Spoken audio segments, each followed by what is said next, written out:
prohibited. Warning. Distortion of the deity's image is prohibited. This symbol. We used to draw it in childhood. Warning. Wear sacred amulet upon entry. If damaged, hold and wait.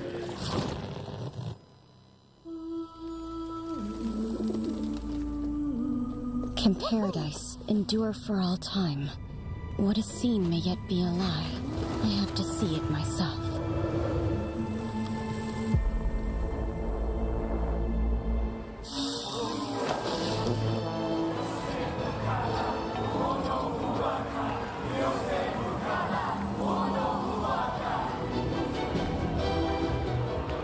Look, this is also my first time seeing the annual parade.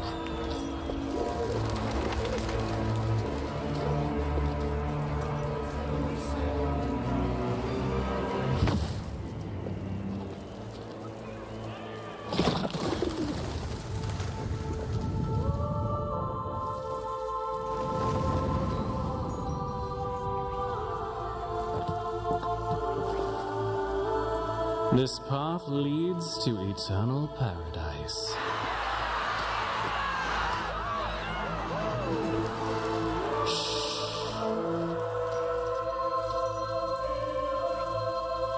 The traitor is among us. The traitor is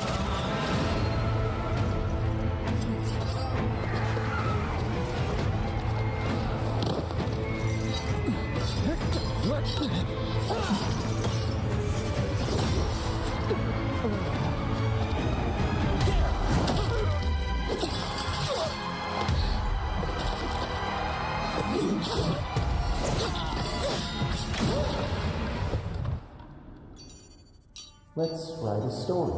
About the world outside? Let's draw something as our pen name. Why do people ask machines questions? People need things.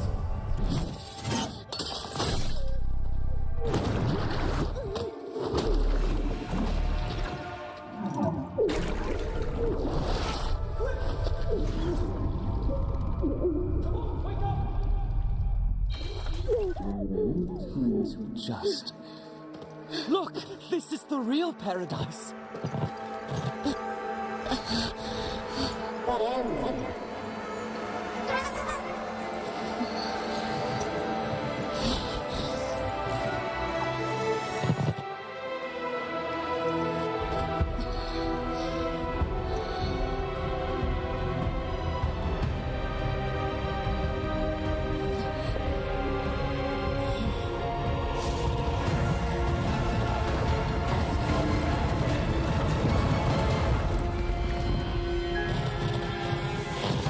Retrieve latest data.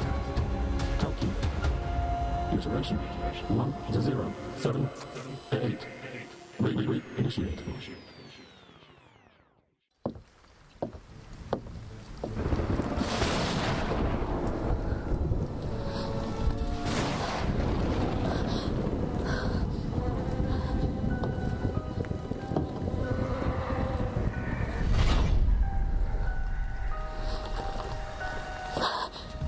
记者小姐，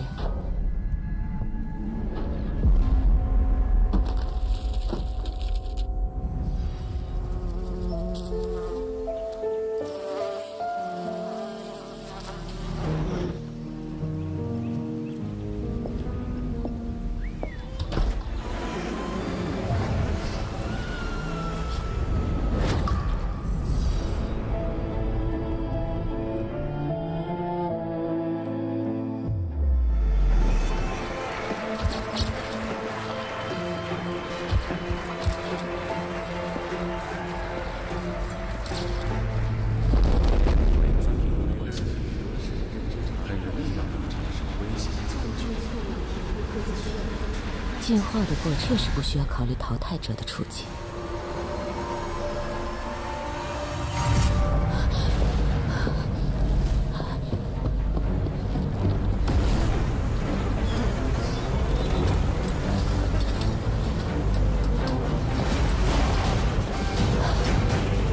找到你了，爱丽丝。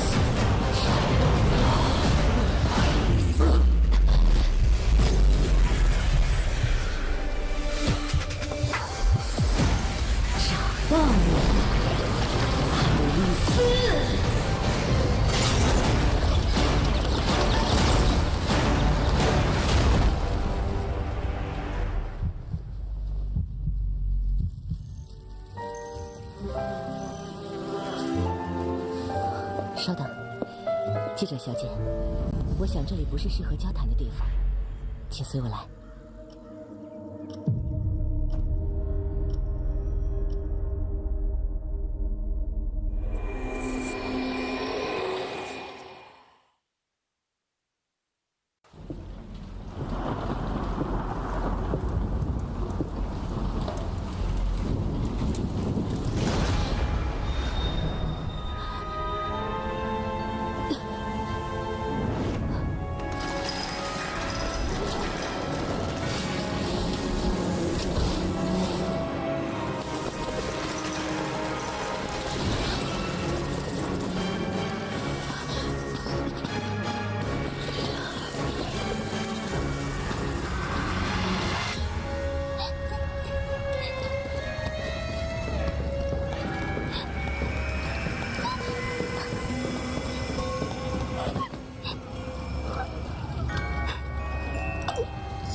Melly?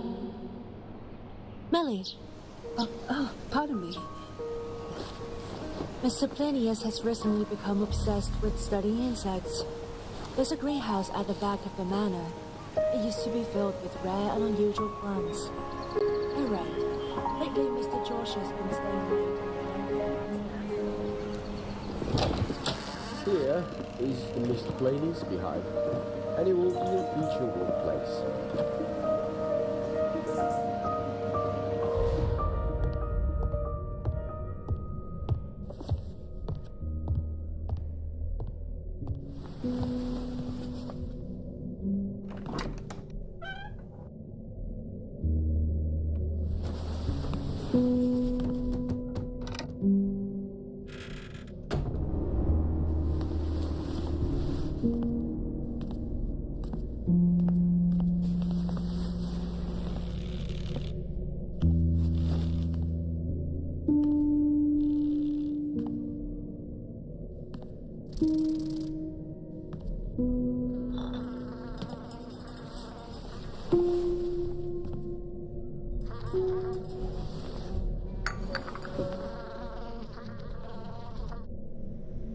European black bees. Dangerous, but not deadly. They cannot coexist peacefully with any other bees. Sorry, I... Certain scents can affect their behaviors. Dried lavender, for example, can calm them. As far as I know, the European continent has no truly lethal bee species.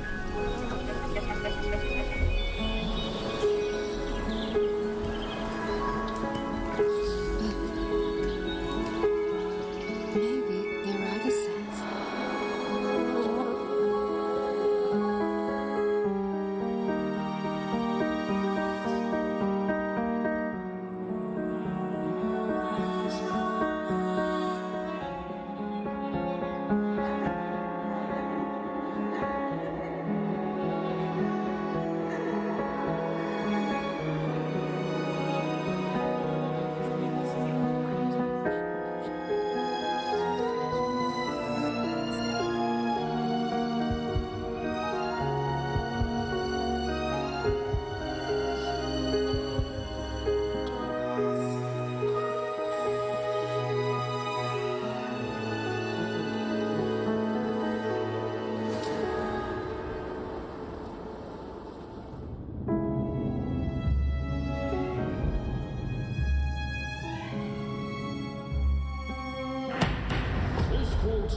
hereby declares that the marriage and cohabitation between Drosha Planes and Melia Planes be dissolved and legal separation is granted.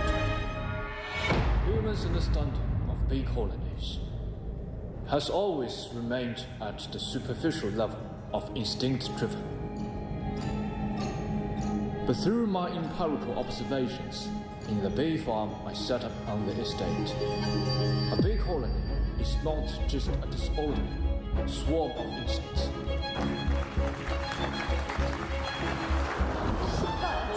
But precisely functioning community of life. The order of bee colonies is not entirely gentle. I discovered a phenomenon that has not been well documented in the literature.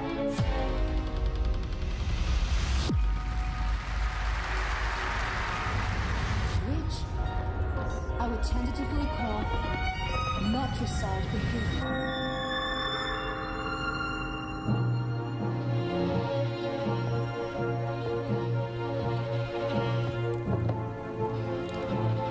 It is not a betrayal, but a cruel choice made by the bee colony to ensure the survival of the hive.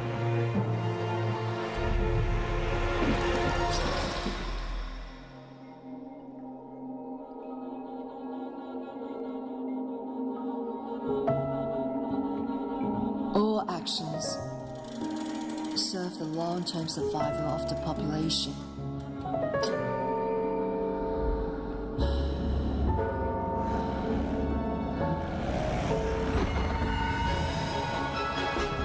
Every action of the bee colony is aimed at ensuring the continuation of the population.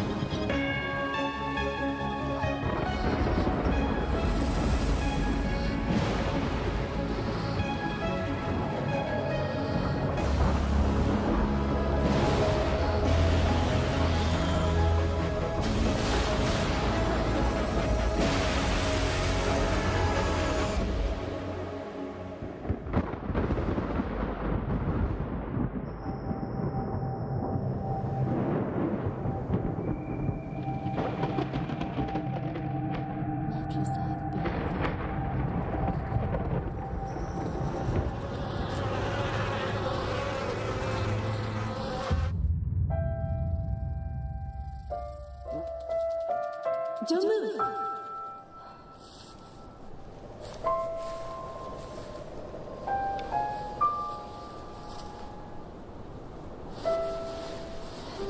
These are hornets.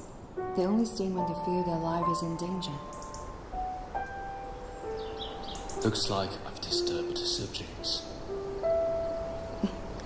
It's the perfume.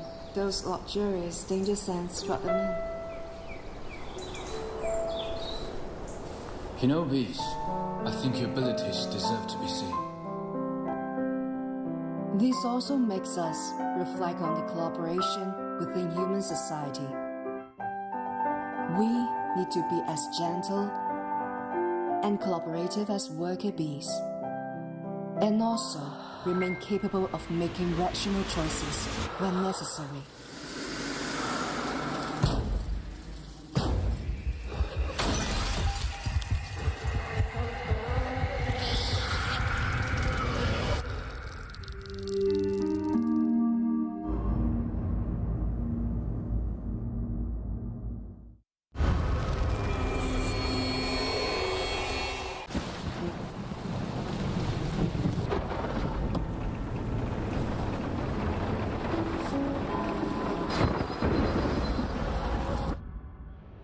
大家好，我是第5人格的主文案圈圈。时隔2年，主线剧情终于得以再进一步，我也很高兴能再次坐在这里和大家共同分享新 Identity 角色女王蜂的设计过程。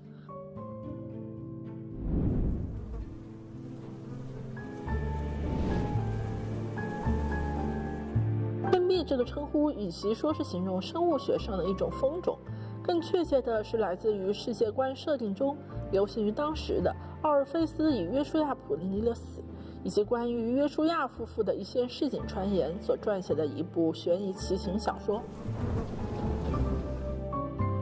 从故事的名字和内容都暗喻作为遗孀的美丽，通过汲取约书亚及其家族的能量来获取目前的财富及地位。当然，这并非事实，至少不是事实的全部。阿尔菲斯有自己的算盘，梅丽也有。约书亚至于梅丽而言，并非一种单纯的情感关系，甚至说生存关系也并不确切。在那个信息闭塞、地域、阶级、性别画出一道道地位鸿沟的时代，约书亚的出现为从小在小山村生长的梅丽展示了一种她之前从未想象过的人生处境：体面的、被尊重的、闪烁智慧光辉的。这种近乎乌托邦的处境为尚处蒙昧的梅丽标定了一个新的人生方向。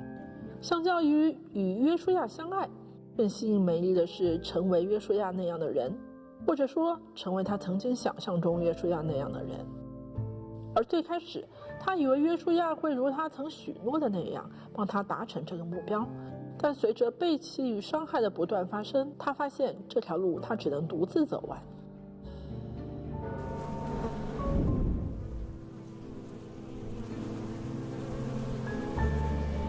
三人游戏本身而言，属于德罗斯小姐阶段性的同伴吧。虽然玩家在剧情中的行为选择会对实质的信任关系有一定影响，但至少目前大致还处于信任昆虫学者的阶段，而Identity角色可以看作德罗斯小姐在药物影响及高压环境下对于三者最危险化想象的投影。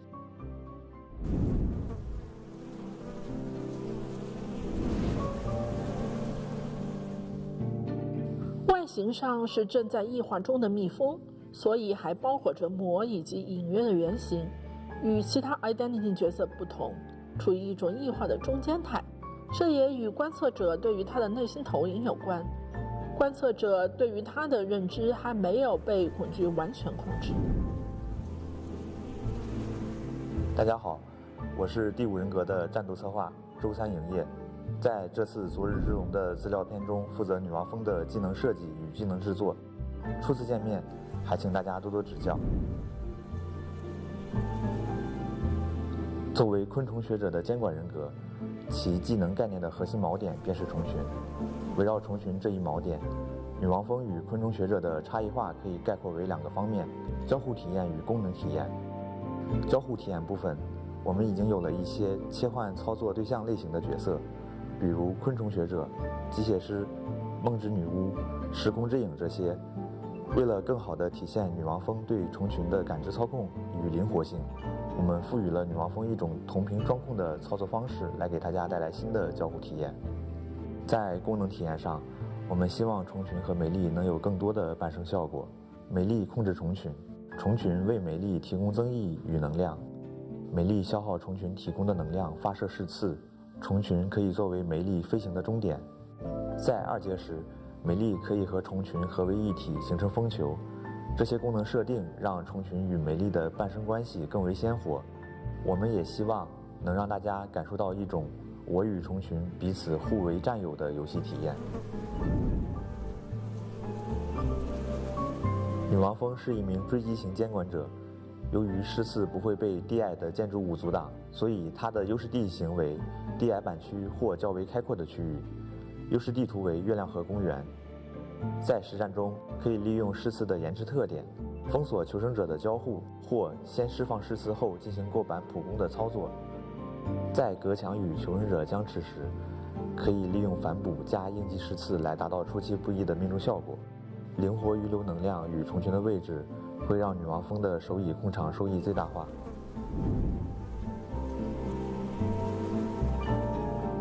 女王蜂是一名在前期比较怕拉点的监管者，较远的控制距离会使虫群难以碰到求生者，从而令女王蜂无法获取增益与能量。在近距离博弈下，应尽量选择高墙或复杂板区来对其进行牵制，利用碰撞和转角来压缩女王蜂矢刺的发挥空间。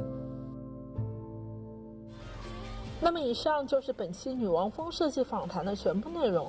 感谢大家能够跟随我们的视角了解女王蜂的故事与设计，我们下次再见。Pierce through lies. with their stingers.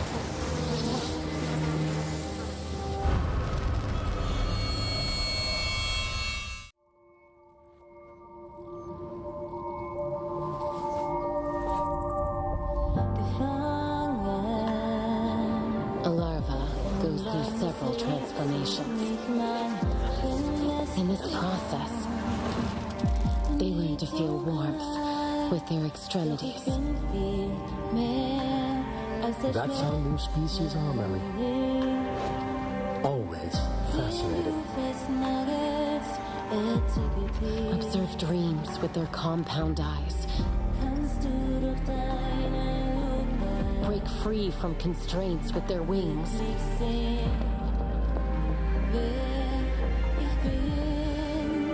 You don't belong here, Mary.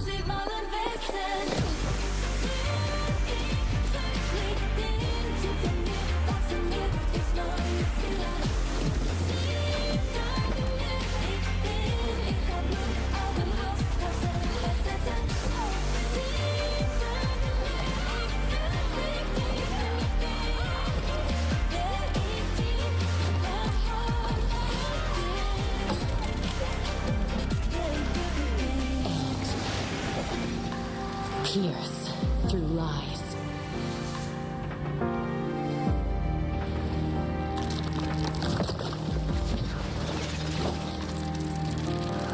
With their stingers.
Tried to breathe,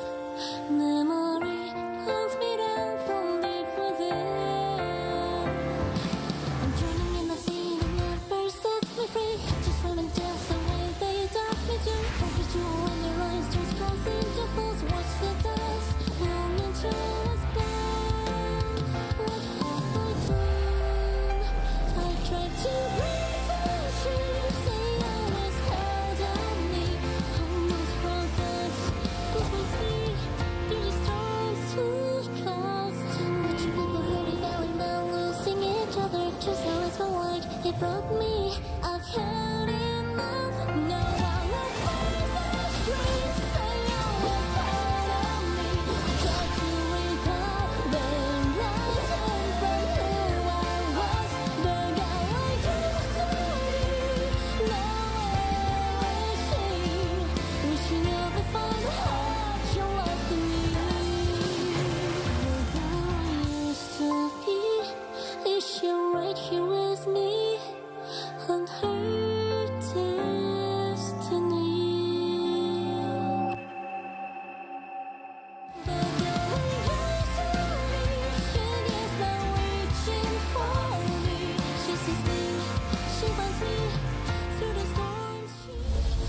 muleta drops to the sand, red and heavier than the sunset. So, heroes do bleed. There is no room for cowards in a matador's blood. Rage, howls, laments. In the end, it all ends in my hands. The first time I killed on foot, the roar of the crowd burned so hot I trembled. The flowers fade, applause dies. A hero in the sun is only a spectacle. The fizz here hit harder than any plaza de toros. The deadlier the booze, the deeper the thirst. That boy, I buried him in the sand long ago.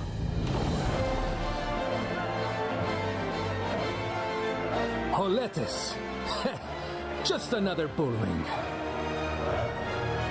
This time, I wager my life, so my heart can beat a little hotter.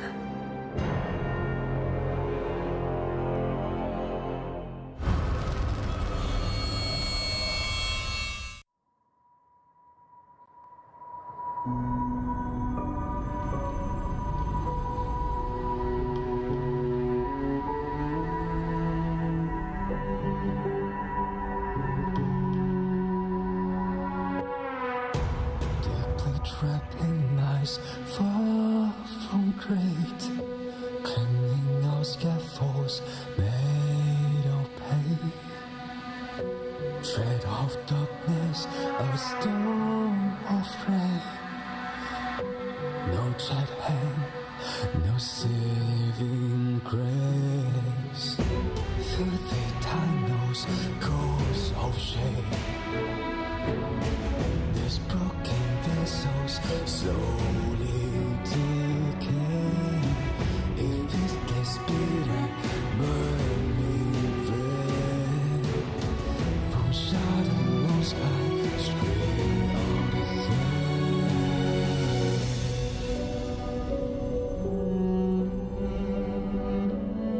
My blood is warm, my flesh is gray. When power wakes, no one escapes. Letting fear and shiver how pitiful it is. My breath is poison, hot and red. The seas make shock, the howler roll. Despair for the field, he shall reign over.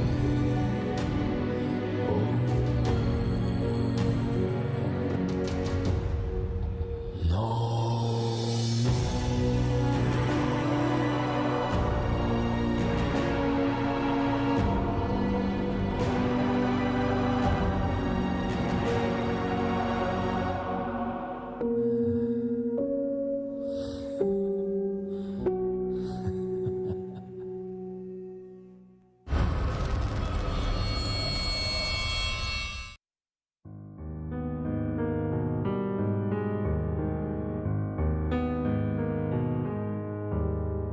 Electro, he speaks with grace. Really modern and confess. Inside flows like honey sweet, draws me to his silent pool. In this space his voice is pure. Words like gold, ideas are clear. Every thought is mine to mine. Every dream he helps me fly. Light, stay with me.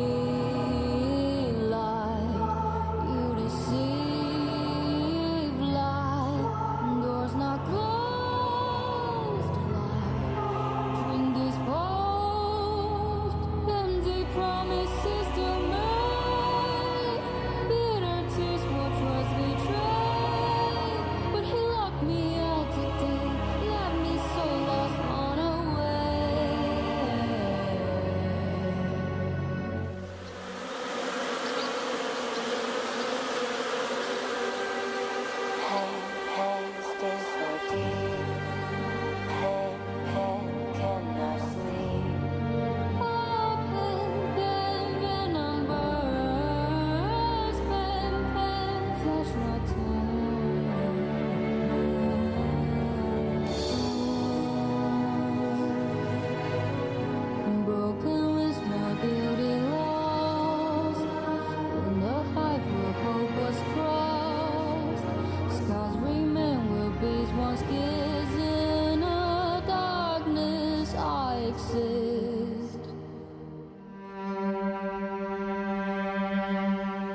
Strike, strike, like sun.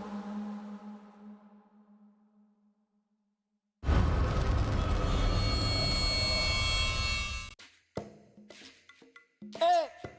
¡Oh, ¡Buena suerte! I am the king of adoros, forsaking, burning with fever. I press my lips to the horn just to hear the echo of the black version. Dancing on the blade. Hey, yeah, welcome to this array. Hurry! Call my stitches and coins on the fabric of red. Hurry! I live in legend, that's who I am. I pose and view at the dangerous glittering seems unfair. Buena suerte. ¡Go! Porque el riesgo es vivir. ¡Gobernador! Más sangre, más peligro. ¡Gobernador! I'm addicted to this rectangle, to the chest like a sweet disease. Let it grow, let it bloom, let it grow to the point that my heart is so fast it must be tamed. Oh, I traded my peace away. La fuerza, I must stand for.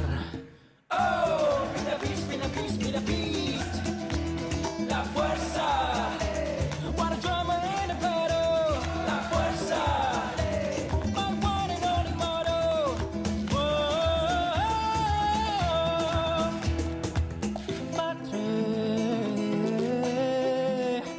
In my dream, I hear a voice in my head. Spring me the power, let's the glory.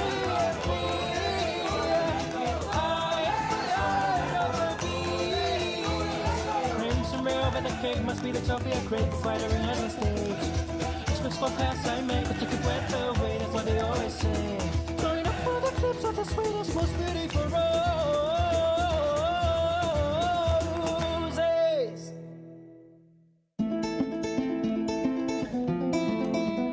La fuerza.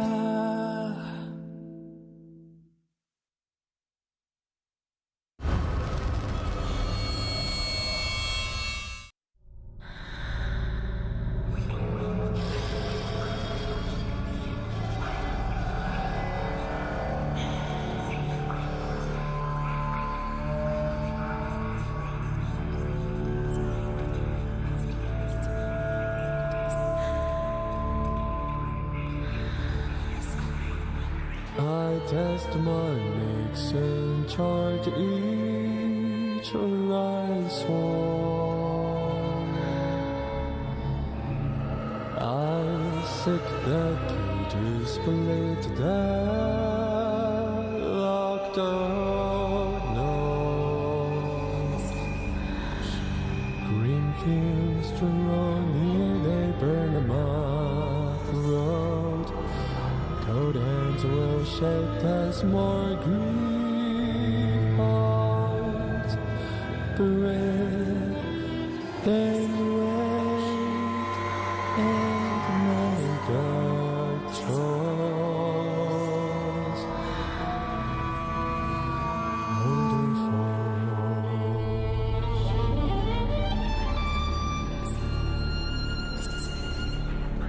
Curtains catch on fire. Images split through, names turn to ashes. I stand beside this, turn the film strip now, stage back tender scenes.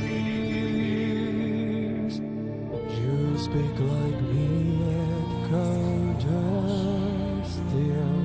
I ask the mirror what depth you keep from the mud. Now speak.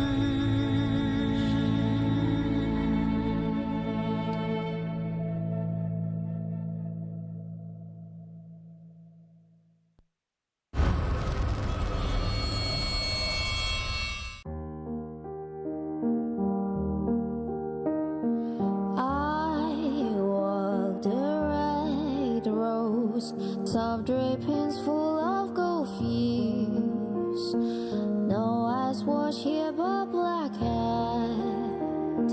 The theater seems dead. Stu throws a warm scene to me.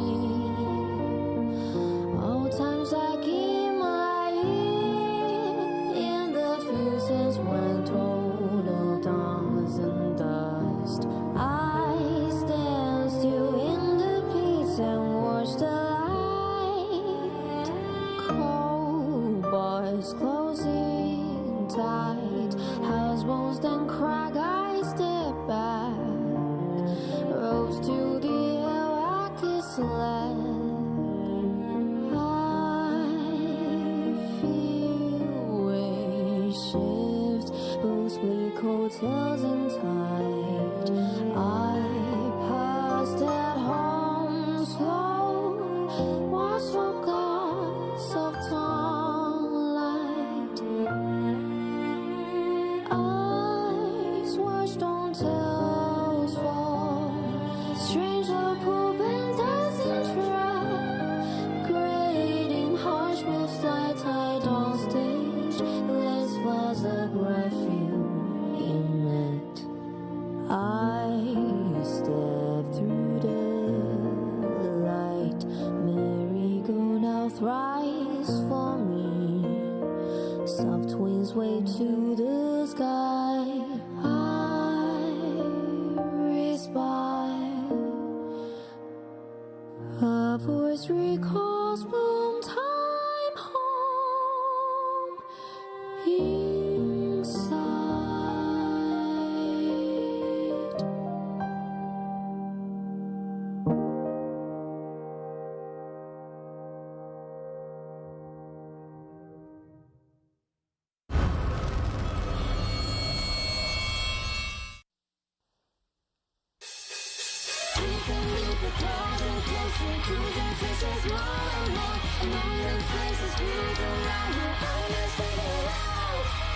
Even in the breast bubble, I will get it cold. Bring the facts to light. Peer through the lens and snap a shot. Press the shutter button, I'm approaching the result. Let the puzzles be solved by joining other dots. Time and telepath, just could have been freely talked. I live without a shadow of a doubt.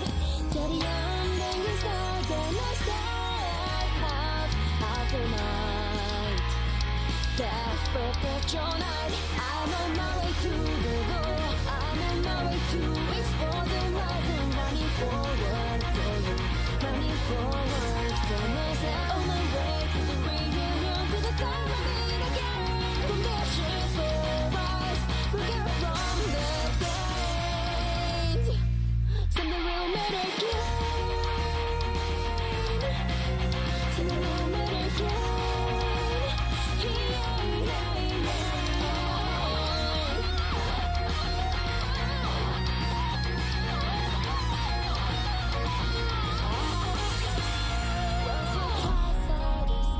Lingered in the mist, even confirmed by the fire in my heart. But I choose to wake up, but I choose to run on my way to the goal.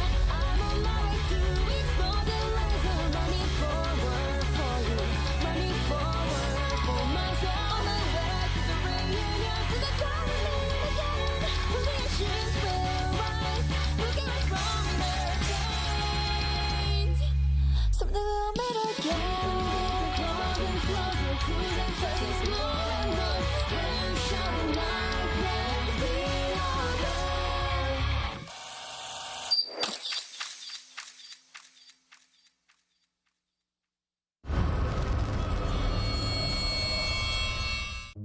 Through the fields where the shadows grow, inward where the secrets flow, chasing wings in a fluttered flight, find my peace beneath the night.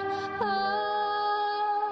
am in a mist that hears them calling me, buzzing wings and quiet crow and shadows fall on. Search through the humid land where secrets will be found. World silent with they hide the truth. I wandered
In the dim hollows, the ice linger. Mr. Rice from vows, a soft tale told before, drowned in dusk. I cannot reach dark echoes drifting thinly. My day's destiny, a muted warning in deep shadow. Writing mysteries, haunting pieces. Words on page, but my soul is broken pieces.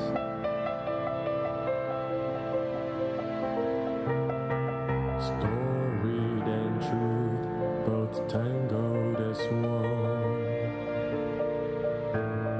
Speak of truth, I doubt myself in every reader, be you or be me.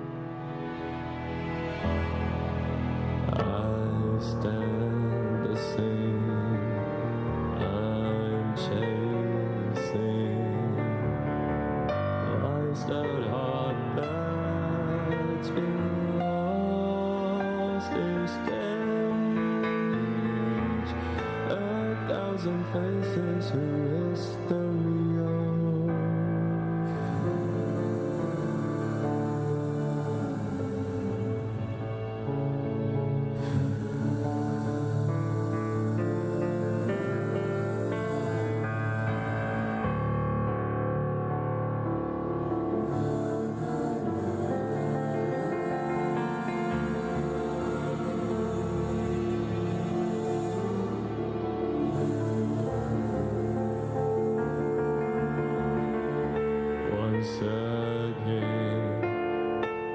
Facing unknown me, are you me? Or the shadow hiding the truth where I got lost and whom I used to be? Reflections echo in the wolves what fate held impolite. Memories drift beyond my reach. All truth is untold in silence.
A past frozen in time becomes barren soil of forgetfulness and regret.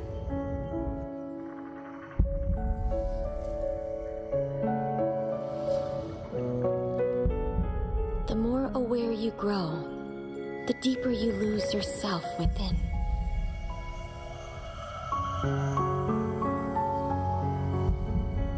The more you struggle, the harder it is to break free.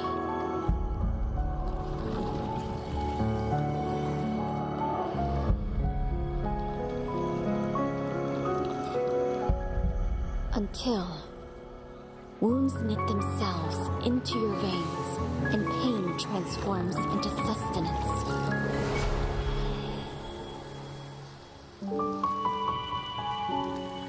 Only then does the seed called future finally awaken.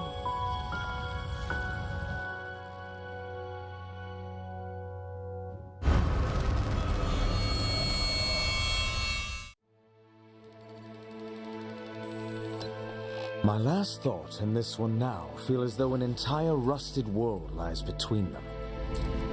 The one who woke me was the Master's little granddaughter.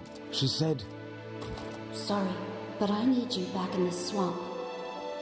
She told me the riots began with the birth of humanoid consciousness.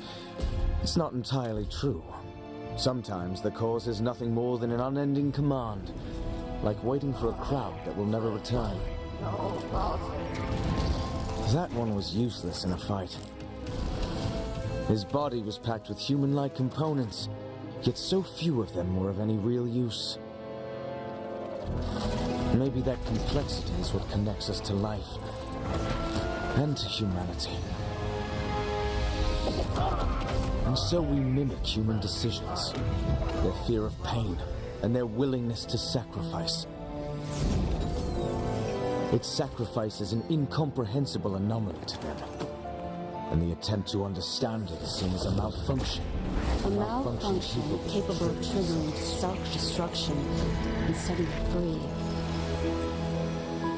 The credit goes to your crude attempt at replicating the Master's legacy.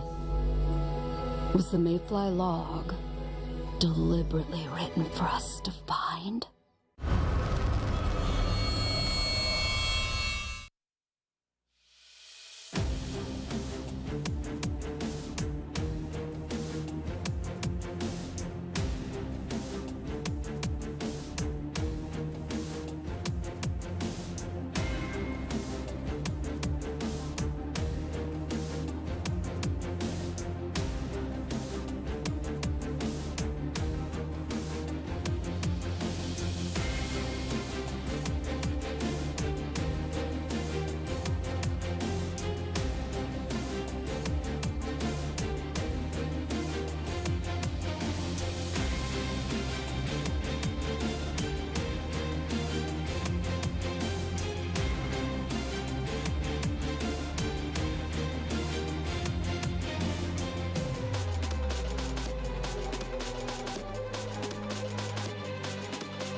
Ladies and gentlemen, it is day number 2 of the NAEU qualifiers here for Call of the Abyss 9 years. My goodness, it's Chocho and Potchspice, your commentators for today.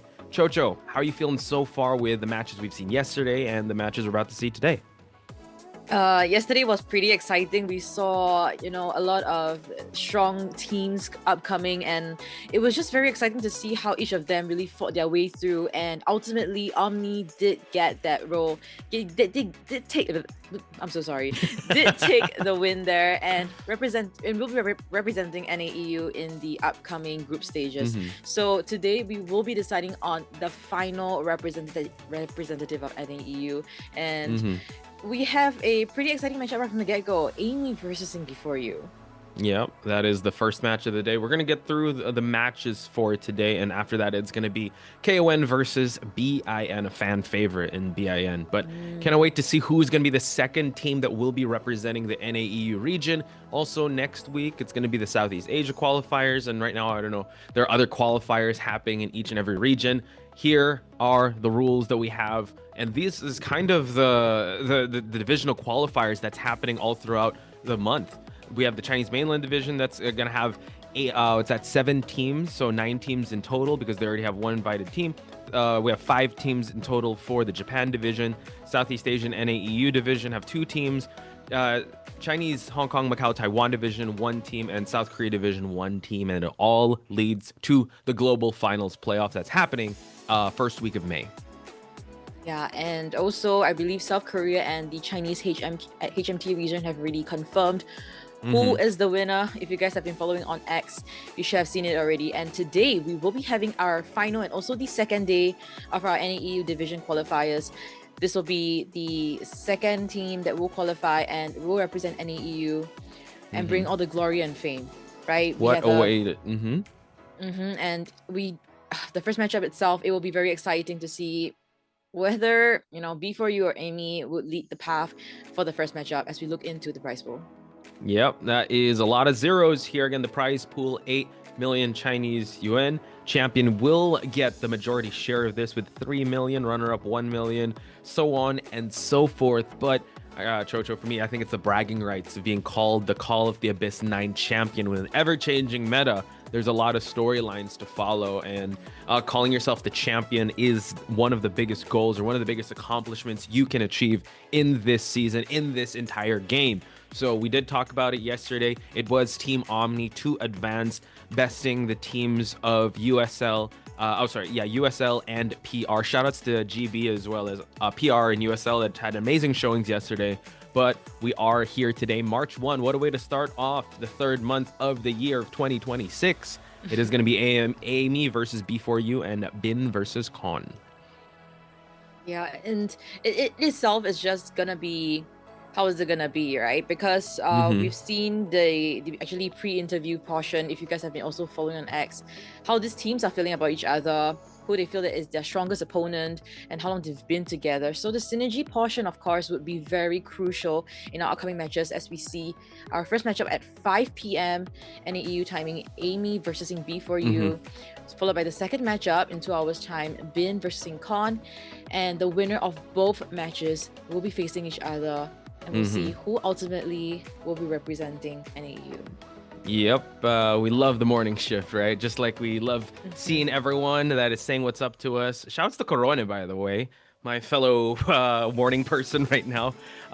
Demon, as well as Sublime, Caro. Shoutouts to each and every one of you that is joining us now, wherever you are in the world, whether it be nighttime, afternoon, morning. We are here for the Identity 5 action, and we're here to introduce the first team. It's going to be AMEY, Ajax, Luigi, Mocha, Qingwai, WK, and Niela. I'm excited to see this because in their interview, AMEY and Before-You have this history of kind of going up against each other, and it is Before-You to kind of best them.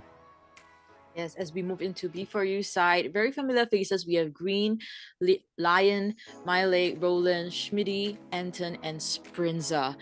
Right, and this team has been the very stronghold of NAEU, representing NAEU in every single COA, and also notably also reached the top 3 of IBS, beating Zeta and MRC.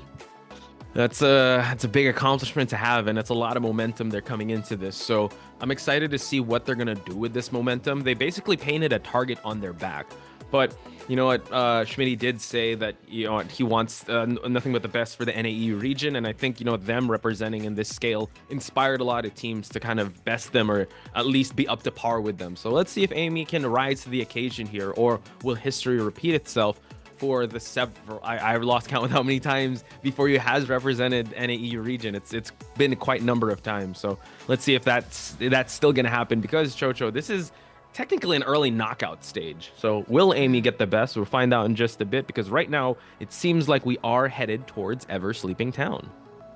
Yeah, and Ever Sleeping Town, of course, we've seen it actually quite common in the NAEU region. They love to pick the Ever Sleeping Town as their Map BO1 one. matchup. Yeah, it's a big map, and it's quite versatile for a lot of the meta hunters at this point in time. And we talk about it as once again, QIS and also the invisible team comp that the survivors can have to go against that hunter.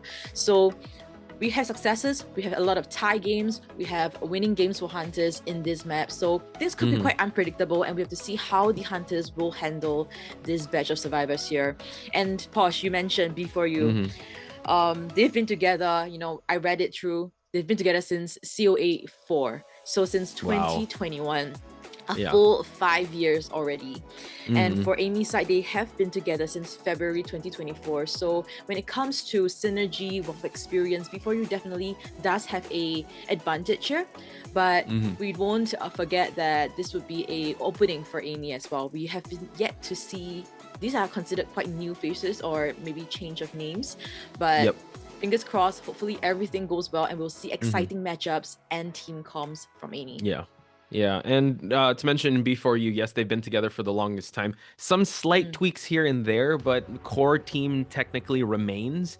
And in this new meta where it's survivor focused, right? How will that synergy translate as we head towards the first game here, first half at least? Sprinter is going to be coming up to bat, while AMEY survivors are going to start picking up survivors. We have seen the Seer be banned out countless times, and Doctor as well. So unfortunately, we won't be seeing the Doctor meta, which everyone has been claiming and been trying this Doctor meta out because of those new changes with the medical bottles, and she's basically a 3-hit character. Now, we've been seeing a lot of this, Chocho. I was going to say Enchantress being present in most, if not all, the matches that we've commentated yesterday, and Priestess also having an amazing kite over at the cemetery side, or the graveyard side of this map. Yeah, as of now, we're looking at a very heavy support/harassment team comp, and also potentially strong kiting now that Enchantress have been quite popular in the scene here, very meta at this point in time. As we look into Sprinter's side, he's banned out the Magician, it seems, invisible corrector, so potentially picking up the QIS here. Yeah, could be. I mean, I wouldn't hold it past Sprinter. He's very good at the meta hunters, particularly very mechanically demanding hunters. And with something like the QIS, you really have to be on your P's and Q's. You have to be on point, and you cannot miss a single Q placement, especially when you're in that demon form, where you'd be able to catch up to those survivors and get those kidnaps going. Last one gonna get eliminated, or at least what's that, banned out, is the first officer. So 2 of the invisible compositions are out, saving possibly the Lanternist for the next game, because they pick up a very stable rescuer in the Gravekeeper. Gravekeeper, unfortunately, unable to go invisible mode, but he can go under the ground. Also could be advantages if there is touching grass, basically. Yeah, touching grass in this case here. So yeah, as of now, I think Team Com is looking very sturdy, actually. In fact, we have Kitus, support, harassment, and rescuer evenly balanced out here. Now it will come down to the execution, whether AMEY have a potential plan when it comes to maybe rescuing, and the long portal from the Priestess could potentially change the game here. So Sprinter, we're still waiting on this, but I would be very excited to see him pick the QIS here, mainly because QIS have been very up and coming. But yesterday we only saw one hunter that picked it, which was Mushin. Yeah, just glimpses of it, right? And just to also reiterate, the meta is still here with having the Goatman, Opera Singer, Ivy, which performed very well yesterday. I'd say the one that kind of got knocked down a peg was the Hullabaloo, because of the recent changes to his cooldowns. It's harder to get the double surprise. He's not as dominant as he was in the previous year. So with this lineup, again, those hunters that I did mention, single hit hunters aside from the Hullabaloo, we will be seeing the Ivy make its way out. I think that's what he needs to do. It kind of needs to slow things down, crowd control a lot of this, because like you said, there's a lot of support. When you're the Enchantress, you can build up those stacks, but you can't be in certain areas for long. But as I was thinking about this matchup, any of these characters can have a really good kite at the start. So I think Sprinter just wants to buy enough time for him to just stall things out and make sure that he's just camping ciphers to make sure that he's going to prolong the game enough for him to get his presence going. Yeah, and especially Sprinza on the IV, we've seen time and time again, Sprinza has been very proficient with the IV, so this is something that AMEY Survivor is not too sure whether they have what it takes, but let's look into the spawn locations first. We have the center spawn having the Gravekeeper, followed by the Pellet area, we have the Puppeteer. Outside Graveyard, we have two individuals, Enchantress as well as Priestess. So as of now, they're quite tightly, closely knitted to one another, and Ivy just spawning in between three of them. Yeah, I think, Enchantress has the route to get to the corner house. You got Priestess on that really good graveyard portal placement that we've seen before that could really counter Goatman. Ajax here has free reign over the 11 area and the center part, and Gravekeeper, just staying at the center just in case, might need some early rescues going on. Totally fine, but you can't let Ivy get a hold of the map control so early on, because it could be a downhill battle from there. So Insolence Detention Blink on the side of Sprinter, while we do see 3 borrowed times, we have 2 Tide Turners on the side of Team AMEY. So we're going to find out in just a bit how this matchup is going to be. That's Chocho. I'm Approximate. We are your commentators for Game 1, first half of AMEY versus B4U.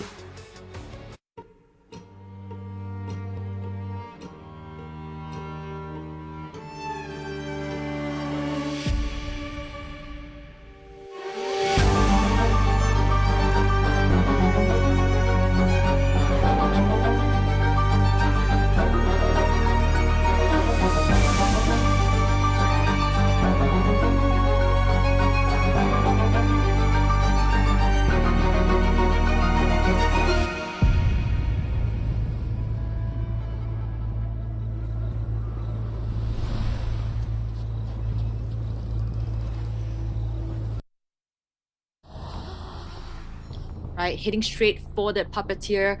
The only person that I believe Sprinza might potentially go for as well. Now Logi is at the center, just decoding straight away. They understand that they must decode that center cipher, pop it as soon as possible to prevent a 3 cipher situation at the half of the map. So Ajax still in the vicinity and knowing that the hunters will be nearby will be Ostracon here.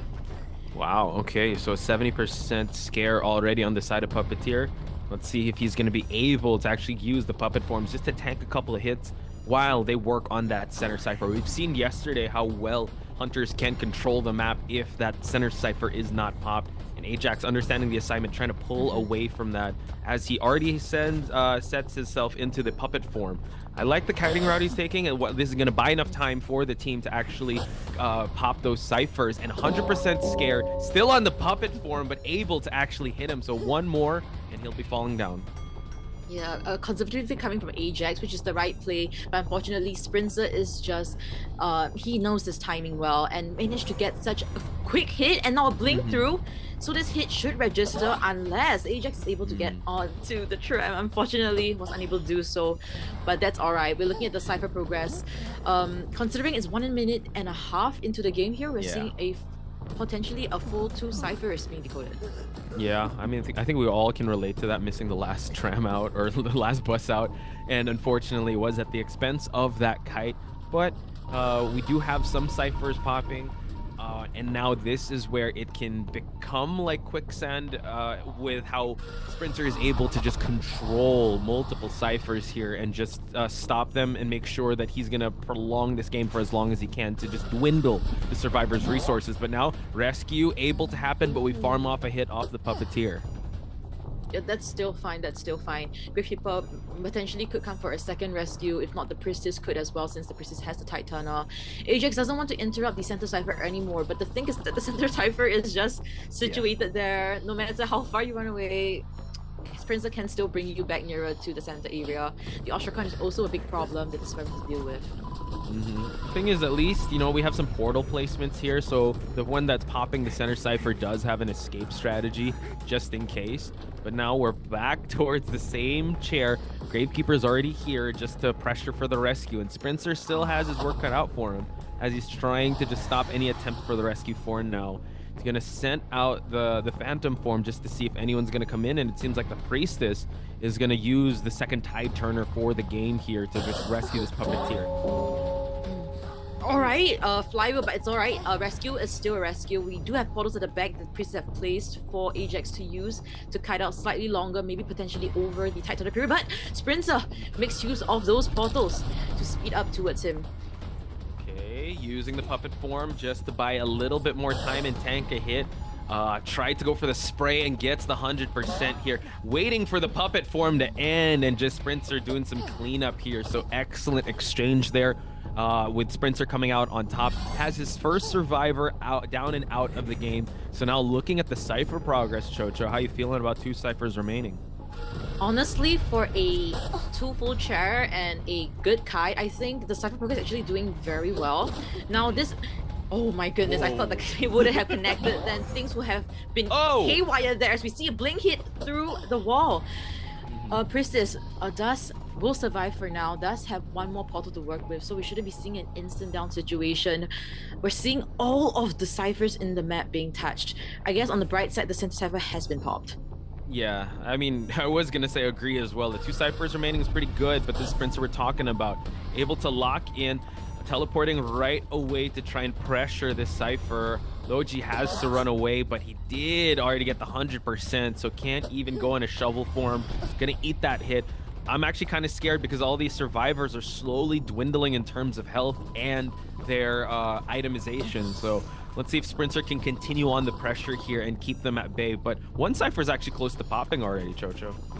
Yeah, the servers are actually playing at the top of their game here.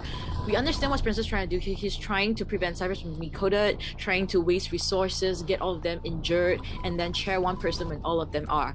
But right now, the survivors, they managed to pop the 4th cipher, and the last cipher is at 82%. In fact, all of the ciphers are options that they could go for, and things are actually looking pretty good for AMEY. Yeah, I would say maybe just the health, but that's still all right.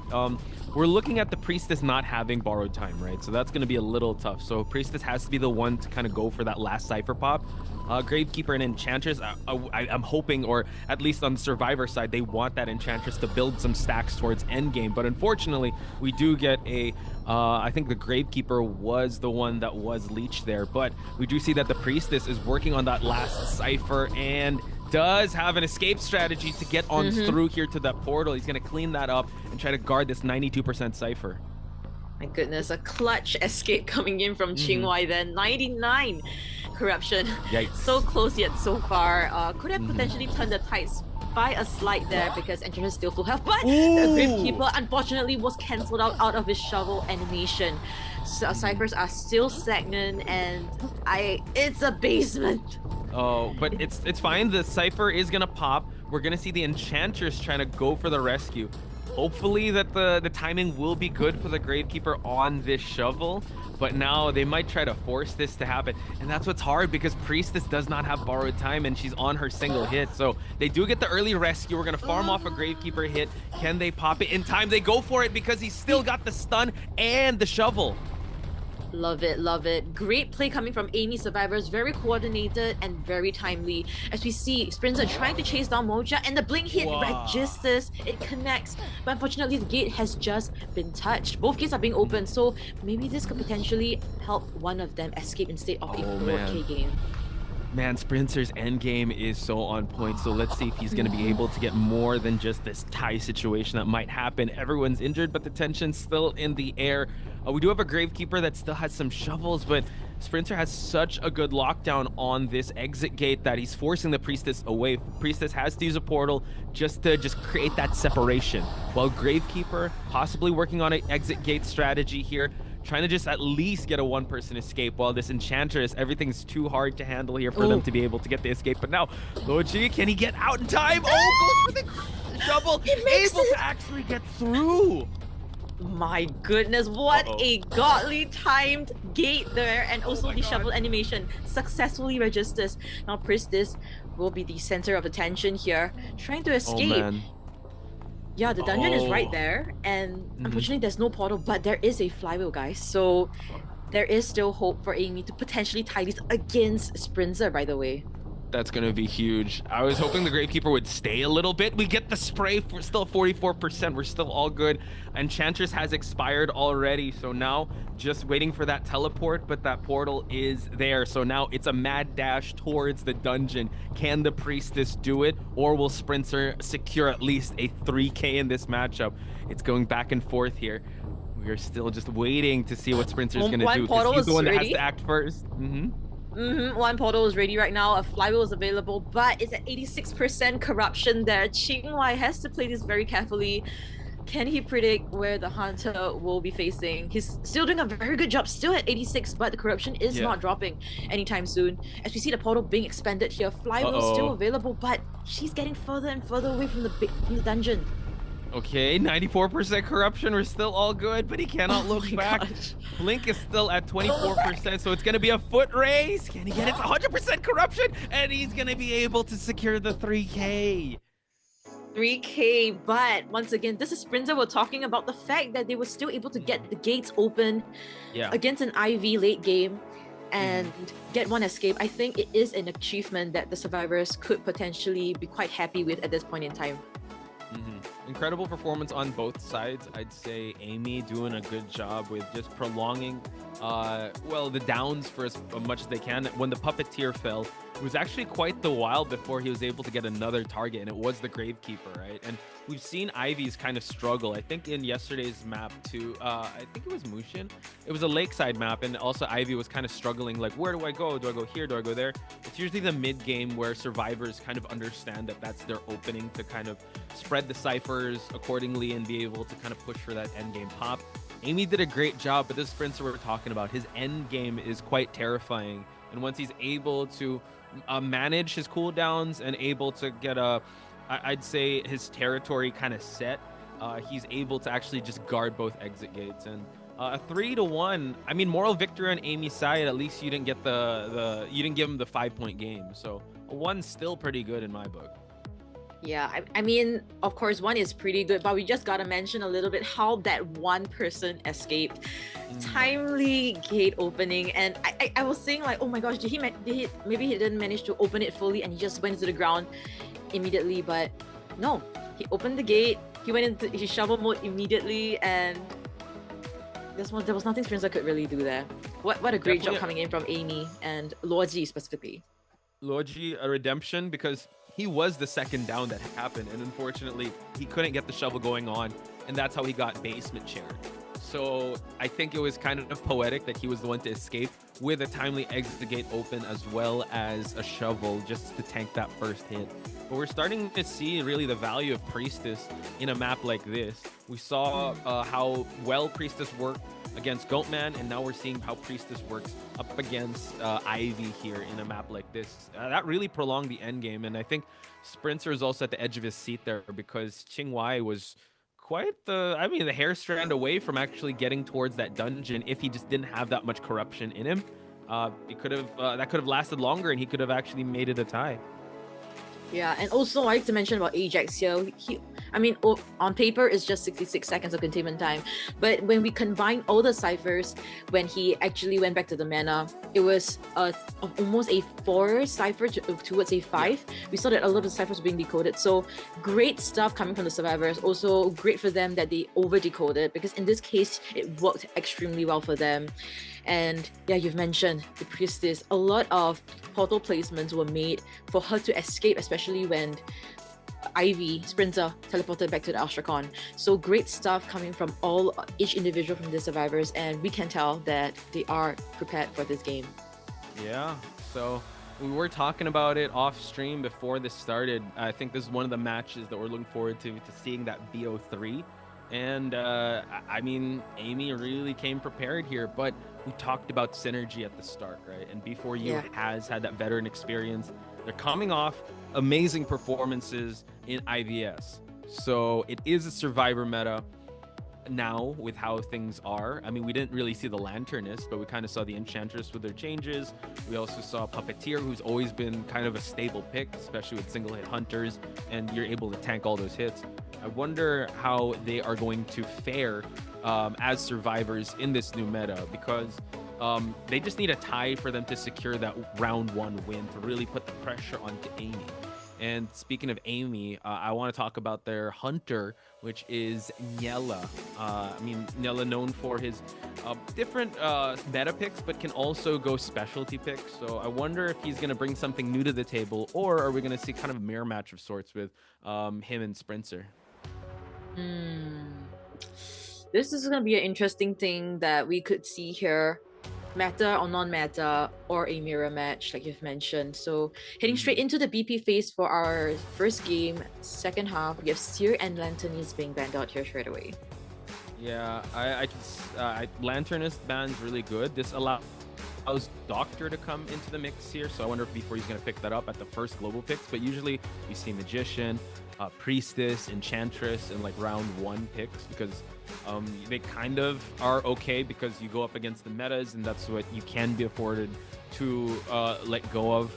So they still have a lot to work with. I definitely want to see a Doctor make its way to the mix and kind of showcase itself why everyone is fearing the Doctor in this meta.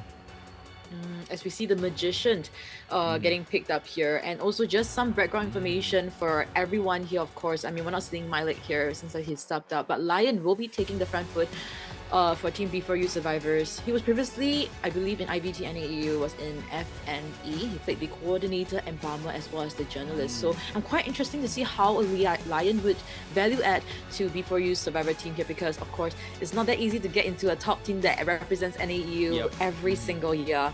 So I am intrigued to see how Lion could perform here, and potentially, because usually new players, hunters would tend to target them to see what they have, you know, whether they have what it takes to be within the team. So this is going to be interesting to see as we see the Puppeteer getting picked up here. Definitely a stress test if you want to join or like survive with B4U, which have a huge target on their back in this region. So pretty sure Elian or Lion is going to have he's gonna have his work cut out for him. But Niela, knowing that the Doctor buffs are in place, let's ban out the Doctor and round out the bans with the Antiquarian. So we do have at least 2 of the invisible comps here with the Magician and First Officer, and the last pickup here, saving it for round number 2 and 3 potentially, is the Enchantress. So kind of I'd say it's a bit of same as the previous one, except they switched out Priestess with the Magician. So still quite balanced. They won't have the same amount of mobility, but they still have, I'd say they have a little more kiteability, since we know how well Schmitty plays on this Magician. Yeah, Schmitty has been known to be the kiter for his team. Consistent kites is towards his name, and as for the rest, this is a very strong kiting team comp, I would say. I believe Nela might potentially struggle unless he picks something here that goes against this team comp, but as of now, very well rounded. Yeah, true. Could go mirror match. Did mention COAIST. I would love to see if COAIST can go up against the likes of B4U, but with so much pressure, maybe it's best to just go with the tried and tested, right? I think Opera Singer could do really well to catch up with these, because Survivor's mobility isn't as good as the previous one with Priestess in the mix. I just wonder also, as we brought up the center cipher, are they going to be able to pop that center cipher knowing that they don't have that much escape options with that no Priestess portals? No Priestess portals, that's right. So coming into this, yeah, potentially the Ivy could be picked up here for that mirror match, but Nyla is going to be, we're still not too sure yet, but maybe in about 3 seconds we'll be seeing it. And it will be the Dream Witch. Wow. Okay, the distant cousin of Ivy here, the original one, the original what's that, hunter that leeches survivors. And I'd say this was what Dream Witch was meta for COA 3 to 6 or something, but then all of a sudden we started seeing breaking wheels, we started seeing like just different types, and Dream Witch kind of fell from being a 4K hunter to kind of like a tie because people started to figure stuff out. And I mean, before you, their hunter is Sprinter, and he kind of put Dream Witch on the map. So I'm pretty sure they scrim a lot with Dream Witch. So Niela's gonna have to bring something new to the table for him to surprise before you, because I'm pretty sure they know it. But does counter Enchantress at least, so you could switch the stuff out. I just wonder how well before you is gonna kind of rotate around this Dream Witch. But talk to me about the spawn locations, Georgia. Spawn locations. It seems to be quite standard here. We have the middle with being the rescuer, first officer, because it's the most dangerous cipher. As pallet area is the same exact spawn as previous first half. We have my property over there. Lion will be spawning at the geisha area and Schmitty right outside the graveyard. Question is, where will Hunter be spawning? Will he be spawning at the first stop of the tram, or will he be spawning at the other side of the gate? So as of now, I guess I can understand a little bit why Nyla picked the Dream Witch here. Because the Enchantress, could be the potential. You did mention that, like, oh, okay, new member before you, or like, let's initiate you and let's try to go for you.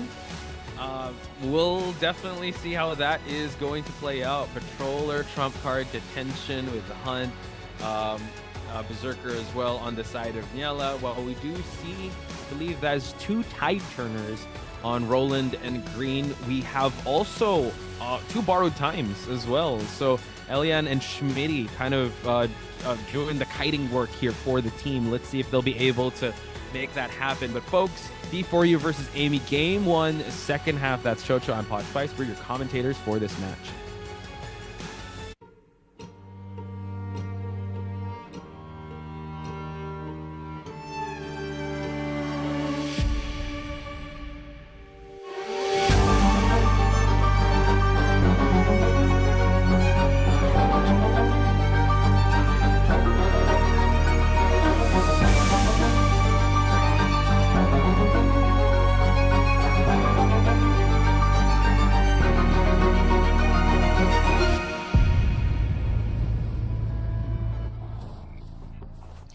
Heading straight for Lion as expected here. I mean, of course, because of the counter, but at the same time, Lion's a new member. Let's see how it's gonna be here. It's gonna be a full kiting build on the Enchantress here, so let's see how is it gonna be. It's gonna be very tough because it's a straight counter.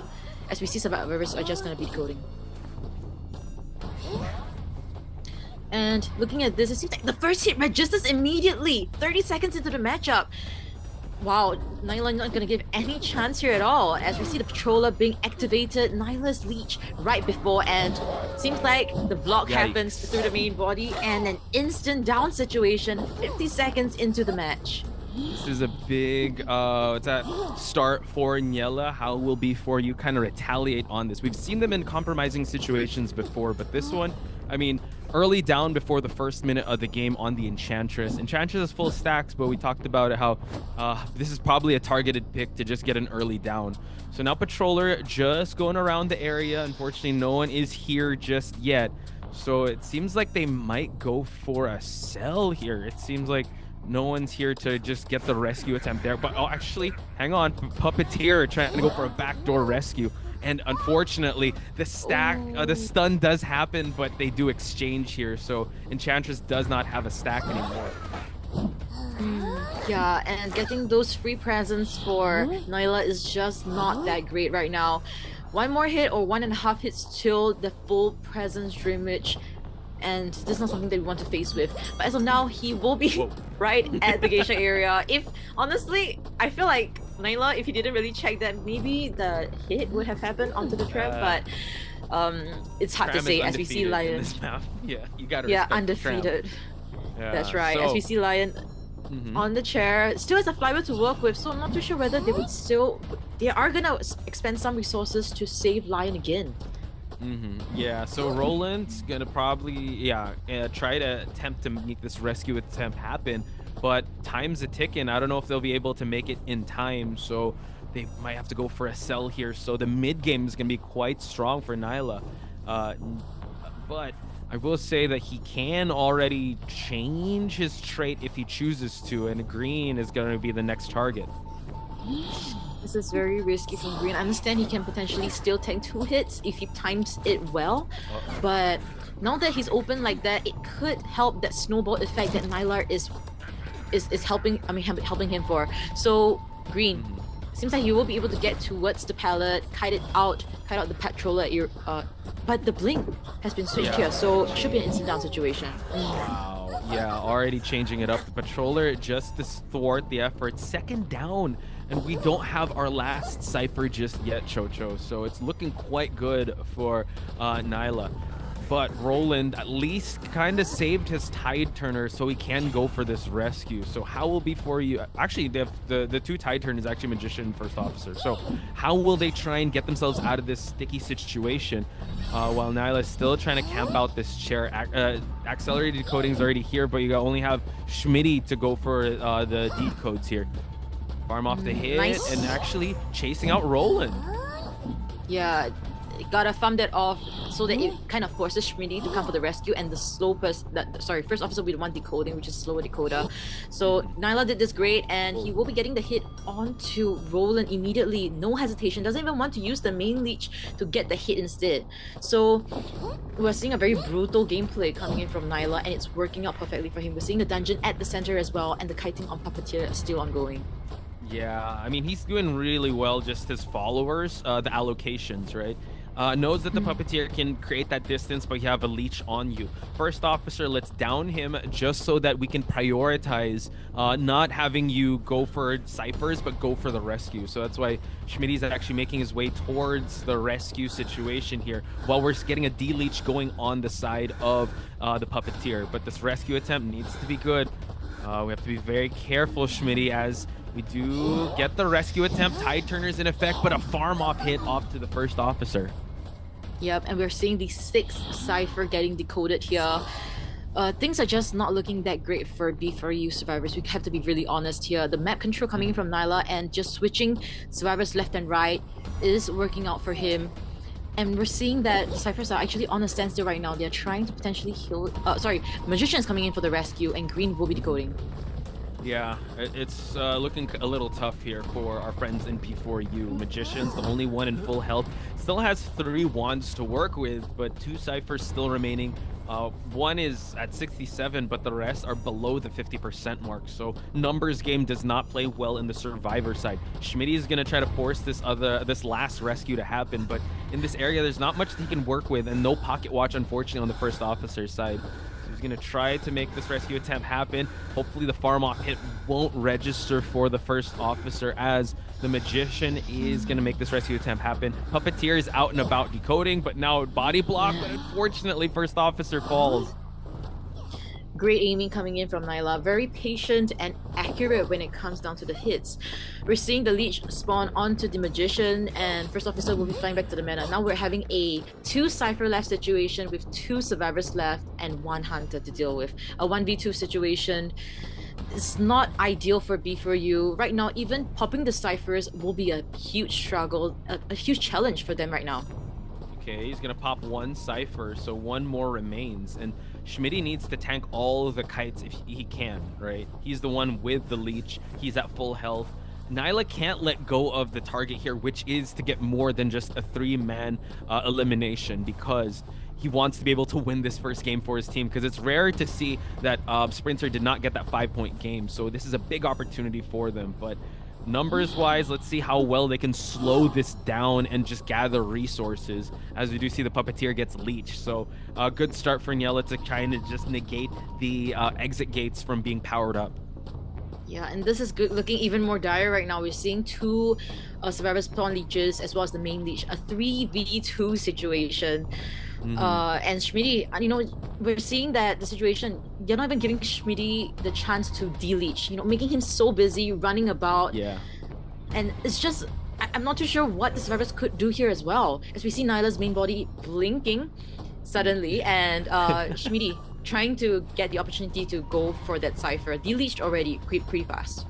I think the best case for him is just to force out the magic wands from Schmitty, just so he can get an instant down. Magician is, they already de-leeched, so that's really good. But Nyla has to be very careful, because the Cypher is being moved. However, he can actually chase Schmitty, but he doesn't know this yet because he does not have borrowed time. So now he's going to focus his attempts onto Green, which is so close to popping, and Green actually does have borrowed time, so he can heal up. But now we see that the leech is here. They just go for the pop, and now the tension is in the air, Chocho. They want to get at least one person out just so that they can tie things out.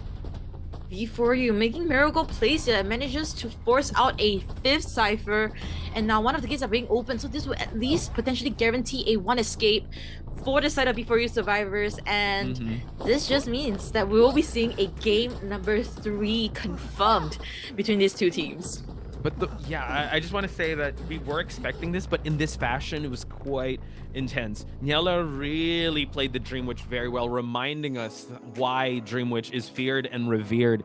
And the way he started out was very targeted, right? Go for the Enchantress. We know that that's not a good matchup, and we saw it right there. Even though she has that buffed stack at the start, it still doesn't matter if you have a leech on you and you have patrol early down.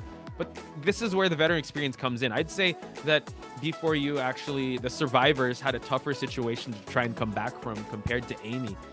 AMEY was still able to get one person escape. Same with Before You, but that was a struggle bus, I'd have to say, on the side of Before You. And they well earned like one person escape. Yeah, 100%. We didn't really see a lot of the Cypher control that we were expecting from Nyla, because considering it was, at some point a 3v2 situation, we were expecting a Cypher cam. Also, forcing Schmitty to run around would also buy a lot of time. But I think at this point in time, maybe Nyla focused a little bit too much on Schmitty. We did see a lot of commitment coming through, trying to waste his resources, which was successful. However, there was no hits registered onto Schmitty. And ultimately, Green took advantage of that and forced out a 7th Cypher. I think also the placement was really important because Schmitty was kiting over at the 11 area towards the graveyard while Corner House was occupied by Green, right? So the way that they timed their D-Leech and the way that they just forced him to chase Schmitty, which had full health, and also 3 stacks of wands, was really tough. And I think also the fact that he did not have borrowed time was also kind of the plan for Schmitty to actually be that target to just try and go, or at least entice Niela to kind of chase him, and he did just that. So here we have the match stats here. Best deduction actually on both Green and Schmitty, kiting almost at 100 seconds for Schmitty at 96 and Green at 100. Again, this is why Puppeteer also is one of the really stable picks, because you can just tank those hits with that puppet form. Yeah, so a lot of things that Before You could potentially work on, but I think also one thing that we kind of failed to miss, we missed out, unfortunately, was remember at the last Cypher, Nila was trying to leech onto Green. Oh, sorry. We saw that the animation was cancelled. That's why I was a little bit confused. Like, he cancelled it, then when he did it again, the Cypher was primed and popped already. If only Nyla actually leached it without accidentally potentially cancelling it out, I felt like the Cyphers would not have popped. It would have created a situation where it forces the Hunter to chair Green, and Hunter could fully focus his attention onto Schmitty. So really, a misstep like this, so slight, but ultimately changed the game from a 4K game to a 1 escape. I mean, that's why this game is so intense, and a lot is riding on just those minute decision making, right? It just comes down to that one decision to animation cancel or to rotate this way when you should have done this. I mean, we got to watch it again just to see if that would have been the case, but that's another reality we're not living in, because right now we are living in the reality where it is going to be a best of 3, and this was one of the matches that we did predict that could go that distance, because AMEY and Before You are so evenly matched. So I'm excited to see how the adjustments are going to be made in best of 2 in BO2, and the Hunters, will they be more empowered? Because that's what we saw the trajectory of yesterday, right? It was the survivors to shine best of 1. When the band started coming on, that's when the Hunters started to really shine. Yeah. So as of now, things are very balanced out, you mentioned, right? And it's interesting because we thought that, there's a lot of differences in both teams, but let's hit into the highlights first and come back with game number 2.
And with round one officially in the books, we are headed towards round number 2 in this intense best of 3 between AMEY and B4U, where the Hunters have tied things out here. So now let's see how we're going to fare in this new map.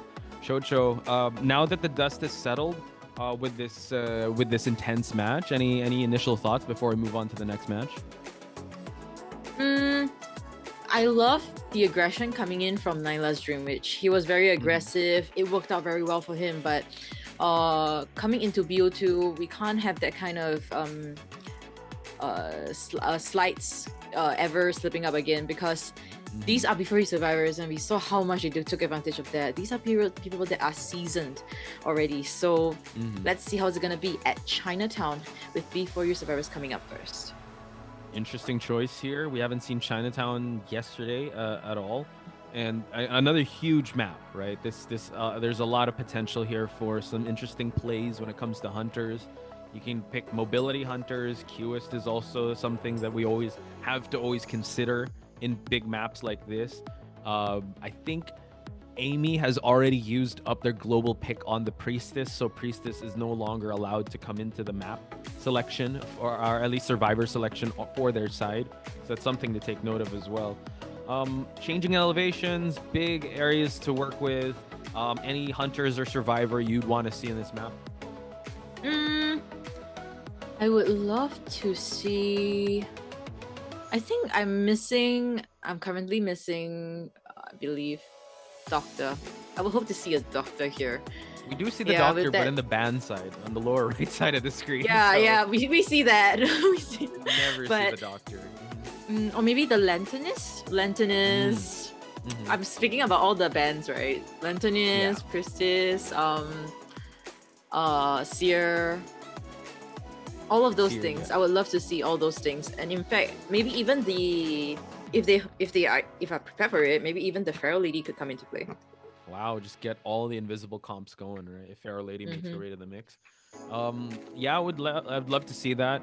When it comes to the Hunter side, I mean, we can't rule out Goatman. We can't rule out Ivy. We can rule out Ivy. Ivy has already played.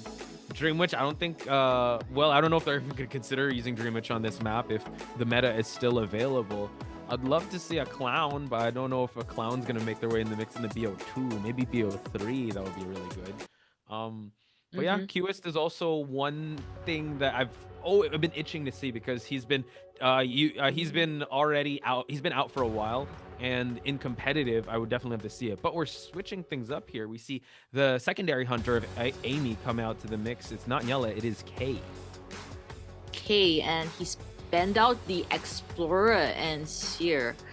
Explorer and Seer. What doesn't like Cypher be playing? This is gonna be quite interesting. Could be, maybe. And we're seeing a Goatman getting banned out here. Could be a hero that K plays. As we see the Antiquarian and the Gravekeeper getting picked up here.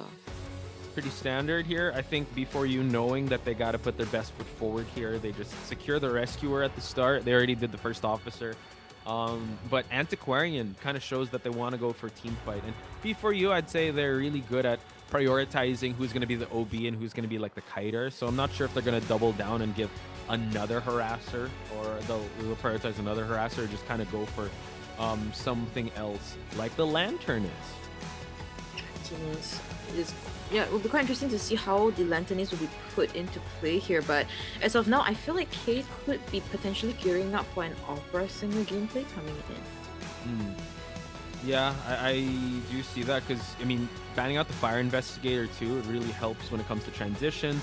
Also with the meteorologist, the final ban. Seer having the owl, again, single hit hunter is just fear the seer because of his owl and how well he can stack that with really good positioning and rotations if you just need that one hit just to transition towards another area. And we're going to bring out the patient just to substitute away from the meteorologist and the first fire investigator being banned out. Actually, I would have loved to see an aeroplanist here, but patient, plays around a lot more with, with the terrains, the hooking, but we'll see how effective this is going to be here as we see Roland on the Gravekeeper, Green on the Harasser Antiquarian, Lion on the Lanternist, and Schmitty on the Patient. So this could be a redemption match for Lion here, depending on where he spawns. Yeah, and just to speak on, I think, the Patient, I think it's more of comfort as well, because I know Schmitty had amazing plays with that Patient. He also actually played the Aeroplanist as well, so maybe it's more of like comfort with the hook placements in this match. Or in this map, or maybe they want to save the Aeroplanist for... I mean, it was the last pick, so they could have picked Aeroplanist, but we'll just have to trust that Schmitty on this Patient can do the work. Now on the side of K, Opera Singer, like you said, is here. Goatman has been banned out. He still has access to also Ivy if he wants to, since Dream Witch was picked up by Niela at the start. But I don't know, banning out the Explorer means that he wants to stall out the game. And I know that Schmitty also, or like B4U has an Explorer, and it seems like they want to just go fast and furious with this Opera Singer. Yeah, the Opera Singer here against this team comp. So yeah, I believe this team comp was made just to counter the Opera Singer. So we should see B4U working pretty well here. As for K, I think he might struggle a little bit going against the team comp. Not too sure who will be chasing. Maybe either the Patient. Patient seems to be the most optimal chase as of now, followed by the Lanternist, then the Antiquarian. I agree, because we do know that Opera Singer could really do quick catch-ups when it comes to transition area and kiting. And unless you change elevations, which Patient can do in this map, or at least just hook onto like a wall and be able to bounce off of like a staircase. So I'm excited to see how the Opera Singer is going to be utilized in a map like this. We haven't seen Opera Singer all day yesterday, so this is quite the feat. And we've seen in other regions as well that Opera Singer is still very stable and one of the most prioritized hunter to pick. And K bringing it out now probably wants to just solidify or at least break to the lead for their team. And we'll see if the kill pressure from K is as significant as we saw from Nyla's Dream Witch in the first half.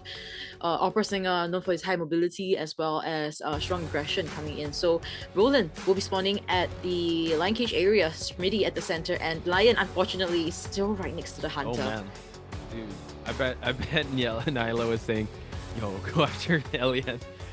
Just try to initiate him. We have Max Palette, Detention, Trump card, as well as a Blink. We also have Berserker and Hunter Instinct on the side of K, but we do see more, actually all borrowed times here. We do have 2 Tide Turners on the side of the Survivors for B4U. So who is going to break ahead? We did draw out in round number 1. It's still an intense back and forth, but we switch out Niela for K, folks. B4U versus AMEY, game number 2, first half. Chotra and Pot Spice on the mic.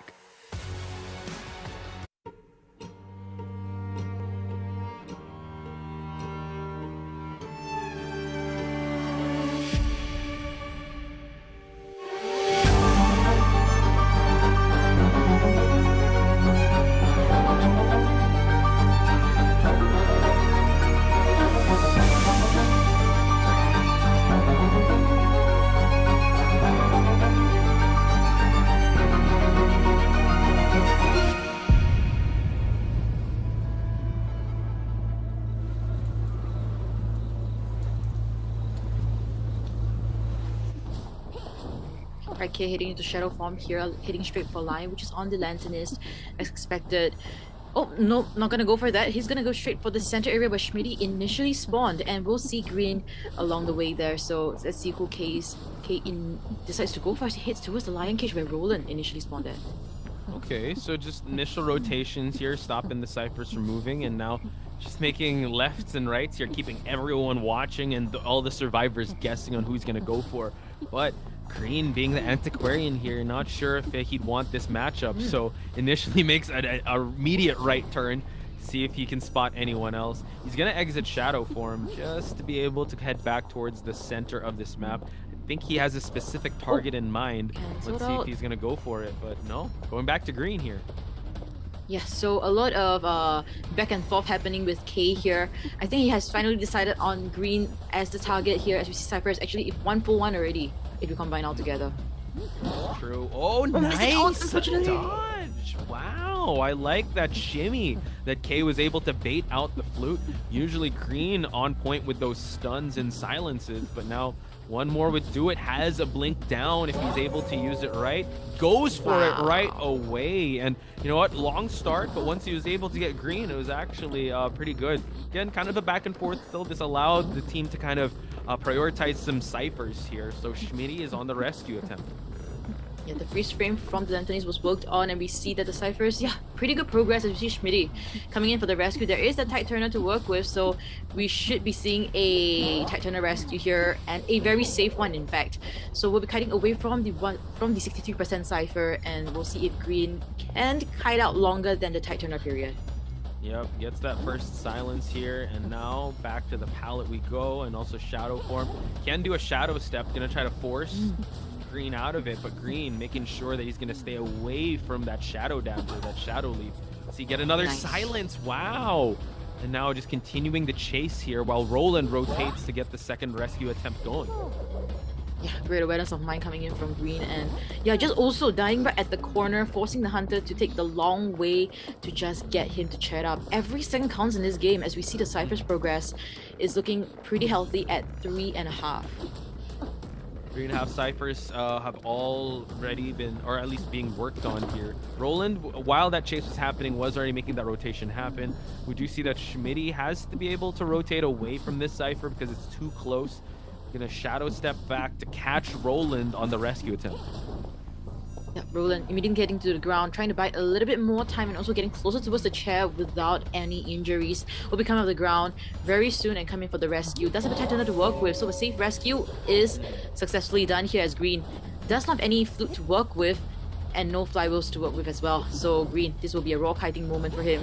Let's see how long more he can last. Seems like the hit connects.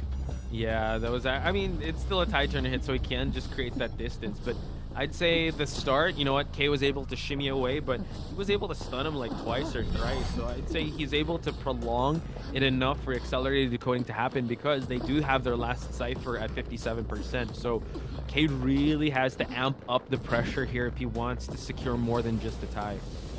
Ooh, and somehow he knows where the survivors could be at the tinnitus being propped up here. Does he know where the survivors are healing each other up? Now Schmitty is now full health, whereas Roland is the one in danger. He does have a shovel to work with, which he immediately does so just for safety reasons, as Schmitty does to work with. Yeah, and we do note that Elian, the Lanternist, who we thought would be the initial target, has not even seen the hunter at all. So Elian has to be the one to kind of work on that last cipher. While Schmitty, tanking that hit, totally fine, still has 2 grappling hooks to work with. Luckily, all of them have borrowed time, so they can save up for that endgame pop.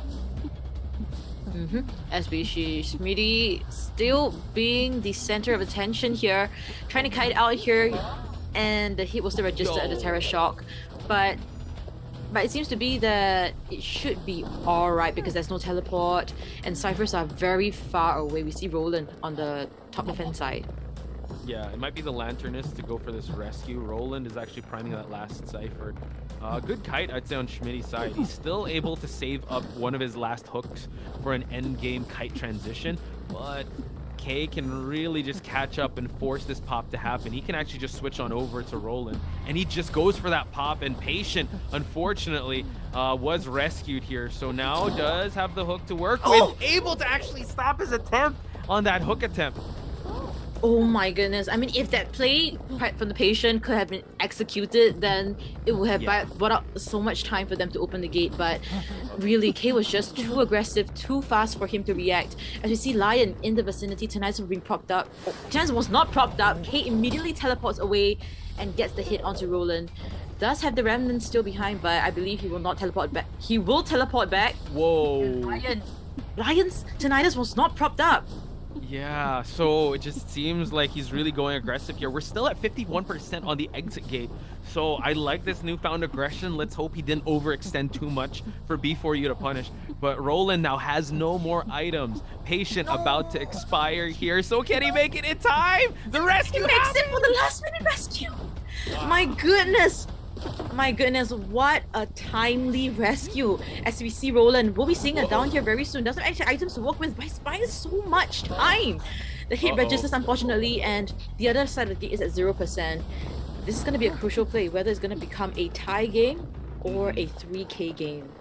Okay, so now Elian still on the rescue attempt here, but Schmitty can actually get this exit gate going just in time. So dungeon is not where Elian is, so Kay's gonna have to create like a fork in the road here for a rescue attempt to happen. But luckily we can shadow step back. Gate is already open. Elian might be a little overextended here, but let's see, because dungeon is all the way over there, so he needs to make his way towards the exit gate that Schmitty opened up, which I feel like he can do. Yep, and detention will be out in 3 seconds, so this should be a pretty safe rescue for pretty safe escape for Lion, and we will see a tie game coming into game 2, first half between these two teams. Man, that was quite intense here. I actually thought that Kay was going with a super aggressive mode, but I think he kind of had to hold the brakes there because he knows what B4U is capable of and that they can turn a tie situation into something even worse for the Hunter. So good back and forth. Elian, unfortunately, fortunately for him, he was just the main decoder, right? And gets that last clutch rescue towards the end there. And chasing green at the start also was a very interesting choice. He did get an early down, but green, the redemption kite, was actually what kind of turned the tides for B4U there, for them to really control that mid game. Yeah, and even though Lion didn't do very good, great in the game 1, but I would have to say game 2 was his turning point. Though he was not the kiter, but that rescue itself turned the game around. I would say that it potentially turned a 3K, 4K game into a tie game. So great stuff coming in from B4U survivors, timely ones. One thing that Lion did very well was to get out of Tinnitus range, and he did so very well. He confused Kay. Kay couldn't find him, and we had a great game with a tie, ending up with a tie. But I believe AMEY, this is probably not the best optimal game for them, since it's a tie game. Yeah, and you're going up against Sprinter, right? Like you're able to get one person escape on Sprinter, but usually he kind of ramps up towards the middle to game number 3. So we just have to trust that they were able to do their homework on Sprinter and they're able to draft a comp that could at least secure that tie.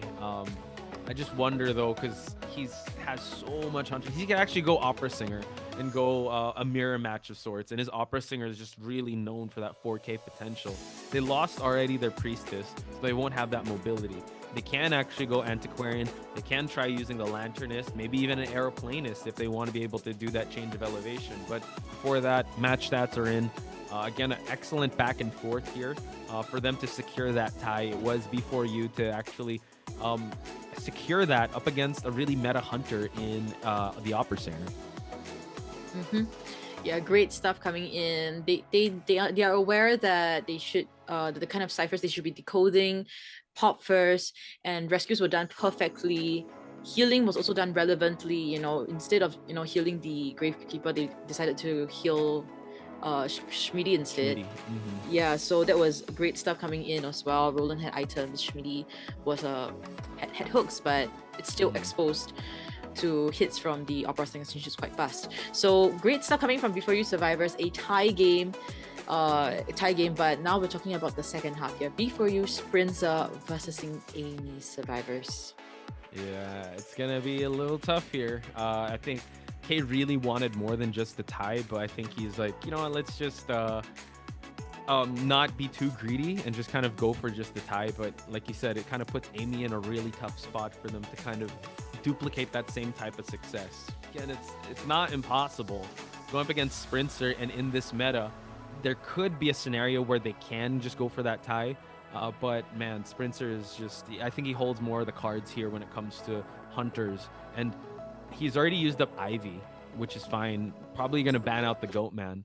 But then Opera Singer's left on the table, COAIST as well. He can go Dream Witch if he wants to, because it is Sprinter after all. But let's head to the picks and bans. Heading to the picks and bans. Yeah, I think I'm quite curious to see what the survivors will ban out of Sprinza. But for now, we're seeing the Doctor on perma bans. Permanently for sure, I feel. Also with this year, just a couple in the ban selection, as we see Opera Singer getting banned out here, so we won't be seeing a mirror match, but this exposes the exposes Goatman, exposes COAIST to come into play here. Right. So still very great options as we see the Lanternist getting picked up right from the get-go. Wow, so strong picks compared to B4U, right? They secured their Gravekeeper, they secured the Rescuer and the Antiquarian at the start, but here let's go Lanternist, so prioritizing that. So it kind of shows that AMEY is also kind of going all out in this game number 2, because the one that controls game number 2 kind of dictates how the next game would be won, or the win conditions of the next game. So pretty sure they're going all out with their survivor picks here. First officer is going to get taken off the table and opening themselves up for a forward, so more of a harass heavy comp here with the 2 forward and Antiquarian to be picked up. All right, so maybe a Meteorologist could come into play here. We've seen the combo between forward and Meteorologist being put into effect here, but the execution as of now, I have yet to see it within the NAEU region. We did see a couple of combos yesterday, but that was not played out. But let's see if it's going to be the Meteorologist here, or is it going to be perhaps another Strong Kaita or Decoder?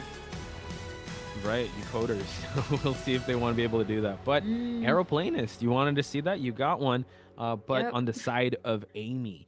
And you talked about how well Aeroplanist, there's just Meteorologist, Aeroplanist, how well the Aeroplanist does in a map like this. So really good, I'd say. He can also be a dedicated rescuer because he can just close the distance early on with a rocket chair with his jetpack boost. And yeah, Sprinter kind of has his hands full here. Opera Singer's taken off the table, so usually Opera Singer could close the distance easily with any of these survivors. But now that that's not in play, like you said, COAIST is up for grabs. We also have Goatman as well in terms of the meta. But Sprinter, I mean, he could use whatever hunter he wants in this current state of Identity 5. Yep, as we see the very cute carrot skin onto the forward here. I think what I'm actually most interested in, right, coming into this matchup here, as of now I've yet to see, is the Lanternist having the first kite. You know, the living image, we give the living image, kiting out, especially now against a Goatman of Sprinters. This is gonna be one hell of a matchup that we have to see here. Does AMEY survivors have what it takes? They did show us that they have what it takes in the game number 1. However, in game number 2 against Princess Goatman, it will be a different story. Yeah, I'm excited. I hope we do see Lanternist take the first chase, because usually we've seen matchups of Aeroplanist and forward taking that first chase. It's kind of 50-50 depending on how they can prolong the first hit from happening. But yeah, with a very skilled Aeroplanist, you can really delay that for the cage to actually drop before he lands a single hit. But we've seen how Sprinter is very proficient with his Goatman. And in a big map like this, it's going to allow a lot of distance to be pulled from the survivors. So let's see if they'll be caught up in these cages with the Goatman. Yeah, his double cages is truly something that's quite frightening and hard to deal with, especially his backstab as well. As we see these spawn locations, center will be Loji, the forward, and AJX will be at the Umbrella Gate, Mucha will be at the other side, and Lanternist will be very safe at the hotel area. So this opens up if he wants to go for Ajax. Oh, actually, no. He actually wants that smoke with the Antiquarian. He's going to actually go try and take out or kind of go for that same, well, pick off onto the Antiquarian similar to K. So unfortunately, Chocho, we will be denied of, unless he will make a rotation all the way to the Lanternist. I don't know if we're going to see that Lanternist first chase. But looking at the Persona Web, seems like he wants to just eliminate the stuns here with Excitement, Trump Card, Detention, Iron Will as well as Berserker, and also Wanted Order just to see if he'll be able to find anyone trying to go for that rescue. We do have 2 Borrowed Times, 2 Tide Turners, and a couple of Flywheels just to negate the first hit on the survivors of AMEY. So let's see how they're going to fare out. This is game 2, second half of AMEY versus B4U. That's Chocho. I'm Posh Spice. We're your commentators for this match.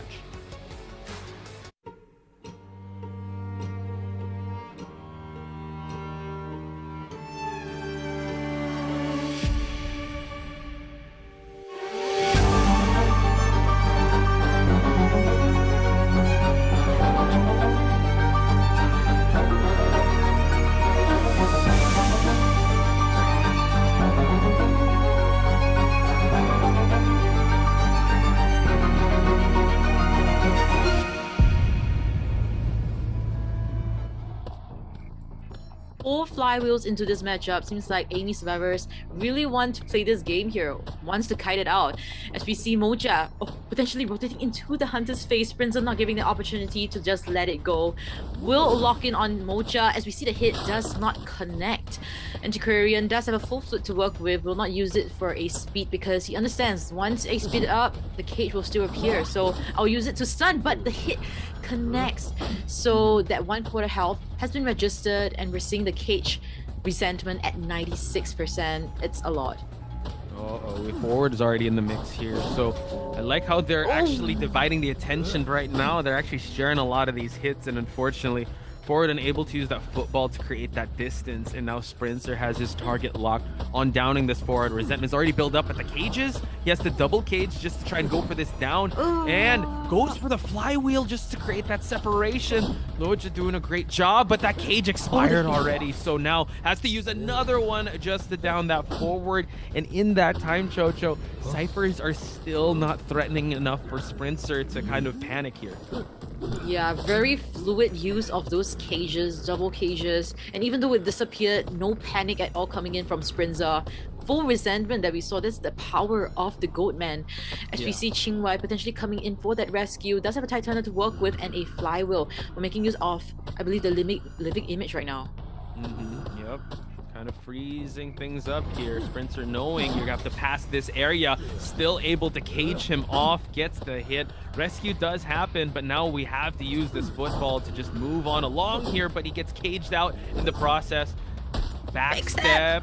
No flywheel here. Oh man, just hits him towards the tail end of that animation, and Forward will be falling once again.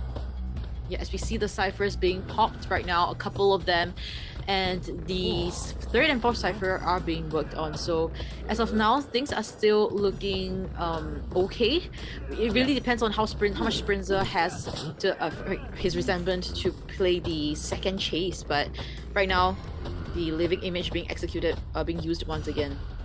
It's quite unfortunate. Wanted Order is on that Aeroplanist who has a Tide Turner on him. So Ajax is not going to have a sneaky backdoor rescue. Sprinter now threatening with the cage, or is slowly going to get 100%. Gets the hit and has to break the cage to just go for the rescue. Able to get a late rescue, but it's still all good. Let's see if the Forward's going to use this entirety of the football.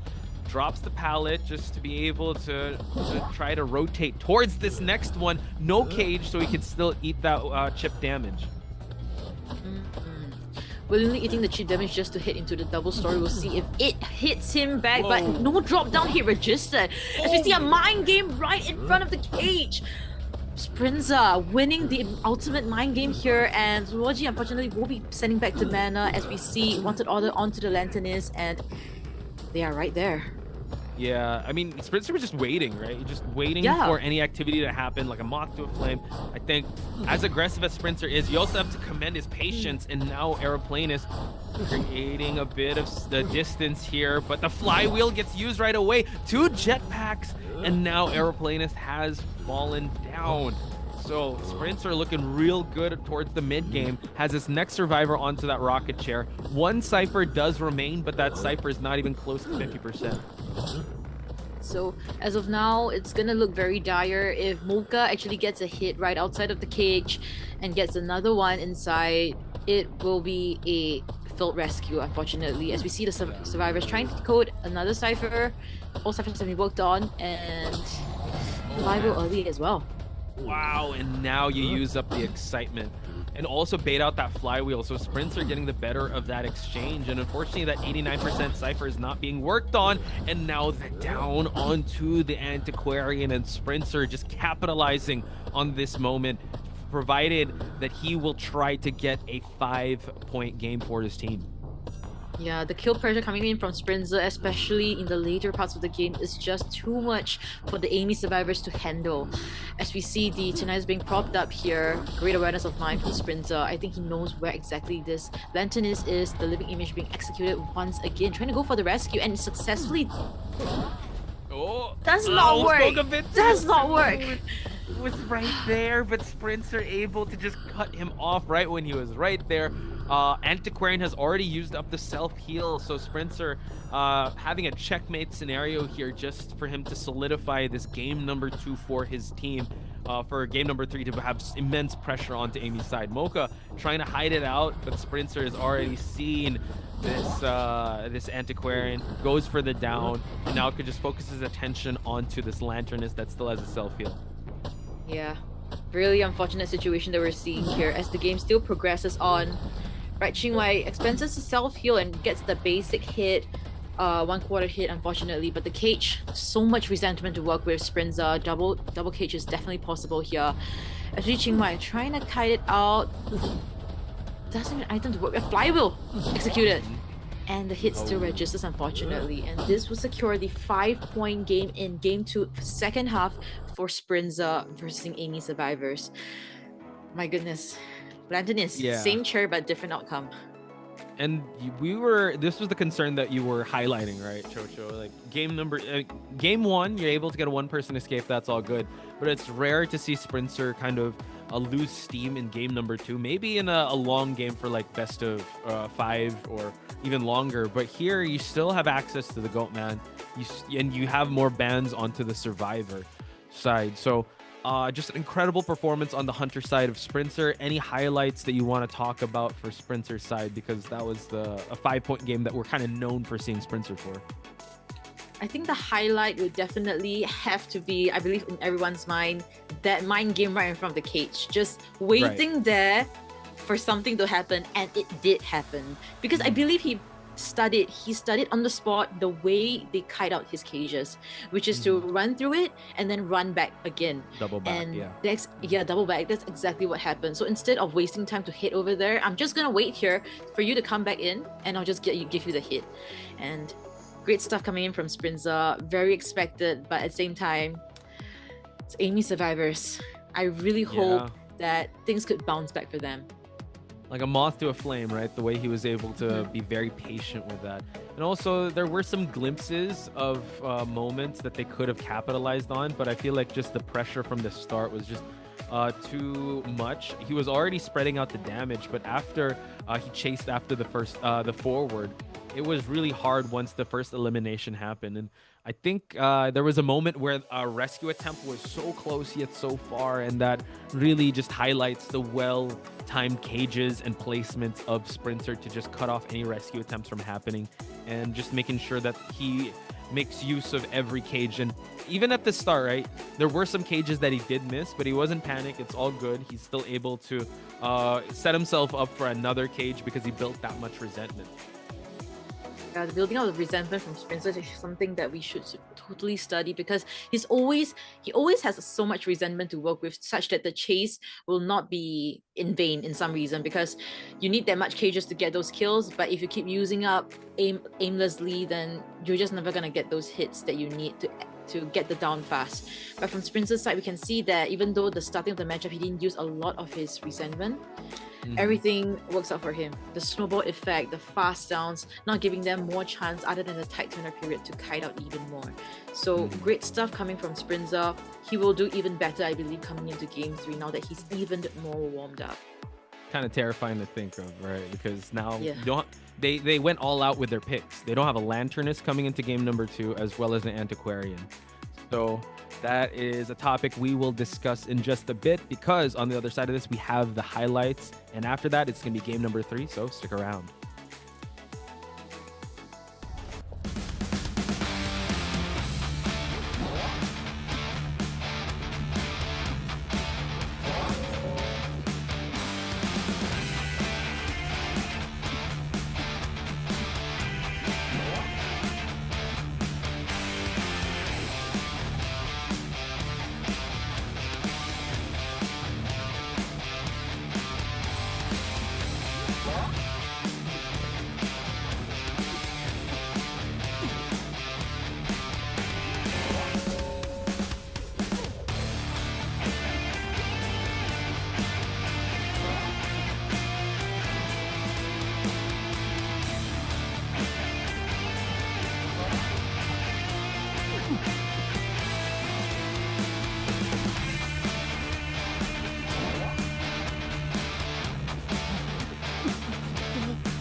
Ladies and gentlemen, we are back once again for game 3 of the matchup between AMEY versus B4U. We've had a draw game in BO1 followed by a 2-7 in favor of B4U, and right now AMEY got a clap back. How are they gonna do so? There's a 5 points difference in this, unless they're able to potentially get a 4 escape or 4K situation. If not, it's gonna be difficult for AMEY at all here. Yeah, you're right. Yeah, they need to reclaim that 5-point deficit, right? Because they can't just win the round. They have to win it in emphatic fashion, a 5-point difference. Even if they 3-1, 3-1, if they win 3-3, I think they should be good. But I'm no mathematician. But what I do know is that we're heading towards Arms Factory, folks. So from huge towns like Ever Sleeping Town and Chinatown, now we're going into a super compact map in Arms Factory. Chocho, you have a very puzzled face here. What are we talking about? No, I couldn't see where the selected map was because everything was just shining to me. Sorry. Oh, okay. Arms Factory. Yeah, Arms Factory, we'll be having AMEY survivors. This is gonna be a crucial matchup. You know, you mentioned that the 3-1-3-1, right? Actually, 3-1-3-1 wouldn't be enough because of the 5 points difference in game 2. 3-1-3-1 would cause a 4 points difference. 6 and 7, right? Okay, 6. Yeah, 7. so 6. Okay, Gummy is gonna be like, I don't understand. What do you mean? What do you mean 6-7? Yeah, she's so against 6-7. Guys in chat, when you see Gummy, just spam 6-7. Anyway. 6-7. Okay. Yeah.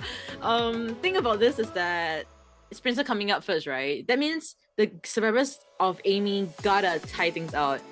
Anything less than a tie, they get 3K or 4K by Sprinter, it's game over. I don't think there will be a second half at all for them at all. And we just gotta say our goodbyes to Team AMEY in advance if that happens. So fingers crossed for Team AMEY, for your supporters as well. Do give your support to Team AMEY. They need it more than ever.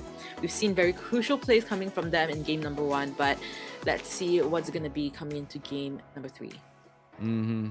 Crucial game, right? And also in the highlights, I was reminded that Sprinter brought excitement, and he only brought it out like towards the mid to late game. That he didn't even have to use his trait, or technically at the start, because he didn't get any stuns. So it's just terrifying when he just ramps up and he starts to really start to feel the momentum shift in his favor. So in game number 3, AMEY survivors really have to lock in here, as Sprinter is still on the Hunter side in this first half. Note that, we are going to Arms Factory. It's a much more compact map. A lot of bans, no more Lanternus, no more Antiquarian. Crucial picks here on the side of the survivors, no longer on the table for AMEY to try and get the ball rolling for them to be able to tie out this game. Yeah, as we see a harasser getting banned out here, Archer coming in from Sprinter, but question is, which Hunter is gonna pick here? Is it gonna be the Dream Witch, the Bloody Queen, something of those sorts, or is it gonna be something that's still within the meta, whether it's Opera Singer, whether it's QIST? But as of now, we have yet to see the QIST getting banned out here. I mean, as a choice from AMEY's side. In fact, it's the Dream Witch and the Peddler. I like this. Peddler is actually really good in this map too. I mean, it's quite compact. There's a lot of walls that you can actually use to siphon from for you to get the rock form on. And also, Sprinter on this Dream Witch, it's good that they took him out, but you still have access. Oh wow, they didn't ban out Opera Singer. But Opera Singer in this map, it's kind of okay, but it's on Sprinter. So going to the survivors though, picking up the first officer and Fire Investigator. Fire Investigator able to balloon off a lot of the kiting spots here, or at least close out the kiting spots for the Hunter, forcing him to break the balloons. And now another harasser being eliminated is going to be the Coordinator, along with the Archer, as you mentioned, and the Seer. Alright, so as of now, AMEY really gotta go all out, man. Don't leave any hidden cards anymore, because this could be your final match. As we see the Gardener being propped up here, it would be quite interesting to see this, because Gardener, we do know of the shield, but after these other survivors got buffed and everything, Gardener kind of fell off a little bit, and we don't see her that often anymore. So I'm glad that AMEY was able to pick this up here. We'll see how it will be put into effect, whether there could be any dismantling of the chairs possible here to create more time for ciphers to be decoded. Yeah, I do think, Gardener is, compared to how prevalent she was in previous Call of the Abysses, she has fallen in priority, but nonetheless, she's still, once you time her shield very well, it's still very effective if you're able to utilize it. Breaking of the chairs, not sure if we're going to see most of that, especially with a Hunter like Sprinter. You can just fix it right up. It's totally fine. We do have a Novelist. So Novelist can actually provide a lot of harass and support and create a lot of distance if he uses that book really well. Now the choice is up to Sprinter who he'll be using in such a compact map. Dream Witch is off the table, Ivy as well. So, and also the Goatman. Peddler, one Hunter we barely talk about, but is also quite scary if you go up against them. But okay, as of now, I'm looking at overall Survivor team count. It seems to be that they are trying to prepare for an Opera Singer coming in from Sprinter. So it's just gonna be how it is, right? They've really banned out, in their own opinion, the Hunters that is great in this map and also great in Sprinter's hands, the Dream Witch as well as the Peddler. Seems like I'm not too sure about this. Maybe you guys could let me know, but it seems to be that Sprinter might not have a QIST in his Hunter arsenal. Not yet, or at least not sure yet. Not showing. Sure not showing it, right? Because you also have to admit that if they do make the teams that do qualify here in the group stage, you don't want to give too much information to your team, and you want to kind of cook. You want to be able to let it cook in the background before you present it. And as you called it, Chocho, Opera Singer is going to be chosen, and I guess it's the lesser of the evils. They don't want to face either his Dream Witch or his Peddler, but his Opera Singer is as terrifying as his Goatman, because he's one of those hunters that put this hunter on the map, and I'm kind of scared to see how they're gonna survive up against Sprinter's Opera Singer with how terrifying he was with the Goatman. If you add the mobility of this Opera Singer and the compactness of this map, could be a little tough. But like you said, Fire Investigator cut off the shadow dancing routes. You have also the Novelist to kind of harass and also displace the Hunter with the Gardener, also tanking some hits. Hopefully AMEY has prepared for this. Yeah, as we move into the spawn location portion here, we are seeing the center area having first officer. Front gate we have the fire investigator, and near the factory area we have the novelist, and Xingwai will be at the open air area near Shack. Hunter is spawning at the back gate area. Does have options to work with novelist or gardener, but gardener could be the better poison for Sprinter to work on, because I'm not sure, man. Novelist itself, we've seen how Novelist really does well against the Opera Singer. So let's look into the personas first. We have Excitement once again, Trump Cut Detention. So it seems to be that Sprinter is quite confident in his chasing potential and will not be working with that blink. As for Survivor side, we're seeing 3 Tide Turners and 0 Flywheels. So this is going to be Game 3 first half at the Arms Factory area. And I'm Chocho, and joined by me is Posh Pies, and we'll be bringing the live commentary of this match.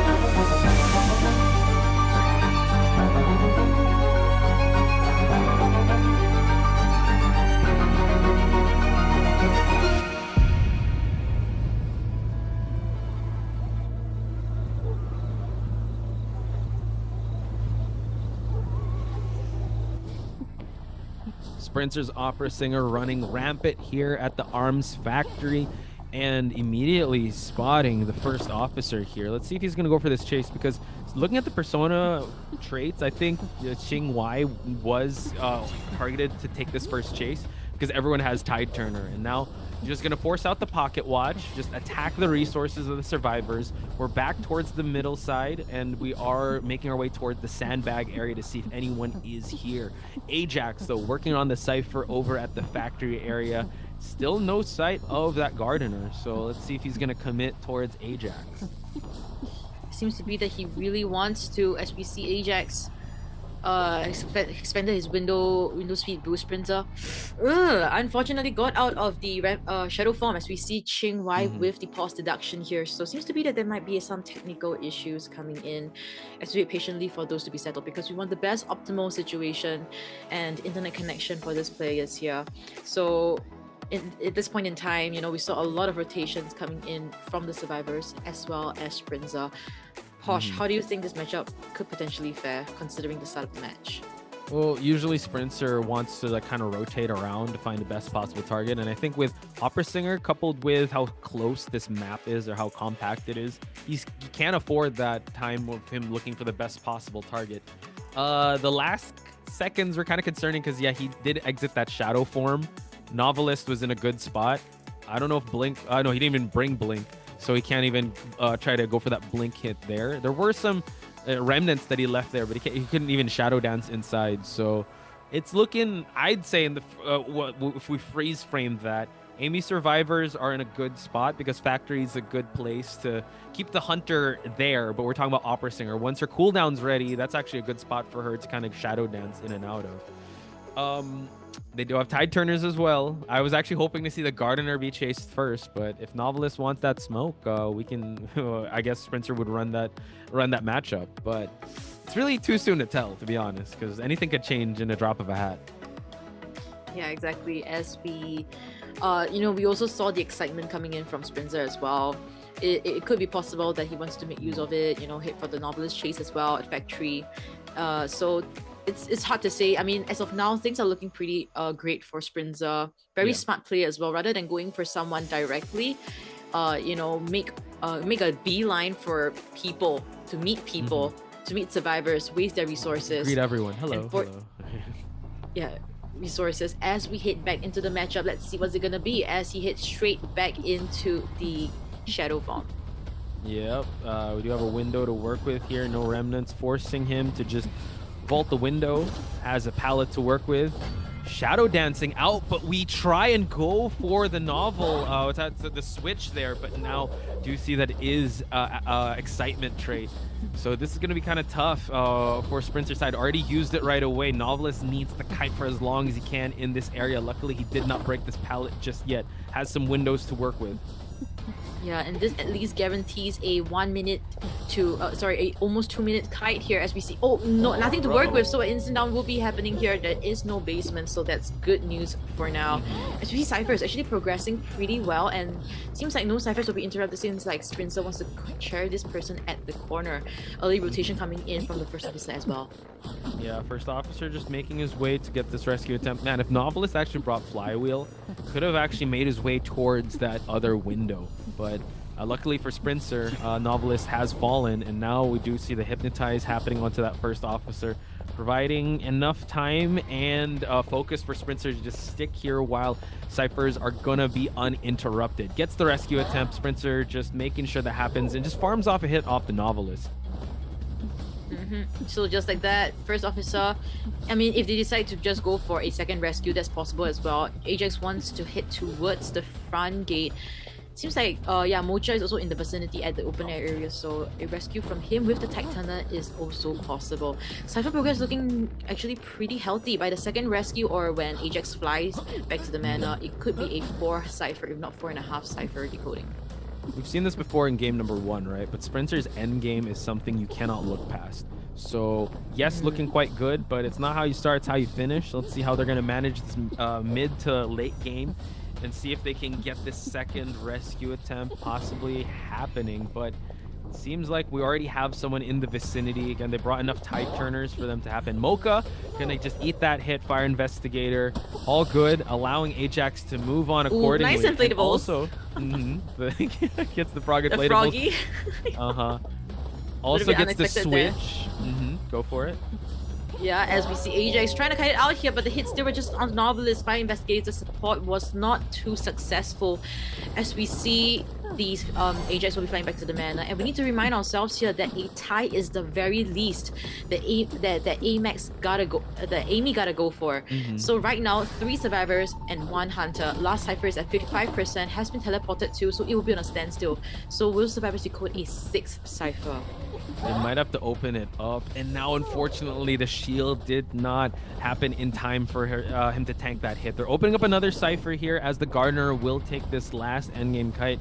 Don't have any traits to work with. They've already teleported, so they need to rush that Cypher while Qinghai needs to keep Sprinter busy enough for him not to interrupt that Cypher from moving. Yeah, Qinghai is actually doing a great job here, buying a lot of time, and the shield successfully registered. So Qinghai survives for another day, can make it to this window here, but no speed boost unfortunately, and will get the hit through the window. We'll get Chad here, but it seems but we need early rotation coming in from the first off, which is happening here. Cypher is at 70%. By the time it's Chad, it could be at 75%. By the rescue, it could be primed.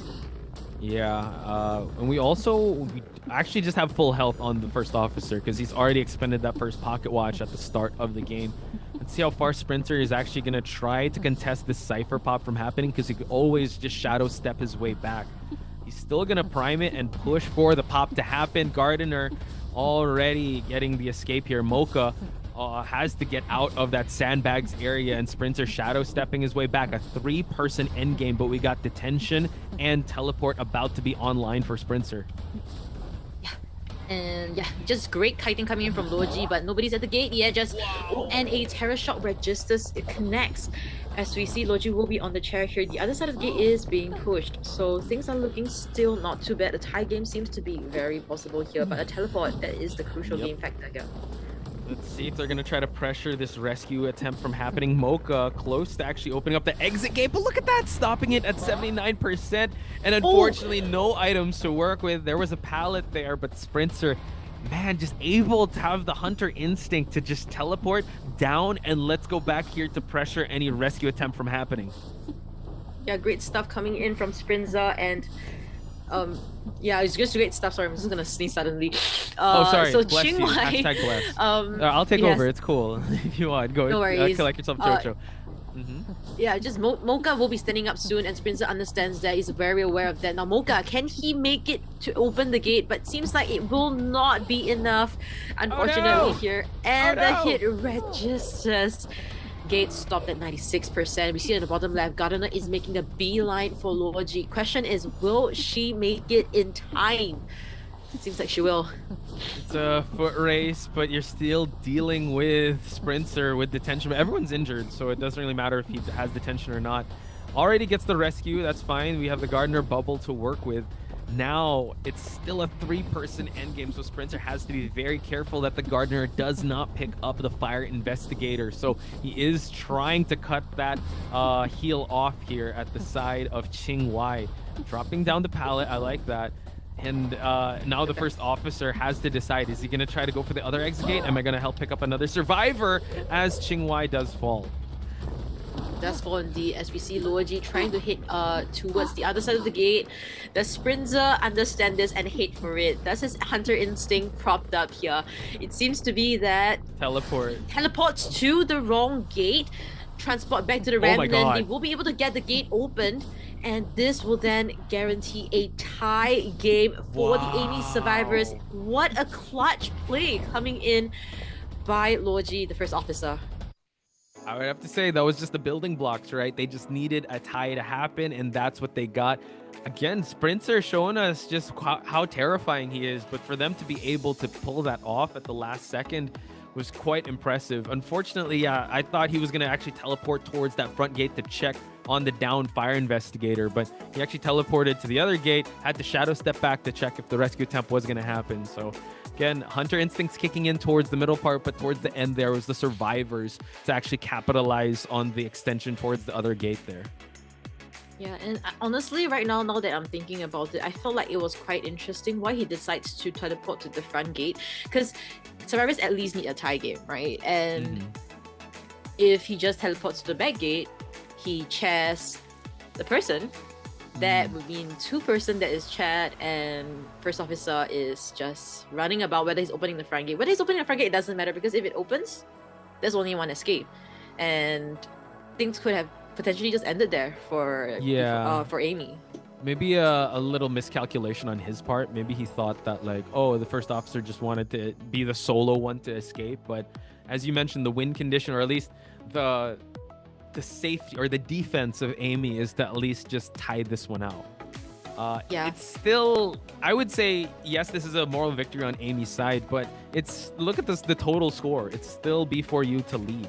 And if they go for another tie, this actually puts a hella amount of pressure onto the hunter of AMEY, because it's 4K or bust on his side. And if you do that, we have to go overtime. Or at least we have to settle it with the escape amount. Or no, actually, I'm not sure how we're going to settle this, because I'm not sure if there's overtime. But we'll wait for Mother Vase or like the people in the back to confirm with us how we're going to settle that. But we're still in a territory where B4U is leading. So yes, AMEY able to tie out an opera singer of Sprinter is great. I mean, in any other way, this snapshot is actually really good. But in the whole grand scheme of things with the point differential, B4U is still in a good spot here. Yeah, and also for the side of AMEY survivors, you gotta give them some recognition, right? The end game was played pretty well. We see Gardner, Qinghai was actually just being in the area. If Sprinter decides to commit to Mocha, then he can just go for the rescue onto Logi, which exactly happened. And Logi also did a great job surviving, not going for an instant down situation. It's just amazing stuff coming from each of these survivors, and I can definitely say for now that AMEY survivors definitely has what it takes. It's just that sometimes Sprinza is just either too aggressive, or AMEY survivors, there's some missteps here and there, which is definitely normal in a competitive setting. Yeah, I'm seeing the chat kind of go wild with the ending of that match. So shout out to each and every one of you that's been joining us from the beginning. So yes, B4U is still leading, but AMEY, impressive performance with how well they were able to manage that endgame scenario.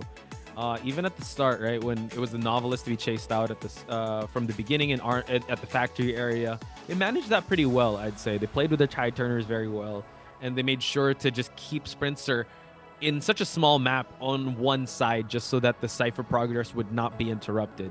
So just kudos to them for doing their homework. Again, this is Sprinter we're talking about, one of the gold standards of hunters, not just in NA. He's been acknowledged across the regions as one of the best hunters out there. So for you to get a tie in game number 3 up against this opera singer with no lanternist, with no antiquarian, it says a lot about AMEY. So that's good on their side. They're benched for now, and it's either Niella or K to step up to the plate and get a 5-point game or bust in this matchup.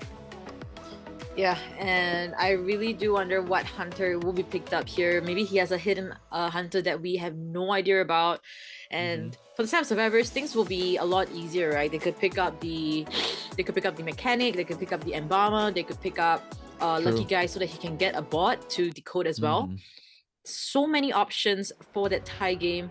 But ultimately, what stands here would be how Before You will handle the game itself.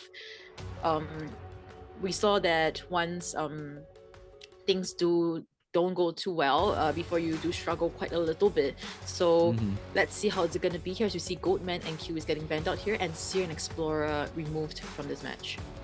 Okay, so this leaves an Ivy for K to work with. I believe that was banned out in the previous one, but Seer Explorer, as you mentioned, banned out, and kind of going with the route you mentioned, Embalmer, just for we've seen it yesterday as well. When you see a Survivor team pick Embalmer, they just really want to tie things out, and they just need one person escape. That is the bare minimum condition for them to win.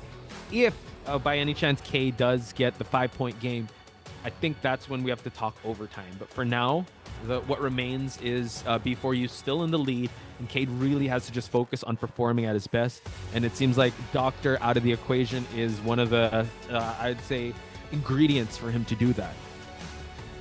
As we see a lot of the traditional characters that we usually see for tie games, Embalmer here, Mercenary, also being a very safe rescuer, with the Arrow Pass, he can come from far distances without getting interrupted.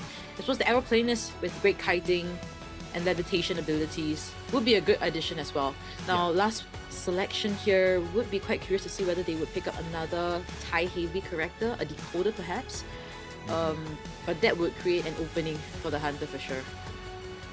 I believe Acrobat is still available if they want to use it. Who else is available? Oh, the Journalist. All right, we haven't seen the Journalist in a while, so 3 rescuers-ish, quote-unquote, because Airplanist has been a pseudo-rescuer. Journalist kind of going for that rescue build as well as the Mercenary, so I think they want to be able to secure themselves at least one person to escape. They don't have a dedicated decoder, but we know how well Before You can Cypher Rush. I think they're just going to rely on just having perfect calibration and just making sure that the first kite will last a while. Which, again, if you're the hunter, you kind of want to go for that Embalmer at the start. So just allow, or if you're going to go for any of this, it's going to be a headache to chase because they have a lot of kiting potential. Yeah, hard to kill, hard to down, and this is things that Before You survivors are known for. Yeah, I mean, you mentioned the Cypher Rush comes from Before You survivors. Yeah, I do have high hopes for that, but at the same time, we have to recognize that this team comp is not the fastest decoding one.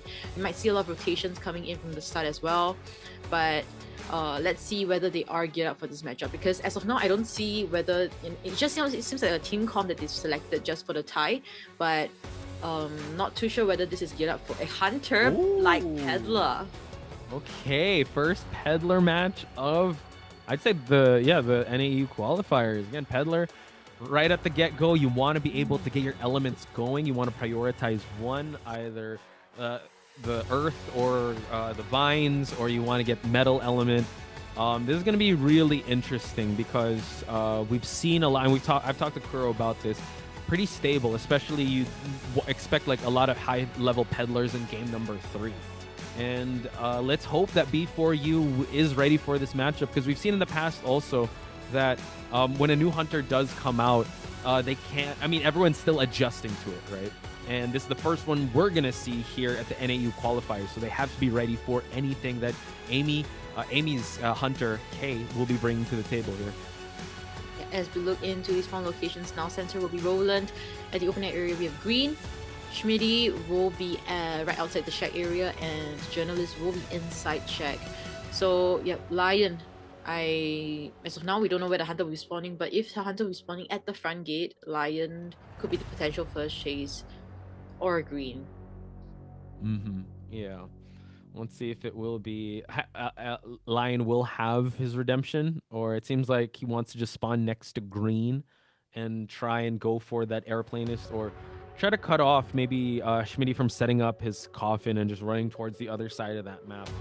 But let's see what kind of peddler we have. We have Warp, as well as Trump Card, Detention, Wanted Order, Berserker, as well as Hunter Instinct on the side of K.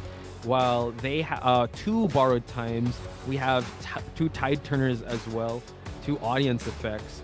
Let's see, before you, the win condition for them is to just get 1 survivor out of the gate. If not, this will tie, and we're going to have to figure stuff out. So we'll see if that would happen.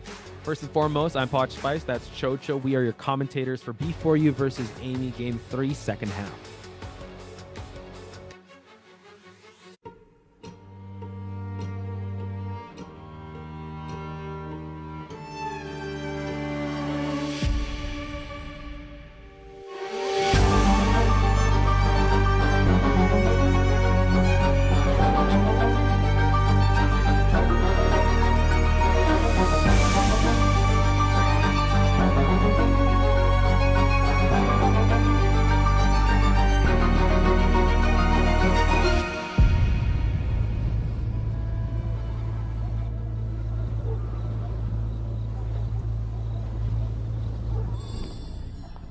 First peddler in the NAEU tournament, and we'll be seeing K heading straight for the near sandbags area. We see the Embalmer has already placed his coffin, and the ciphers at the shack area will be interrupted. So journalist and Schmitty will be kiting on top of each other.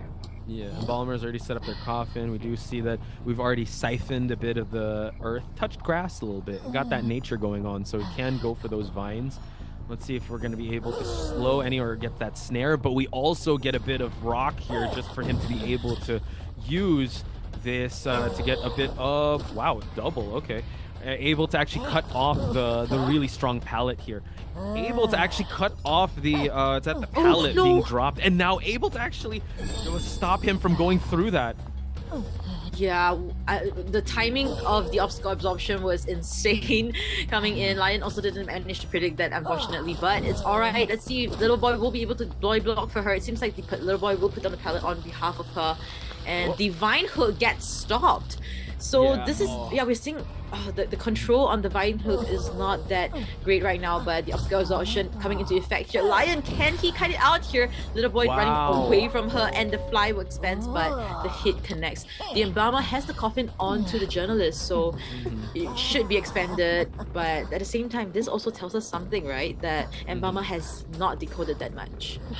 I would have to say that's the occupational hazard of using the peddler, because with that, if you siphon that nature and use the vines, it's really hard for you to be able to kind of maneuver around tight corners. And also, if you get the obstacle absorption, the survivor can use that right away. So we're gonna see him absorb nature once again, and also just do a cutoff here, just for him to drop down this pallet. But the last effort is gonna get popped. But looking at the cipher progress, it's still looking quite healthy. Noting the win condition of B4U's, just get 1 person out. Yeah, they could just potentially just give a tinnitus here and just call it a day. Continue on those cipher machines, because that is the name of this game, to decode all the ciphers and get out. As we see Embalmer constantly getting the wanted order, but that's fine because he won't be the rescuer in this case. It will be Roland, but Roland will just be standing there. He won't come for the rescue. They are planning on selling. Yeah, I think also the wanted order on the Embalmer is a little tough. We're going to see the Vine being used just to see if he can try to harass and also close the distance, because Journalist is going to be sent back to the manor. 3 ciphers remaining. They don't have a 6th cipher working just yet. So far, so good on the Survivor side to play to their win conditions. K is going to have to ramp it up and get the second down really fast. But Green, with his full stack of jetpacks, could be a tough target to down here, as K is going to try to cut off the kiting route here by using the obstacle absorption to just close the distance against Green. Oh, and the small earthquake happening there, giving that chip damage onto the aeroplanist. Great stuff coming in from K, taking advantage of the moment, but aeroplanist just get into levitation mode, get away, and the Vine Hook just closes distance once again. Yeah, so now he's gonna have to be able to work with a pallet here, but obstacle absorption here has a window and also 2 jetpacks. So let's see if Kay can be able to close. Oh, nice. Earthquake. Nice. He'll continue on with the jetpack. Yep, we see the metallic absorption as well, and the down onto green. But why does it even matter? Because last Cypher is at 92%. Teleport happens, and Schmitty just trying to run away here. Roland will potentially either come for the decoding or if not the healing onto green. This is what's a little scary because Embalmer does not have borrowed time, so the pop is going to be quite scary. But Roland's just going to immediately pop it just so that he'll be able to actually get the aeroplanist up. He still has some elbow pads to work with. A 3-person endgame. It's looking quite good for B4U. Exit gate is already being worked on. Roland is going to try to preoccupy the hunter. And unfortunately, the Vine couldn't catch up to the Mercenary. He's going to have to do an obstacle absorption just for him to be able to catch up to the Mercenary. Yeah, great stuff coming in from the survivors as well. Roland still has another outfit to work with. We mentioned the mini earthquake also registered onto him. Gates are being pushed right now. We could potentially be seeing at least a tie game, if not a 3 escape from Roland. Is there's some quite tough tension here as well. Roland accepting fate, and we'll see a 2-2, so a 4-4 at the end, and of course B4U wins the game 1 round first half. Congratulations to B4U making it to the next stage of this qualifiers. A well fought out battle. I feel like it was Reina in the chat that said AMEY and B4U have acknowledged each other as really tough competitions, and it's quite unfortunate that they met early on here. I feel like it would have been cool if we saw a little more games because of how back and forth it went, and they really played to their win cons very well. Again, shout outs to AMEY for giving us amazing matches, but B4U comes out on top. Yeah, congratulations B4U, flowers to all of them, and of course there's definitely key plays, crucial plays coming in from each and every one of them. And also one thing that we should also note here is that though AMEY did not make it further in this tournament, this does not mean that they weren't good. They were extremely talented. They were so good individually. There were so many key plays. Remember the Gravekeeper in game number 1 exiting the gate. That was a crucial play. Followed by a great kite coming in from Qingwai just now in game number 3 as well. So this is actually a lot of things combined together, and they created this team. They have been together for less than B4U, but with what they have to show us today, I think they definitely took something back.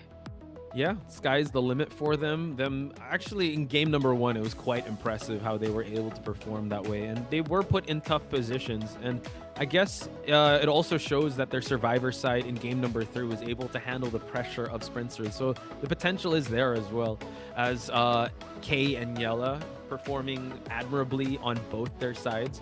So can't wait to see more of them, but B4U showing us, you know what, it's hard to stay up on top and stay consistent, but they are proving to everyone that they are the standard that people have to measure themselves in NAEU. And I can't wait to see how they're going to perform in our 3rd match of the day. And they will be facing the winner of CON versus BIN, which is going to be a pretty interesting matchup. We'll talk about that in just a bit. But Chocho, out of any highlights do you want to talk about in this entire series of games that we saw?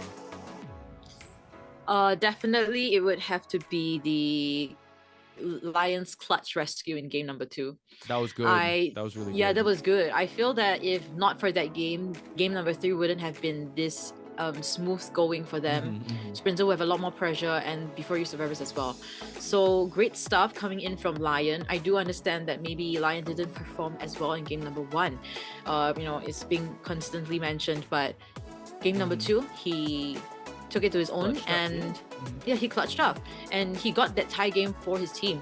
And coming into game number 3, though it was, you know, significantly longer, 67 seconds of containment time, and it's just great stuff coming in from Lion. Let's not it's B4U, they are doing a great job right now, and I hope to see an even better version coming into the group stages if they do make it. Yeah, and also it's not how you start, it's how you finish, right? With how well this happened. And also if one survivor does falter, you know, everyone else is there to kind of cover their ground. Right. And that's, I think, the beauty of a well synergized team like B4U. It doesn't matter if like they have a rough start, it's how they finish, and they're still able to find a way. And I mean, this also happened in COA stages. I still remember when Roland was able to get that clutch dungeon escape when it was up against Pepe's, I think, breaking wheel, or like he was just playing hide and seek and he was still able to get that victory. Again, not the best start, but it's how you finish. And before you just showing us that they are able to, you know what, make the most. When life gives you lemons, just make tangerines. Sorry, I just watched that. But when life gives you lemons, just make lemonade. And they're able to do that. And they're able to get a victory over AMEY, which is a team they acknowledge as one of the best in NAEU. Yeah, a 15-10 is not even like a closely, like, it wasn't like a one-sided victory for sure. Right. This one was a pretty close one, and we just happened to see a misstep maybe happening here or there, and things just turned the other way. So it's all right. We will definitely be seeing AMEY once again, possibly maybe in IVT NAEU in the later parts of this year or next year COA. Hard to say, but for B4U, they will be moving forward now, and we will see them in game number 3 of today, matchup number 3 of today. But as of now, matchup number 1 has ended, and yeah, it will be quite exciting to see what the next matchup will bring to us. Yeah, again, big shout outs to each and every one of you that's showing the love to AMEY and B4U. Again, they have acknowledged and they both respect each other as competitors and teams. And they kind of spoiled us here early on. I really want to see how they would fare in longer sets and see how deep the hunter pool of Sprinter goes. We still have yet to see a Qist. We have not commentated a Qist matchup just yet, Chocho. And I think also people were kind of prepared for that. The teams were prepared for that because they were banning out Qists from both sides. So maybe in the next match we will see. I know that just a preview of the next match we're about to see, we have some specialists. Someone was saying Mind's Eye could come into the mix. I don't know. I am excited as well. I'm excited as well. We could see a Cowboy, we could see a Mind's Eye, we could see a Forward, and just a full harassment team comp. And if it's done well, yeah, great job. And maybe they might even win this and move on to matchup number 3. So we'll keep all of this information for a while's time later on. And we'll talk about more of those players when we see the team matchup roster in our faces. Yeah, I cannot wait to see that. And hopefully you guys will still join in and tune in towards that game number 3 matchup, because B4U will be waiting at the wings and I'm pretty sure they're going to be watching closely. But first and foremost, we got to honor that Sprinter as the best deduction winner in this matchup. His Goatman was quite insane with how patient he was and how... Yeah, it was just a show of patience, especially not being panicked or not being too overzealous with using the resentment cages. So well-deserved, well-earned for Sprinter. And as of now, you know, he's sticking still towards the traditional Meta Hunter picks, but we did see that his Peddler got banned, so which means that he may or does have a Peddler in his arsenal that has yet to show us. So maybe in matchup number 3, you guys might want to catch that one. Q is still not seen from Sprinter, so you guys could potentially expect that maybe in matchup number 3 as well. Fingers crossed that we're able to see the debuting Qist of Sprinter, but for now, what remains is still that he has a very terrifying Goatman, Opera Singer, and his Ivy. Just meta hunters, it's going to be really hard. And in this format, I just think it works so well with the meta hunters because you can't see the specialty hunters just yet in this qualifiers because it's only until BO3 unless you pull for that overtime. But right now, it seems like they can just relax for now, and you guys can relax as we show you the highlights, because on the other side of that will be our second match of the day. So we'll be right back.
several transformations.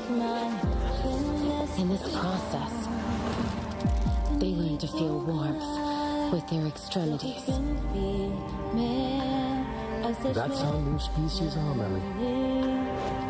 Always fascinating. Observe dreams with their compound eyes. Break free from constraints with their wings.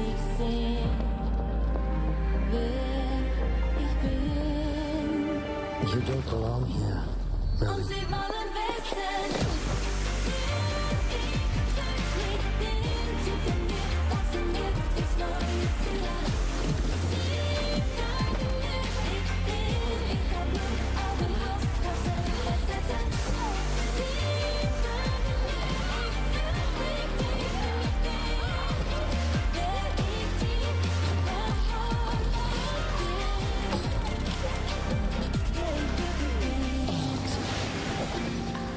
Pierce through lies.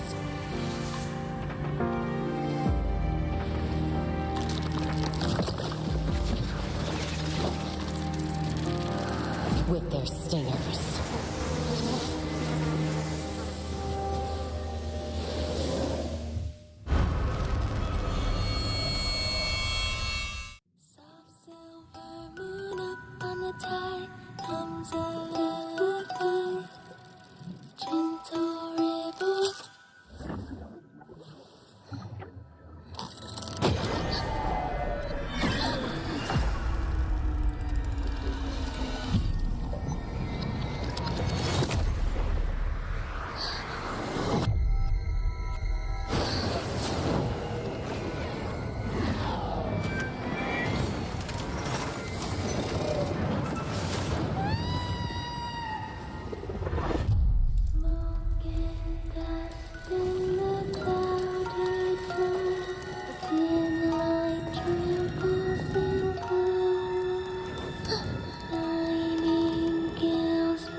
Watch the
welcome back, folks, to your next match of the day. Poch, Spice, and Chocho still keeping you guys company for this next qualifier between BIN versus KON. And I mean, from the previous match, I'm still coming down from that high. Quite the competitive matchup between AMEY versus B4U. But if you're just joining us now, B4U did make it towards our final match of the day, and they will be facing the winner of this next match.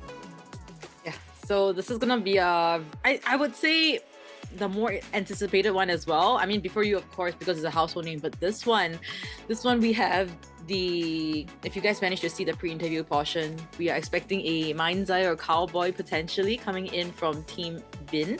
So it's gonna be pretty exciting because I also managed to look through their profiles as well. Team Bin actually previously was known as Team 81 back in last year, 2025 IBT NAEU. So we are going to be seeing a lot of familiar faces here. If you guys still remember, infamous Professor clutching it real good at the Red Church, turning a game from a 4K into a 1 escape. So we will be expecting a lot from, I believe, Bin, but also from Con side. But let's look into the player introductions first. We have Eve, I Eat Food, Infamous, Just Better, Fafa, and Ghostly. I believe this is Ghostly Luck from Team 81. Okay. I'm excited because even in their interview, Bin was saying, what's your goal here? The goal is not to get terror shocked or get rocket share hit. So they're coming into this with high spirits. I think they are a fan favorite, as people are showing a lot of love for them in the chat. But KON coming into the mix. Ching H, a known hunter here. Ram, Honor, Wolf, and Shiwu in the mix here. I'm excited to see how they're going to fare in this matchup. But like anything else, we have to talk about the meta. We got to talk about how these survivors really dominate or kind of shine in round number 1. But you did mention a couple of interesting survivors on Bin's side. So hopefully, I don't know if they're going to save it for game number 2 or 3, but I would love to see any cowboy that is going to be chosen. I'd love to see some howdies in the chat. Any Mind's Eye? What the helly, bro? I don't know if we're going to see a Mind's Eye come in, but that's going to be wild if we're going to see a Mind's Eye. Yeah, absolutely. And also on the side of Korn, right? Korn, Kiss on that, KON. KON, we've seen them time and time again in NAEU tournaments, official tournaments. And we've seen Honor, Ram, Wolf, and Shiwu. So no surprises there. And also from Ching H side, he's been multiple top teams, B4U, FZ, and ACT, RM, now in KON. We've seen his character pool time and time again, but now that we are in this new meta here with new hunters, does he have the QS and does he have the peddler? That's the question. We only saw the peddler towards the tail end of the previous match, but what I do see in chat are some shout outs I want to give out. Caro has been here since the start. We see Pocket Ratty as well, Demon. I know Arena was here. False God, Pluto's has been here since yesterday. A lot of familiar names. Again, just really focusing on the action for today because it's also notes for us because you'll be seeing us in the group stage as well. So we want to be able to give the storylines of each of the, not just how the meta is playing out, but also for the survivors and hunters that do make it out. As we mentioned, this month really is dedicated for qualifiers leading up to the group stage. So like next week, we will go to the Southeast Asia region to get 2 teams from there. But as much as me and Chocho love being morning folks, we will head towards Southeast Asia in a different time zone. So hopefully you guys can join us there to crown our representatives from our side of the world. But again, shout out to each and every one of you that has joined us since yesterday and today. Hopefully we get a good matchup between these 2 competitors and these 2 teams as we head towards our first map, which is going to be in Chinatown. That's right. Chinatown once again. So we'll be seeing Bin's Hunter coming up first. Bin's Hunter would be either Fafa or Ghostly. Fafa is definitely one of fans' favorites, but Ghostly, on the side of Ghostly, we do know that he played the Nightmare and the Opera Singer previously in IVT NAEU last year. So Nightmare coming into the mix here will be quite interesting. We've yet to see a Nightmare for quite some time. So yeah, Ghostly could surprise us because it seems like the survivors are a bunch of surprises. I would assume the Hunter would be as well. Yeah, I think that is something that is kind of underrepresented because we talk about meta a lot. There are those type of picks or the ones, let's say like Akka, that have just a specialty character in the Mad Eyes, right? There's character specialists, and I feel like those character specialists have to be rewarded and also kind of celebrated, because this game really just has dedicated followings per character. So it's really cool to see your favorite character, even if your character is not the most meta character. If you see them in play represented in a big scale, you want to be able to cheer for that person that's using that character, or you want to be able to support them in any way. So hopefully we get to see that in this matchup. Yeah, that's right. And also, going a bit above it, talking about a bit about their backstory as well. Previously, this team Bin was made in 2025, so just last year, quite recent. And for KON, they have been together since 2022, and they are filled with 100-star survivor players. So I would say that now that we're seeing Bin's Hunter versus KON survivors, I believe KON survivors might have the upper hand here. I mean, with so many 100-star players, you would assume that things would be quite good actually, because they most likely are duoing with each other. So this is something. And also they did mention in their pre-interview that their stronghold here, the key to victory, would be a very strong hunter. So that will be seen in the second half. I think also coming into it, I'd say, the underdogs are also, there's not much expected from them, but the shock factor as well. So having that mindset also, because I would have to, tip my hat off and give respect to B4U, because they are the ones with a target on their back, yet they have to stay that consistent. So just thriving under that pressure is really hard. So if you come into this as the underdog, not much pressure and also not much footage on you. So Bin Ghostly will take the mantle of the hunter at the start. Seer, Doctor, standard bans, allowing the Magician and the First Officer to complete like 2 out of the 4 invisible bunch here. 2 out of 4 already. Maybe we might be seeing a third coming into the mix here. We still have the Lanternist up for grabs. The Meteorology is a levitating one rather than the invisible one. A pushback from the cloud could be possible. And yeah, very strong kiting potential here, as well as harassment. Kiting potential definitely there for us now. For now, harassment is still not there just yet. Yeah, so we do have a journalist that was taken out of the mix here. And you asked for Harasser, we do get one in Enchantress.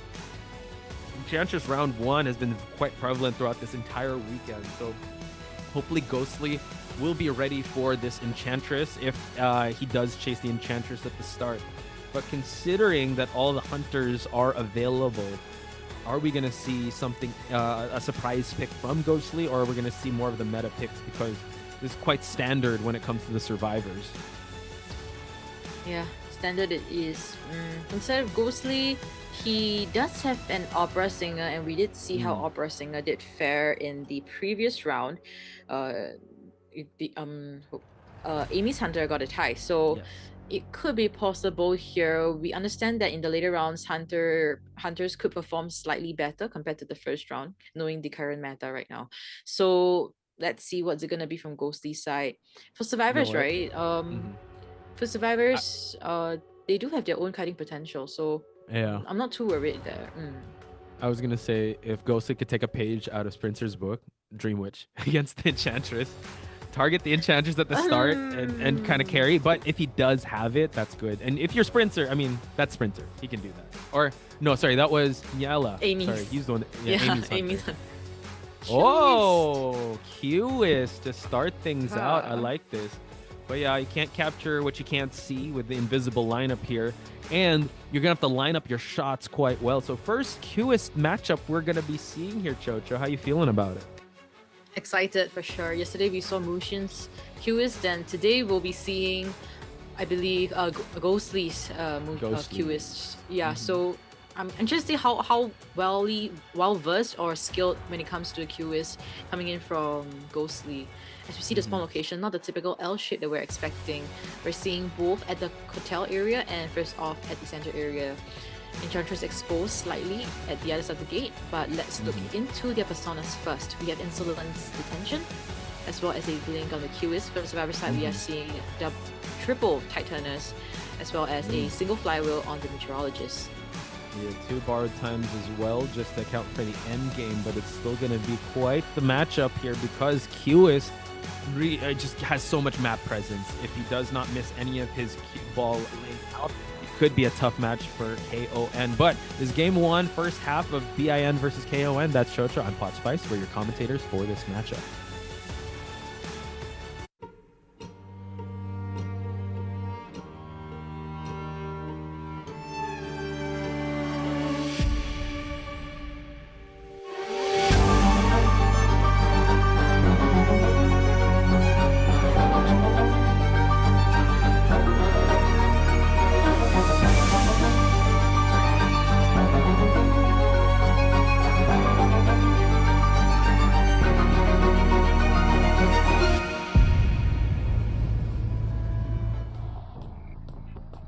You see a lot of Bin supporters in the chat, so cheer loudly for Ghostly as he comes up with his cutest pick here, coming in game number 1 here.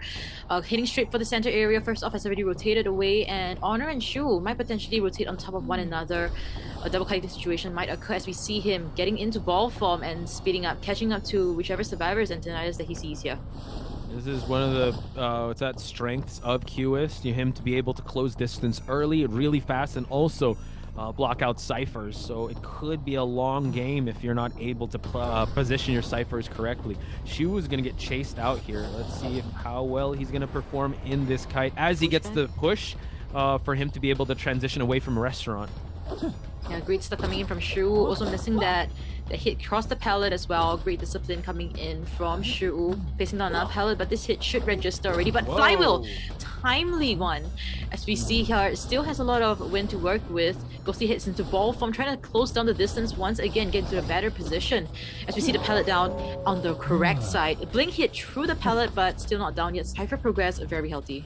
I like how the survivor Shu was able to just force out the blink trade. So now it's gonna be a little tough. We do have already one skill tree, one presence on the board, trying to actually see if we can get that push going on and that capture. But it seems like doing a great job so far, just baiting out regular hits. But the capture is gonna happen, and now let's see. He just puts him right in front in this sandwiched area just for the down to happen.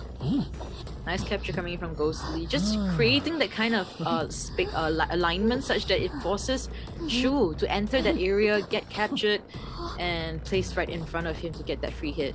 So as of now, Cypher progress looking pretty good. 2 minutes into the game, we're seeing almost a 3 Cypher kite. Yeah, so let's see how well he's going to be able to camp this chair as the first officer is already here, positioned to go for that rescue. Just going to farm off a regular hit. He's still able to catch up quite easily and just get a farm off hit onto Shu. Again, I think he's just running away just so that he won't be able to just interrupt any ciphers. But this is the QS we're talking about. He can put cute ball placements just for the ciphers to slow down, and that's what's happening. Even though they have 3 ciphers remaining, they do have significant progress on them, Chocho.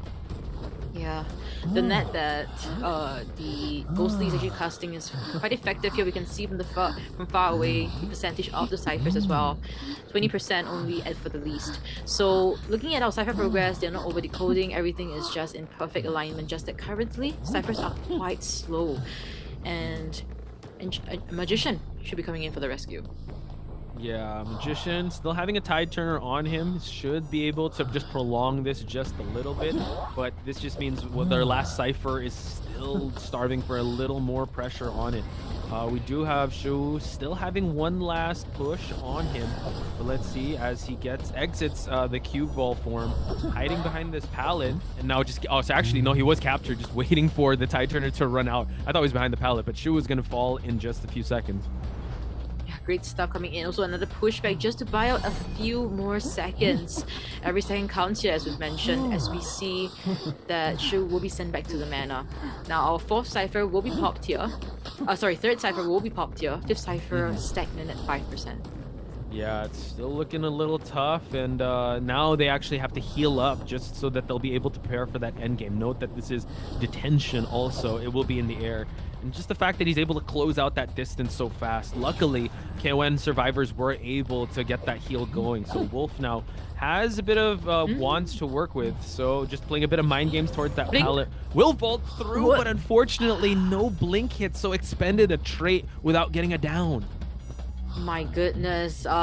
Feel like Ghostly wanted to do something, but the wasn't registered correctly. Yeah, you get what I mean there. As we see the blink expanded just like that.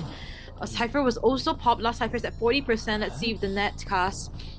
We're seeing that a 6th Cypher is also being decoded just in case, just an insurance. So yeah, it seems like a snowball situation for the survivors to gain that momentum, right? Like, unfortunately, the blink attempt did not happen. The down wasn't there. Still very healthy survivors towards the mid game, and he wasn't able to prolong that 2nd Cypher from popping on the first officer's side. They're looking quite healthy in terms of itemizations as well. Note that they have no more tide turners, but it's still all good because they can still force 3 ciphers here. But at least the QS can kind of control some of it. Yeah, they definitely can here, as we see that the Cypher Progress still working on it. They are decoding all 7 ciphers just in case because of the 15% or pushback afterwards. So this is something that KON survivors are prepared for. We're seeing the stun by the Enchantress. Ciphers are still being pushed here. Nothing Ghostly can really do here because all the ciphers are honestly quite far apart. He gotta be in ball form just to get to them.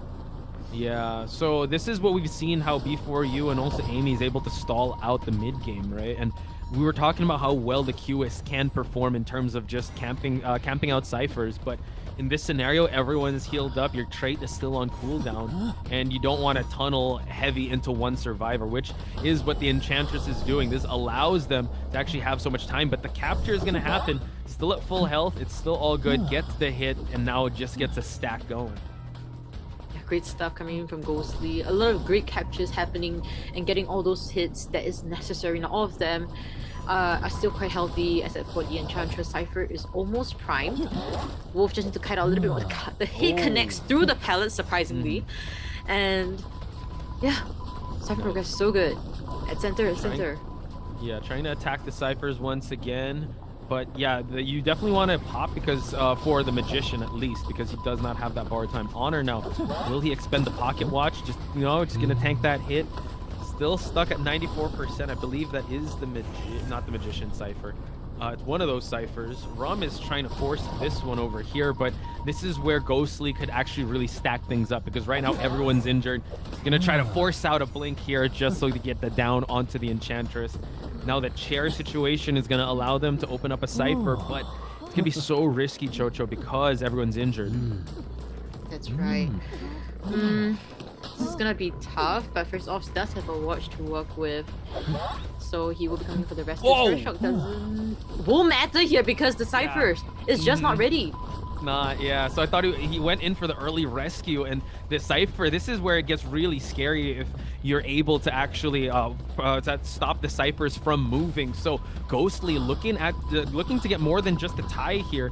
Gonna try to focus his attention here and try to maybe go for a pickup. But yeah, he could just continue just his camping out of this cipher. It's not close from popping just yet, so they can't get a pop rescue. Ghostly looking this really tough. We're seeing first officer spending himself here. We're coming for the rescue, but the cipher just not quite yet. 96, 97, and it will pop in time successfully. And using the want to body block. Ghostly didn't realize that Magician actually ran into his face, and now wants to gate control instead.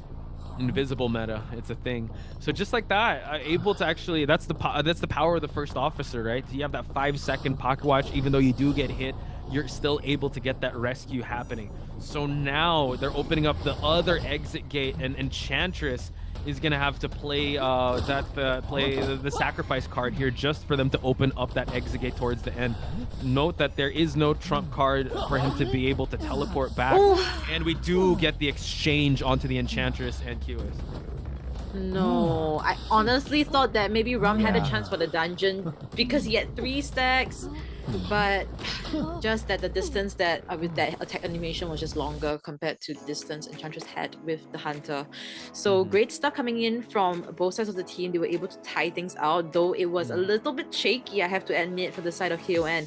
We nearly saw a potential 4K matchup. I think going back to that scenario where the first officer was there, I think there could have been room for him to like do a pickup and just move him closer towards the. No, but the first officer can push that cipher.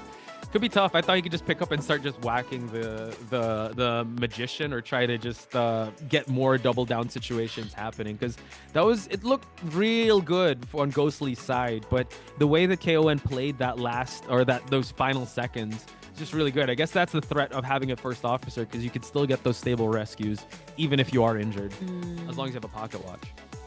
Yeah, honestly, maybe that play could work. I mean, bringing him and airboarding him just further away from the chair could have been maybe better as well, rather than keeping him next to the chair. Yeah. Yeah, that's actually a possible play that Ghostly could have gone for to better secure a winning position rather than a tight game.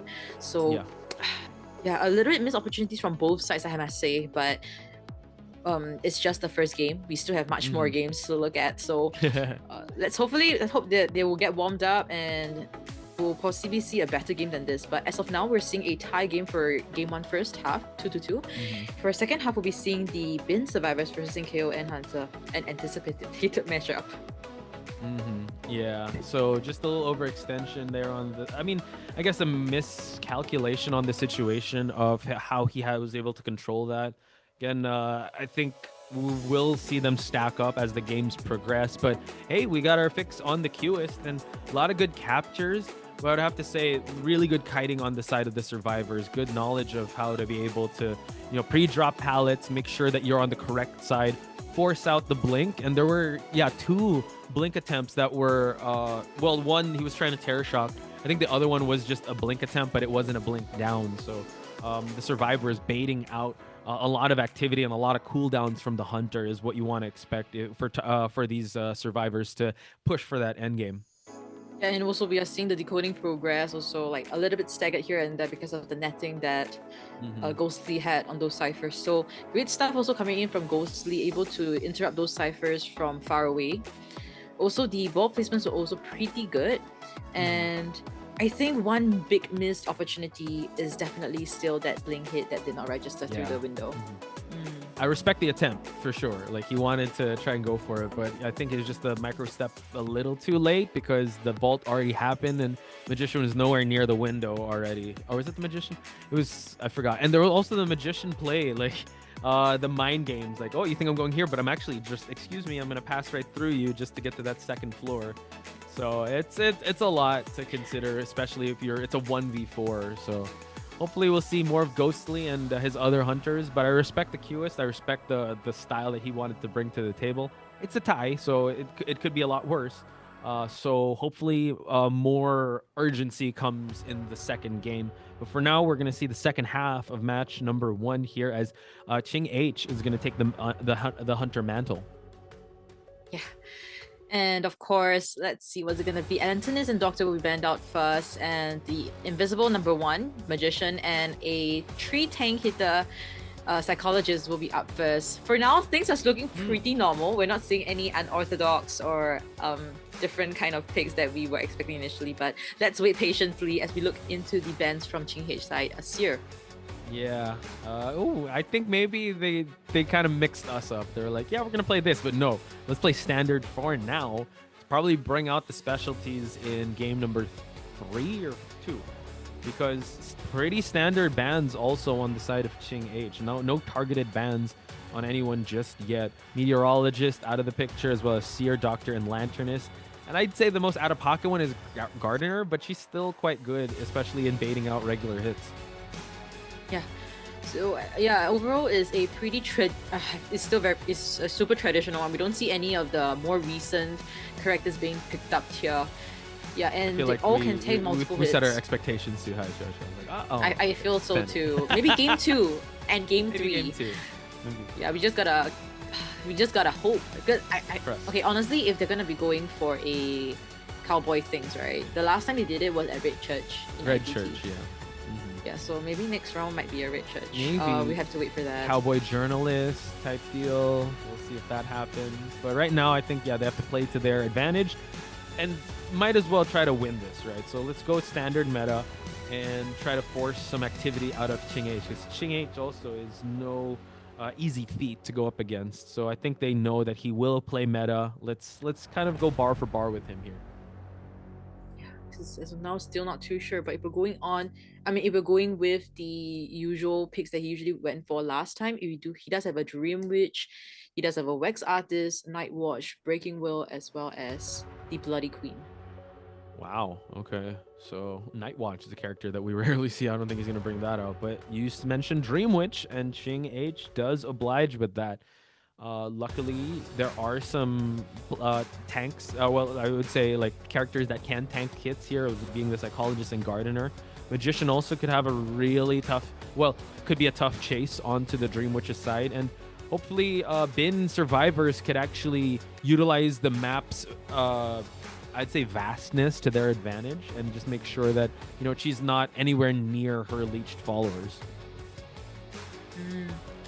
Yeah, as we look into this one location, center will be Gravekeeper, hotel will be having the Magician, and the triple hit survivors, or at least the triple hits. Gardener could be more than that at this point. They will be at the gate area and also at the lion cage. So pretty stable, I would say. Honestly, none of them are good chases. Yeah, it was gonna take some time at the start. We shouldn't be expecting instant down situation. Dreams will be spawning between the troublesome 3 to deal with. Wow. So let's see how is it gonna be here. Yeah. And I also noticed something for the NAEU side. At least some trends. QIS tends to lean towards a tie game, whereas Dream Witch is like favorites for the hunters. I mean, Spencer really put this hunter on the map, so won't be surprised. The Patroller trump card detention. Got Hunt, Berserker, and Hunter's Instinct on the side of Ching H, while the survivors carrying 2 borrowed times. We have 3 tide turners as well.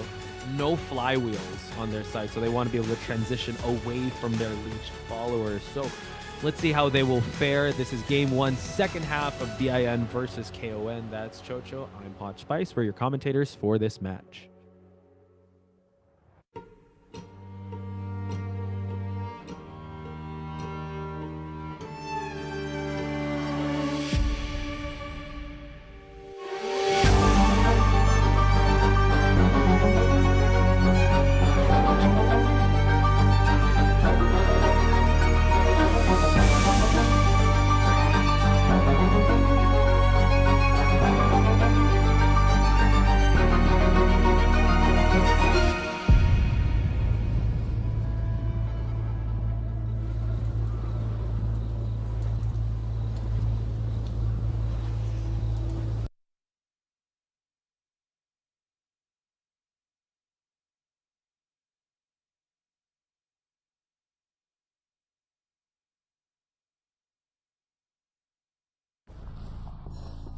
Known for his Dream Witch, let's see if BIN survivors have what it takes, and also with this countercom, whether they're able to get those wins, those escapes they need. As we see Ching H just casually strolling through the center area and heading towards under the bridge.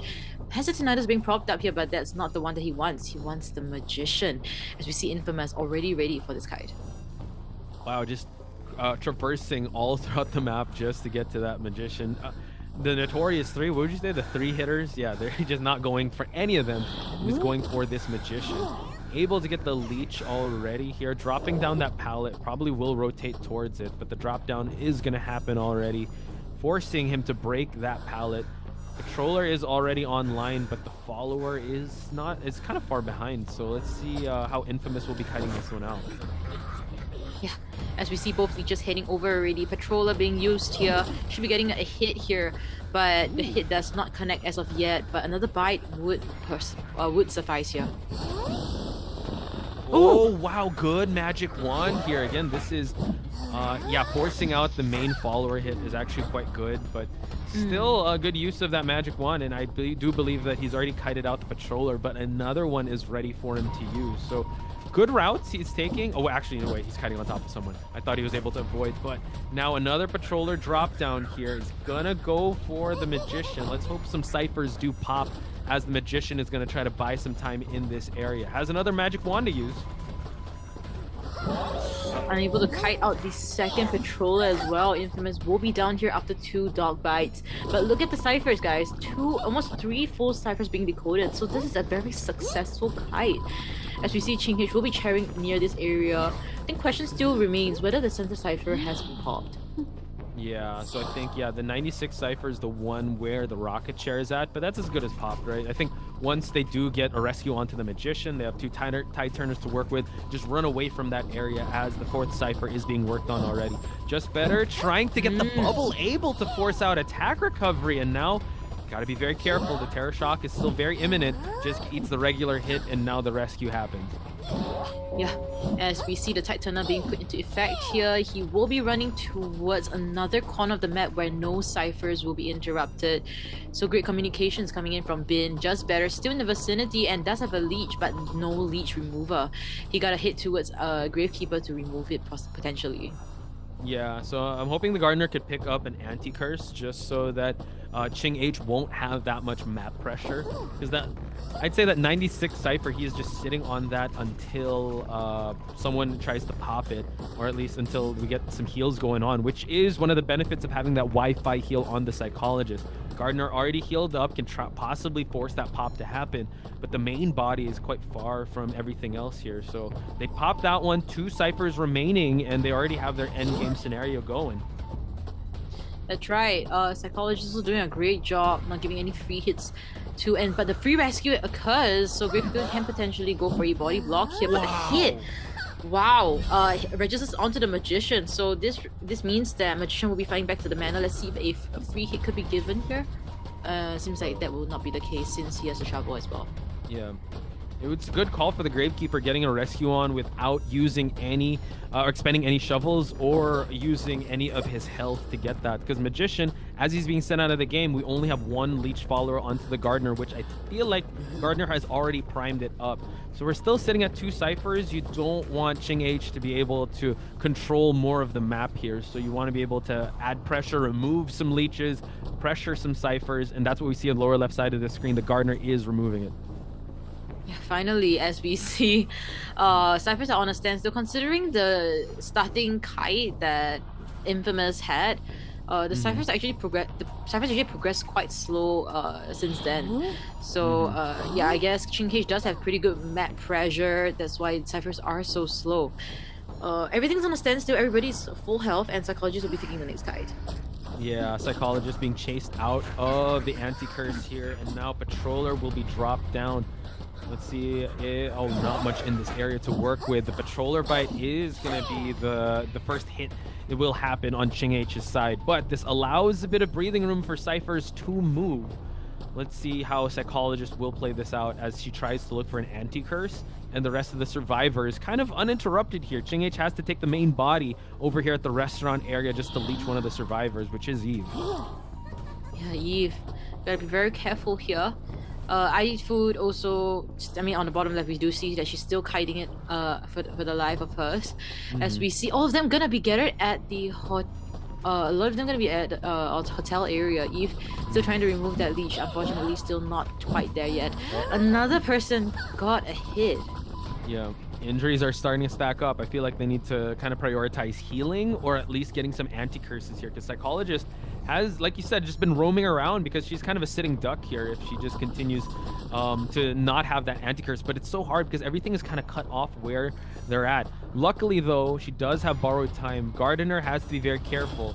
And now, are we going to see a trump card switch? Able to actually predict the blink, and we see the Psychologist fight for another couple of seconds here. Last cipher still remains here, Chocho, at 84%.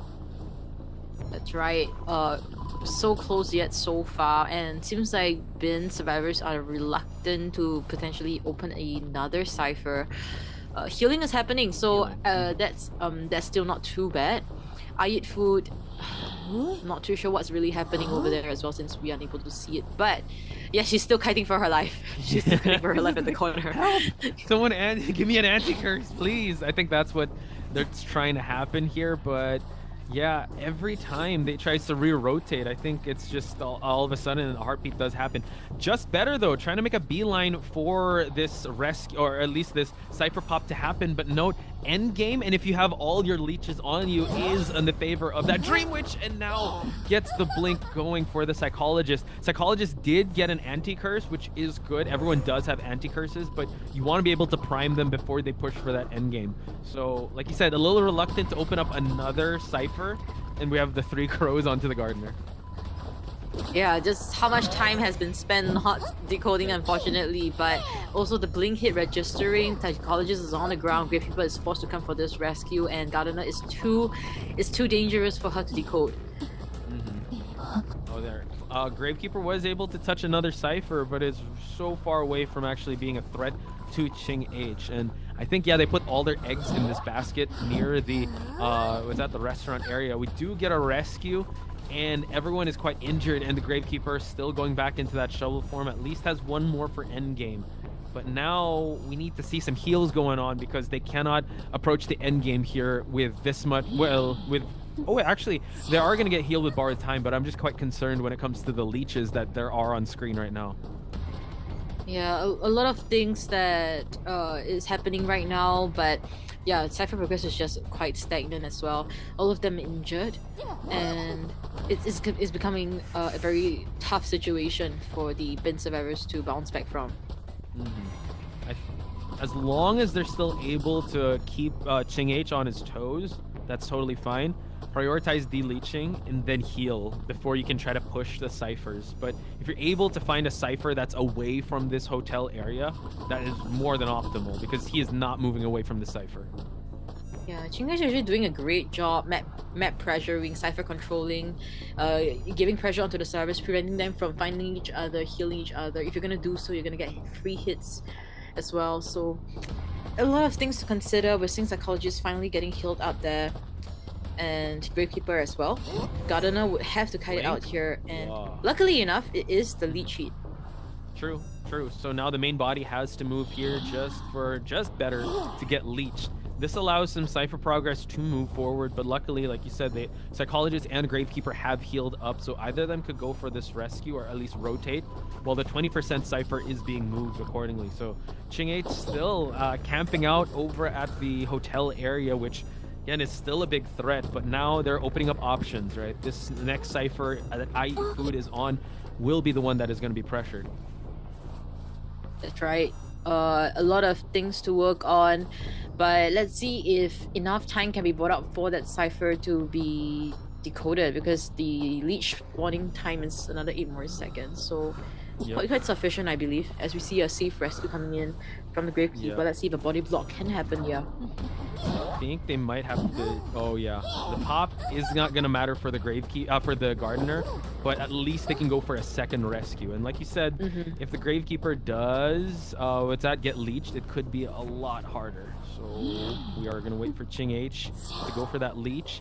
Now 2 leeches via endgame is gonna be the name of the game for the survivors. Let's see how they're gonna manage this one out. Yeah, a lot of things to consider. He needs to have a lot of leeches for that endgame map control, gate control. As we see, Gravekeeper removing the leech right in front of the chair. Yeah, nothing much they could. Yeah, Ching H is just in a sense it's being controlled by the survivors rather than the other way around. He does have blink to work with at the late game, so if that can happen early on successfully, then maybe a 3k could be possible. Okay, gets the rescue. The body block needs to be imminent. It gets the body block, and now they have to go for that endgame pop. So a 3-person endgame for our survivors here. Not wasting any time, going into shovel form. Don't want to deal with that detention hit. Gardener has already built so much distance away, but he's gonna have to force to go there, and it would be a leech hit. There's only 1 leech on the map here, so they know they have to play the number games correctly. They don't want to force any Cyphers, or they don't want to force any X gate open just yet. Right, so playing the long game here with Ching H is gonna hurt Ching H ultimately, as we see Gravekeeper's shovel almost out. So this is gonna be a very sticky situation that Eve has to be will be placed in. I mean, at least it's still in the penalty area, but the blink. What a brutal one, as we see Ching H will be chairing the Gravekeeper, still has a full chair to sit on, and Gardener still has a leech on her. Gardner has primed the leech. It is already about to be removed. So at least he has to leech the Gravekeeper. So can they actually make their way towards that exit gate? I Eat Food trying to make that exit gate open, but let's see if we're going to pressure a rescue here just for that exit gate to open for them to get a one-person escape. Ching H is already here, so Psychologist has to be very careful. No blink though, but let's see the pallet drop down. Unfortunately, hits through the pallet. Gardener unable to make the rescue attempt. Ching H is already here. Uh-oh, hang on. Nice. Oh, but unfortunately mistimed that. The bubble was still in effect when Gardener was vaulting, so I Eat Food will be seeing the chair next.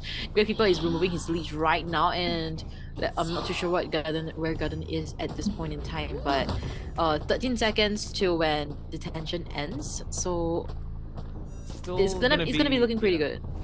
But the thing is, everyone's injured, so it's like the hunter has detention unless they're able to heal up. At least there's no more leeched followers. I think Gardner is the best bet. At least there was a shield, which did correct me, able to get that rescue going, but you have to time that quite well. So now it seems like they are gonna try and stall this one out before they push for that exit gate to open. Eve is already pressuring it. Just Better as well is trying to push for that exit gate, but unfortunately Ching H able to snipe out the Gravekeeper. So can they actually tie this one out, Chocho?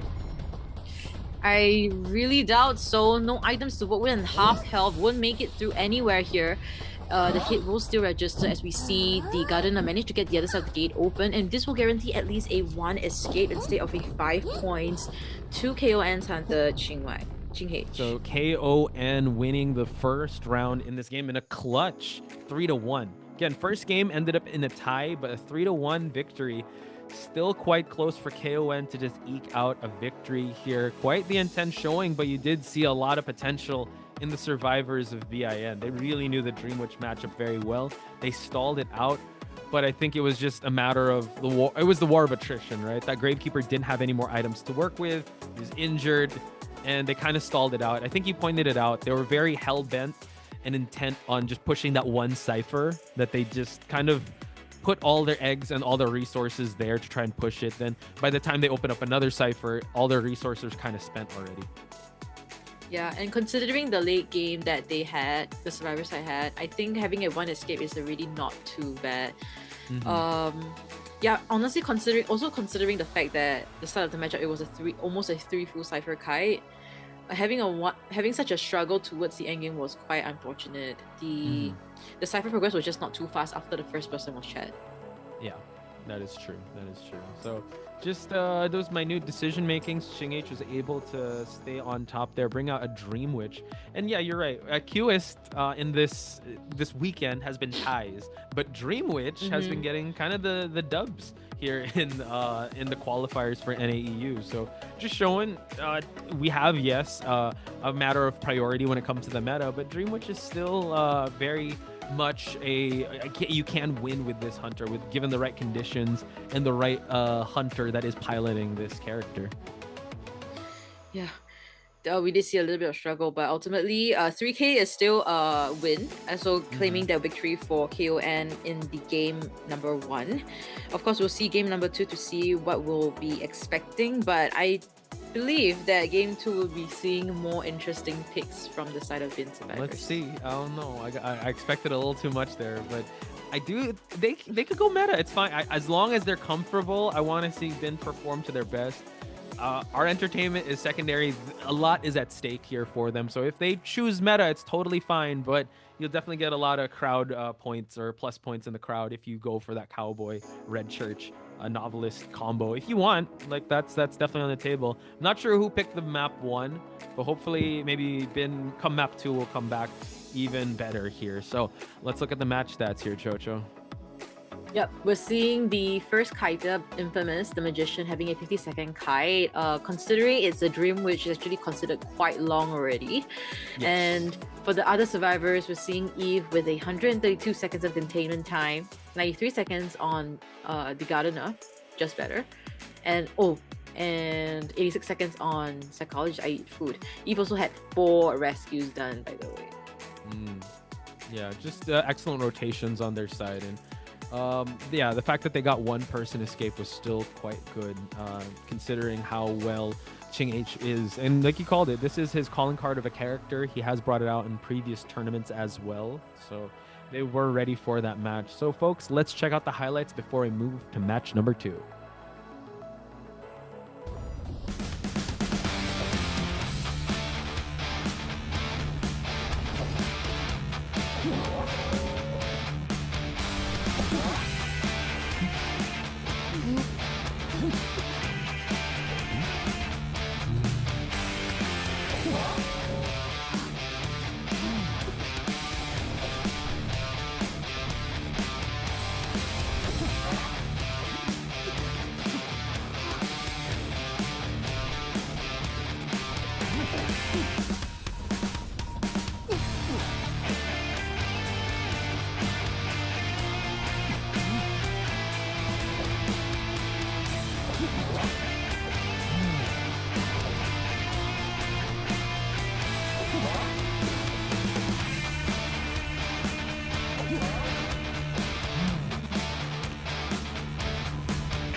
We are back with game number 2 between these two teams. We have bin versus KON. It has been pretty exciting, pretty close matchup, I would still say. It's a 3-5 in favor of KON, but of course it's something that bin can definitely bounce back from. So coming to game number 2, I'm interested to see who will be picking the map, what map it would be, and which side of faction will be coming up first. And as of now, no Cowboy and no Mind's Eyes. Yeah, but we did see a Qist and a Dream Witch. Qist still getting a tie, kind of a similar situation as yesterday, but it seems like we are going to get Moonlit River Park as our next match, and I believe the survivors of KON will be the ones to come up first. So Moonlit River Park, another huge map. I wonder if we're going to see any interesting picks in terms of survivors. We've been seeing a lot of Priestess. Priestess is quite good with connecting a lot of the maps together. Are we going to get a main decoder in the map with Prisoner? Are we going to see what any specialty hunters as well in this matchup? But still up to KON to kind of dictate the pace of this match, since they are the ones in the lead. Not a big lead, but still a lead nonetheless. Yeah, I think worst comes to worst, try to tie things out for both sides. Then try and see if game 3 you could just standardize, because at this point in time having an advantage is good, but it's not a huge lead. You know, it's not like a 4K or 4 escape situation with that 5-0 lead.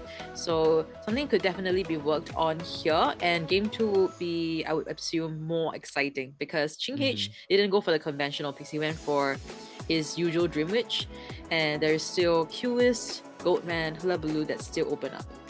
Yeah, that's true. Hullabaloo also is one we saw, I believe, yesterday, but not as terrorizing, but he can still close out his the distance quite early with his trapeze, and this is his map technically lore-wise, right? The Hullabaloo tent. But it seems like Fafa is going to make his way to the mix here, so I'm excited to see how what Fafa will be bringing to the table as we take out the Embalmer and the Archer. So no chance for safe rescues on the Embalmer with the Coffin, especially with a huge map like Moonlit River Park. That's right, and also, you know, we were talking with Kuro as well. Fafa, it seems to be that he has a character pool with the Opera Singer as well as a Ripper. So considering it's the Moonlit River Park, maybe you might be seeing more of a Opera Singer coming in. Possibly. Opera Singer can close out distances quite early in this matchup or in this map, but you can be isolated to just one side, so that's something he has to worry about. Since we have the transitional characters with the Fire Investigator and Aeroplanist who can change that elevation, Gravekeeper as the stable rescuer, Prospector is actually going to get eliminated, well, being taken off the table on this side of Fafa, and a Painter coming into the mix for the side of KON. Last time I saw a Painter at Moonlit was, I believe it was one of the Southeast Asian team. Yeah, I remember that. Fourth stop or first or fourth stop, and it's right at the corner. Then Prospector was there too, I think. Yeah, so it was not a good time for the Hunter. Not a good time indeed, and I wonder what kind of strategy that these players, this Survivor team has with this Painter as well as a Fire Investigator. I would assume that this painting will be more used for kiting purposes rather than a distraction. So I am quite interested to see how this would work out. We're seeing a okay decoding team comp, and spawn location would be the deciding factor who the first chase would be. Yeah, and I wonder also if this would prompt Fafa to consider excitement. Again, it's just a Painter that's OB and harass, while everyone else is just more in transit. I mean, you can also consider like the balloons, but you have to kind of get rid of the balloons from the Fire Investigator. It doesn't really stun you, it just knocks you back. So I wonder if the respect would be there for him to actually take excitement from a Painter that could come in with a clutch painting. And in Moonlit River Park. And Anne yesterday, unfortunately, was kited out for a while in the small boat area of Lakeside Village. But here, Anne can struggle with closing out the distance, but at least you kind of counter the stuns if you're able to get your cats going on for the painting, because I think you're able to still catch up to the Painter. Yeah, what the Painter can do here if he gets chased would be, once the Hunter is nearing you with the stun, place the painting. That's one way to go against the N. I guess I do see the Painter's purpose here now. I think they predicted that he might be going for the N, as we see the Hunter also spawning right below the Painter. Wants that chase, because it can go both ways, right? He needs to get the painting going before he's able to get that stun, because if he drops the painting right as the cat leap and he's able to actually touch the bite mark, then yeah, they kind of are in a stalemate. But it's the Painter that only has 2 paintings to go. However, you have access to the first stop, so maybe an excellent transition could happen. So we just have to trust in Fafa's end to try and go up against this Painter, as we do see Warp, Trump Card, Detention, Berserker, and Hunter Instinct on the side of Fafa, while the survivors are carrying 3 Tide Turners supporting this Painter here. So we are going to start this game up. This game 2, first half of KON versus BIN. Watch Vice and Chocho at your service for the commentary action.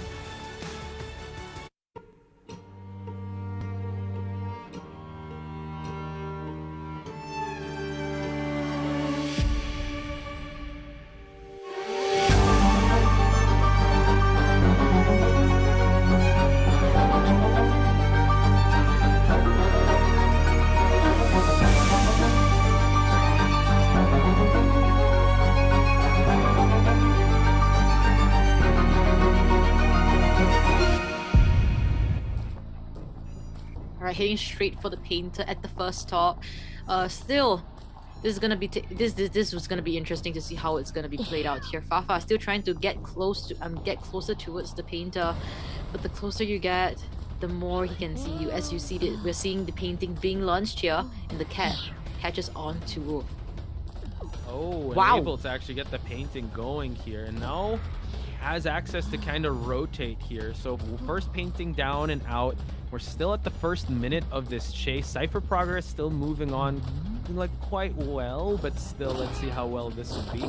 Again, Warp was the trait to be used. It's about to be off cooldown here, and Fafa able to get another cat going. No presence just yet on this end. Able to actually get the cancel, but not as he drops it. So paintings have already been expended. Now we have to rely on the pallets. Wow, Wolf with that timing, I gotta say. This painter able to get those two out, but it's quite early into the matchup. Yeah, you mentioned, and Wolf seems like he will be getting this hit. Yeah, the stun up and the hit will still register. There's no flywheel to work with, but a frog inflatable is available in the area to give that speed boost. All right, so now Warp to trying to close the distance here, trying to make it towards the second story here. Let's see if he's going to be able to stop his attempts from dropping down, but we don't have a blink to do a drop down here. He's going to have to vault it, and still has access towards that fire investigator balloon just for him to go back to this palleted area behind the two-story building. Yeah. Froggy putting a lot of work there. See Wolf able to mind game the Hunter. Fafa missing out a little bit on there. Now 3 ciphers have been popped. Things are looking good for KO and survivors. As you see, Fafa still unable to get the first down, waiting for his cat. So once this cat should be a down here already. Yeah, so I mean, amazing job. I think Painter, that was his whole strategy there for him to just utilize 2 paintings, buy enough time for the 3 ciphers to pop, and now they can come into this mid game knowing that they have a bit of the advantage here, knowing that their last cipher is being worked on, and Fafa is kind of stuck in this area. Great stuff. Great stuff regardless. I mean, for the side of KON, I mean, we love the Painter mainly because of the chair situation, right? Even there's no such thing as going over half. You will just continue from where you left off, which is great because now Gravekeeper is coming in. Not much pressure. It's all about the waiting game here. Let's see if a double stun can happen for that denied rescue. Okay, still waiting for the Gravekeeper to pop up from the shovel form. Gets the hit, no double stun, but a rescue. And now Wolf just trying to create that distance, just let Tide Turner do its business. And now it just seems like the last cipher is already past the 50% mark. We're going to try to see Fafa kind of stall it out.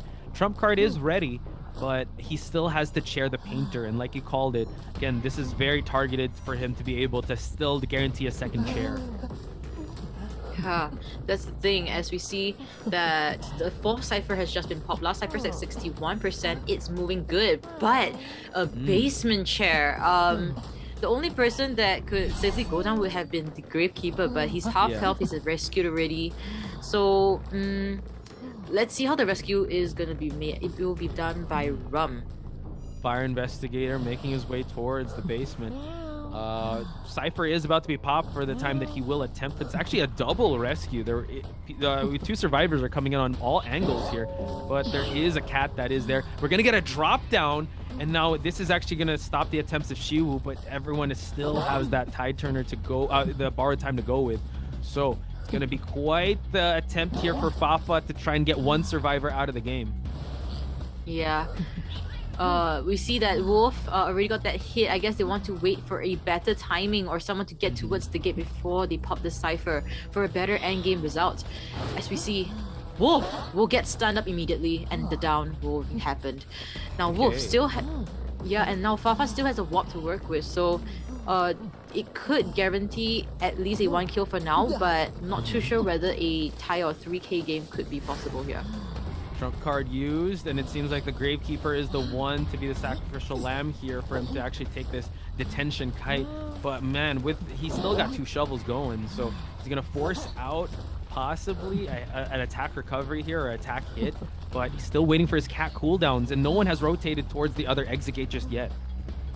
Yeah, so this is giving opportunity for the survivors to, for Fafa actually to work on it, and a tie game, I think that's something that he'll be more than happy with seeing both of them at the other side. There's no teleport, no warp to work with, but considering the start of the match and the progress of it, especially the ciphers just pushing all the way, Fafa should be contented with this tie. Oh yeah, definitely, with how things start out. And you called it, right? Painter able to actually just buy enough time that both paintings were utilized so well. And also the chair times on the Painter, just for him to actually be at this side of the map and not contest any of the cipher progress from being moved. So kind of surgical with how they prepared for this matchup. And Fafa, bring out the An, you gotta respect it, but the map itself kind of played into the survivors' favor because we didn't even see the other side of that map. It was just first stop and 2-story that we just saw. Yeah, and yeah, I ultimately I have to say still as well, the survivors were playing very safely. We saw enough support coming in from the inflatables by the fire investigator as well, and also the double rescue towards the basement. They understand that An is a very difficult hunter to rescue from, especially when he's fully skilled, the double stun, and so they wanted to be better than they wanted to be safe than sorry.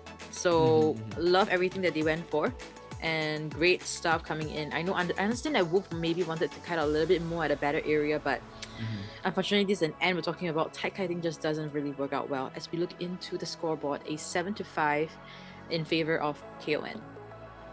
Yeah, excellent performance on KON survivor side. Again, it's kind of surgical for them to be able to get this tie, and they're still maintaining that lead. And I think they're going to rely on Ching H to kind of close the chapter here for them to be able to face B4U, because you still have access to your meta hunters. You still have access to a lot of things, and I'm not sure, I kind of forget who chose this map, but they're priming themselves to kind of seal the deal here in game number 2, unless we get another tie, or at least the survivors get a 3-person escape, which ideally BIN would really want to do that, because you don't want to, you want to at least get a round win, because you don't want the points to kind of be too big of a differential. But they're slowly chasing after those points. However, match stats dictate that kite on Wolf's side, 120 seconds, was the difference maker here for them to be able to get that tie game. Yeah, I would have to say that is a near to perfection kite there, 120 seconds. Even though the painting was used quite early on, both of them, but the raw kiting from Wolf and inflatable support coming in was just super clutch, super good. Of course, this might not be the best of the best kite coming in, because yesterday we had a almost 5 cipher kite from one of the teams yesterday. Omni. Yeah. So I think that was the Enchantress matchup with Anne. So that was a real struggle here. But here we did see signs of life also on the side of Fafa. It's just that, yeah, everything was kind of too far placed, and they did force out base and rescue. There was a lot more activity, but it just kind of shows why Anne is kind of the stable hunter to just get that tie game. Unfortunately for Bin, they're kind of looking to get more points on the board for them to stay alive in contention to face B4U. But Khan looking quite good, and Ching H, if he still plays to his strengths, he can end it here in game number 2. That's definitely possible. And looking at our winning conditions, right, for Ching H, a 3K or 4K would be good, but worst come to worst, a tie game is the very least he should be giving. If not, the advantage would be back to his opponents. So looking at this, we are gearing up for that second half, and Ching H is the only hunter that they have, so there won't be any element of surprise here.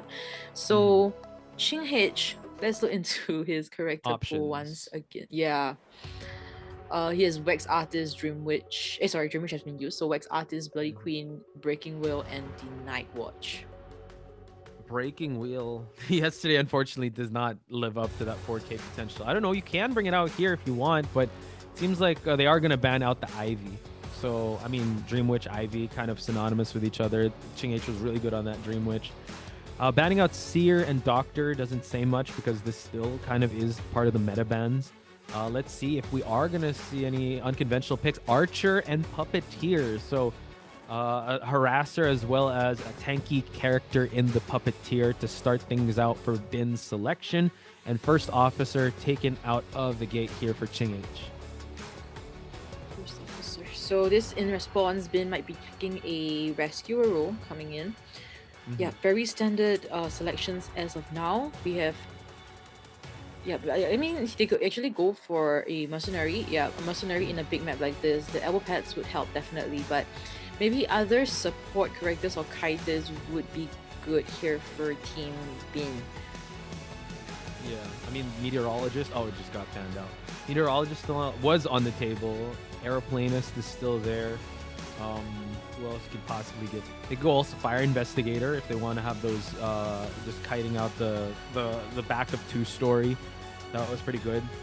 But they're going to go with Perfumer. Again, some changes here for her to be able to get a bit of a shield when she uses her Perfume. But yeah, it just seems like a lot of it comes with raw kiting at the start. I think Archer is the only one to kind of support a kite at the start, but everyone's kind of left, like especially Perfumer and Puppeteer. You need to have a godlike kite for the first few seconds of the game for the Cyphers to be pressured on Ching H's side. That could be true. That could be true. And also, for the side of Ching H, I'm not sure. I'm just feeling it. I feel that it might be a Wax coming in here, because you know the Archer, right? There's a lot of instances where hunters had to stop just to slow the bleeding, slow down the bleeding. So with the fact that Wax Artist could just stop and continue throwing out the Wax, it could kind of nullify the bleeding. I do see that happening. I mean, the win conditionals for Ching H, right? The worst he could do is a tie.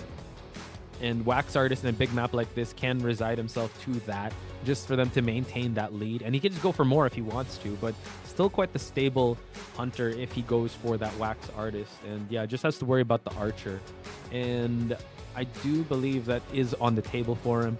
However, I mean, just putting it out there as well, because we always have to, since it's like a disclaimer. You know, meta hunters are meta for a reason. So we still have Goatman in the mix, Opera Singer as well, and it seems like he will be going with that Wax Artist. My goodness. Okay, all right, another Wax Artist into the mix here. I think this is the second Wax Artist we're seeing in the NAEU qualifiers for Call of the Abyss 9. I believe the first one is Mushin yesterday as well. Yes. So, yeah, when it comes down to execution, I'm curious to see whether Ching H will be able to work around it well, because we didn't see quite a successful play coming in yesterday, but today is a different day. So, Perfumer and Puppeteer, I guess, I think when it comes to the later parts of the game with the hot Wax, it would go well, you know, if you can just go chase the Puppeteer and the Perfumer, but I think I'm not sure. The Archer is quite far away. I'm not sure whether he will be taking the bait here. Yeah, could be. Should I stay with the 3 or should I stay with the 1? He's gonna stay with the 3. So probably first chase Puppeteer. But like you said, when the hot Wax comes online, that's when it becomes a real threat. So he might be starving of presence. I wonder what the persona builds would be here as well on the Wax Artist side. Oh, changing up the position, actually going for 2-story now. Maybe kind of baiting out activity here if he's going to go for Infamous or Eve. But we did note Mushin did bring out Wax Artist, but that was game 1. Here is game 2. So I think he is in a prime position here. We're going to see Blink, Trump Card, Detention. We have Max Pound, we have Iron Will, as well as Hunter's Instinct. But on the Survivor side, only just better with the Flywheel, while we do see some borrowed time on 2 of the Survivors and 3 Tide Turners. So just better, trying to hope to get a first kite here, but we have to wait and see. Once again, Chochon Pot Spice at your service. This is BIN versus KON, Game 2, second half.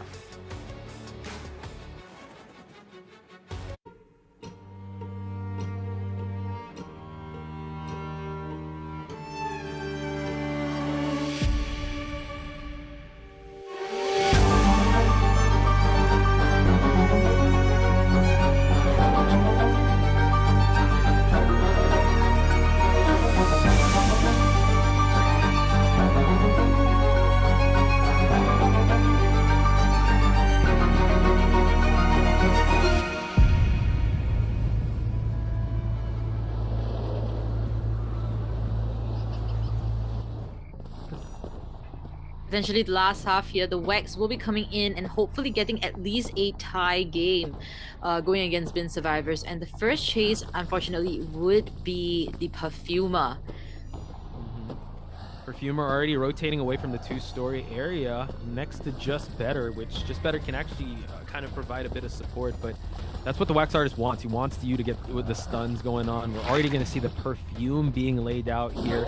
Unable to actually get the Perfume going back, and just like that, Ching H has his first hit in the early minute of the game. Yeah, very well played coming in from Ching H. The disciplined action coming in from him as well. The Perfume also being expanded early on here with 80% Wax, and soon enough it will be 100%. Ching H not giving a single opportunity, but if is trying to break line of sight, but not quite enough. Through the window and the hit registers. Cypher progress not so great. Added together, maybe just one Cypher each. Okay, able to actually get a wax bomb just to block out that Cypher over at the bridge. And now it's I Eat Food that has to make the rotation to get this rescue going. Note that the closest one was the Archer, but the Archer does not have borrowed time, which is heavily needed here. So let's see if he's going to try and get some lineups here going. We're going to go for a wax bomb just to lock out the Cypher of Just Better. Yep, seems like he did miss the wax bomb, unfortunately, and also missing a bulk of it right now as well. It's all right since the wax is can be replenished. It's cool, it's fine. But now I Eat Food will not be coming in for the rescue. It's just gonna be giving that tinnitus, and I Eat Better. Seems like the Cypher this time around is blocked by the wax bomb.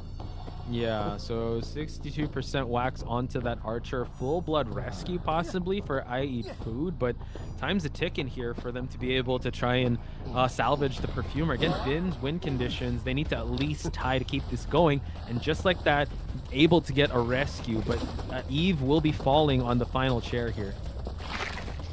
Unfortunately, yeah, that will be the case here.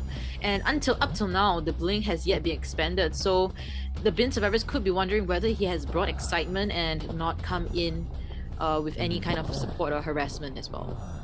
Okay, trying to block out that Cypher once again, and Cypher progress again says 4, but like 1 is about to pop, so technically 2 Cyphers already have significant progress on it.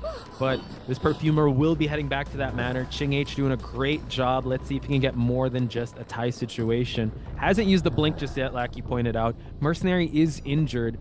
Puppeteer still has not made his presence known in this matchup, and now we're seeing survivors kind of just rotate away and try to salvage themselves for a bit and trying to come up with a game plan to try and push these Cyphers. But there are some Cyphers here on this side of the map that are cut off.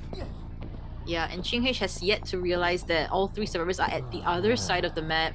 Ching H is still wondering whether they are still here, so wasting quite a bit of time. And now Mercenary has been fully healed up. Tinnitus will be popped up very soon as we see the blood trace on the floor by the Mercenary.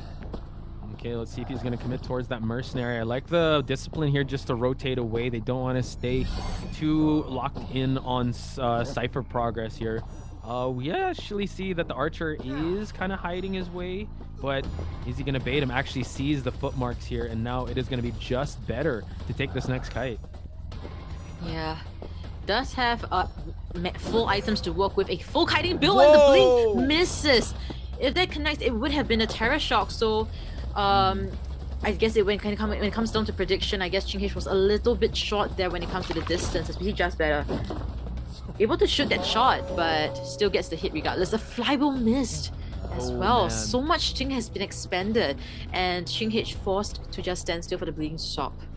Wow, Ching H playing very patient there, and the exchange unfortunately not in favor of Just Better with that flywheel being expended early on. Full presence now, and we also have that hot wax ready online, but Cypher progress, last Cypher is around 30 or 9%. However, that 90% Cypher over at the tent area is going to pop in just a bit. We do see the Archer has already stunned the Hunter, but we're at 97%, and the hot wax will down this Archer. Yes, quite unfortunately, as we see the last Cypher is on a standstill. Mercenary will most likely be coming in for the rescue, if not Puppeteer has the Tide Turner to work with. So on the bottom left, we see that Puppeteer will be the one decoding, as well as Mercenary just hiding out in double story area, giving tinnitus. Yeah, Mercenary just forcing the Ching H to stay here. Trump card will be available, actually is available, so there is that threat of teleport towards that end game. But right now, Ching H's win condition, or at least needs to just tie this one out, is still quite good. I think he's at the second floor, but good job on the Mercenary. Again, this is I Eat Food was able to get a clutch rescue over at the tent area. So now let's see how he's going to play this one out. Note that the Archer does not have borrowed time. So once this rescue happens, we might pop right away. Yeah, so what's best here would be no double down situation. With that elbow pad, yes, that's exactly what happened. Just Better, just within this area still. They just popped the Cypher. They want to get the gate open and at least guarantee a tie game, but what hit backwards. Yeah, the exchange. The exchange, but I guess Just Better will be sent back to the manor. Nobody's opening the gates. Teleport is ready. So Ching H, what is he gonna be doing here? No one's touching the exit gate just yet, but we know that the mercenary is hiding away here. Ching H has the win condition for them to move on against B4U in here. Oh. Food is spotted out, but I feel like he's able to see. Catches the roller coaster just so that the mercenary is going to have a tough time. He has one elbow pad to work with, but he's going to go all the way till the end, bring him towards Infamous. So the exit gates aren't open just yet, Chocho, so they don't have an end game ready yet. They're bringing the gift all the way to the end game, to the end of the stop here as we see Food immediately padding away, but gate has not yet been touched. Infamous might want to rush this a little bit more. Food really trying to prolong as much as possible. One basic hit is fine, but Ching H is not just gonna do that. He wants to put the hot wax and get that instant down. Infamous at 70%, and the immediate down onto the survivors. Incredible performance. Infamous did get the exit gate going, but unfortunately unable to make that exit happen. So Ching H looking to add more survivors, or looking to send back more survivors onto the manor here. So Puppeteer will be able to actually exit unless... No, actually, this is going to be a detention hit, but waiting for it to end, but no, able to tank it. So at least we are going to see a little bit of an escape there, but Ching H able to get the victory conditions going for his team. Yeah. Oh, but detention will be up in about 7 seconds. If it runs out, Mercenary can tank a basic hit and get out of here. But Food will be rotating further away from the area, trying to buy a little bit more, but Puppeteer can't really do much anyways. Yeah, I got kind of scared for Ching H here. So we are going to see the hot wax trick. Detention is going to be gone soon, and now the mercenary, unfortunately, too far away from the dungeon and the exit gate. So Ching H will be collecting his victory condition here if he chairs the mercenary. So let's see if we're actually going to see the Puppeteer try to go for the rescue, because it's either a tie just to push things forward, and it seems like the Puppeteer will try to make his way towards the rocket chair. That's right. Infamous is in the vicinity. I believe Ching H also saw the black trace on the floor. He sees him. Let's see what you can do here. Alright, able to just... lose line of sight, but he knows. Ching H just knows. Infamous, let's see what he can do here. 100% wax there, but the hot wax will come through. 1/4 damage. Just trying to get closer towards the chair, but just not quite enough, unfortunately. And there you have it, folks. KON will be facing B4U in the finals for today to qualify for the group stage of Call of the Abyss 9 to represent the NAEU region. Again, you got to give it up to BIN. They really tried going all out here in this matchup, but as Shocho pointed out, the signature hunters were not were allowed to be used. The Dream Witch of Ching H, as well as the Wax Artist, and that was a 4K Wax Artist on the side of Ching H. So congratulations. Congratulations to KON for sure. The server side and hunter side played really well. Ching H especially. You mentioned the signature heroes that he played, but then again, a question still remains in coming to matchup number 3 later on, whether we will be seeing more of his meta hunters right now. Qist, Goatman, Hula Balloon, all of these characters. Yeah. So for now, he's still keeping it within himself. We don't know just yet, but you guys can anticipate a little bit more when it comes to B4U versus KON. Also, for the side of B4U, we also know that Sprinza has some that he has yet to use as well. Oh yeah. I think they have a huge task ahead of him going up against B4U. I mean, B4U is not holding back against AMEY, and now they will have to go up against KON. But guys in the chat, please show some love for BIN. They were a fan favorite coming into this. We didn't see the signature picks, but we did see a lot of resilience on both the hunter and survivor side. I hope they still stick around, or at least I hope they still stick together as a team, because most of them, like you said, are, this is their debuting COA, or like they haven't been in this stage before. So hopefully we see more of them moving forward. And probably in other tournaments, community tournaments, and also possible IVTs for NAEU. A lot of support for them in the chat, and hopefully they stick together. Yeah, I believe they would. They are a very well-rounded team, and also a team with players where a lot of interesting picks may happen. Unfortunately, not in this COA, but maybe in the IBT in the later parts of the year, that might happen. As we look into the match stats here, we have a containment time of 53 seconds with the Perfumer, 91 seconds on the Mercenary, 65 seconds on the Archer, and 46 seconds on the Puppeteer. Everything was pretty standard. It was a standard Wax Artist matchup, and great stuff coming from Ching H with the Wax Artist. A good pick as well. Yeah, we still get the thing in the chat where the Wax Artists get the angry ghosts. The chat showing their, well, how they feel about the Wax Artists. So, I mean, it did get KON the win for them to actually deny the game number 3. Quite the unconventional picks, but still, if you're able to get the victory, that's still all that matters. So congratulations to KON. You will be facing B4U in match number 3. And big ups to BIN for giving us an amazing matchup. And fingers crossed, we get to see a little bit more of them as the Identity 5 year continues on. Yeah, it will definitely continue on. And it's definitely not the end. It's definitely, and it's actually start of something. You learn something from tournaments, you learn from it. You have all these live clips ready, available for you guys to rewatch it. So feel free to do so. And also, I believe they will also thank your support for them. Also, maybe also give them a message as well. KON and BIN, Abind, all did a very excellent, fantastic job, I must say. Yep. Hopefully, we see more of them, but. We will. You guys have to gear up for match number 3, which is going to be B4U versus KON. So hopefully, you guys will be cheering for your favorite teams over at chat, and you will be joined by none other than Kuroshiro Gaming and Gummy. So you know that trend, like you better listen to Kuro. Okay, he's going to tell you a lot about what he likes about this game. So show your love and support. And 6-7 to Gummy. Yeah, 6-7 to Gummy. Yes. I think also from the side of KON, right? I mentioned it just now, speaking about the element of surprise, right? You know, for the side of B4U, they have other hunters, maybe another survivor to work with.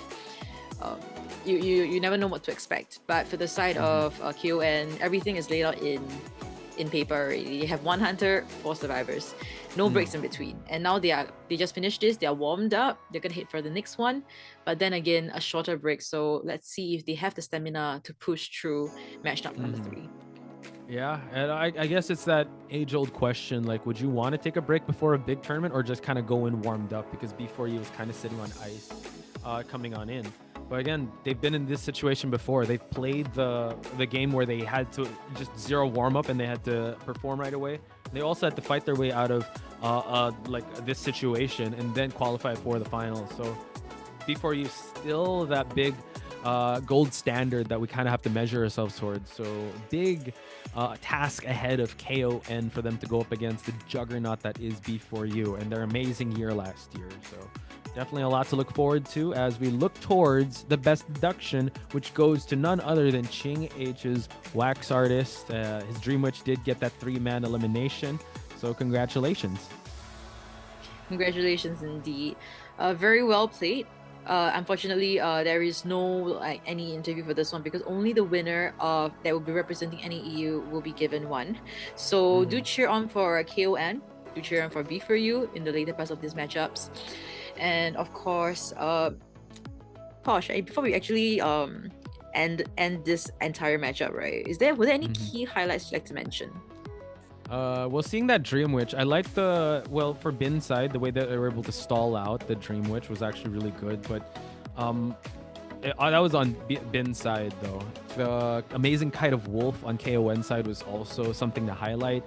And just right in front of our screen, Ching H with the Wax Artist. The early hit onto the Perfumer really was the first domino piece to fall into place for them to be able to continue on with this 4-man or at least 5-point game up against BIN. So that in it was in a nutshell for me with this match. Again, it was a 2-game match, so it actually happened faster than we anticipated because we thought this was going to go the full 3.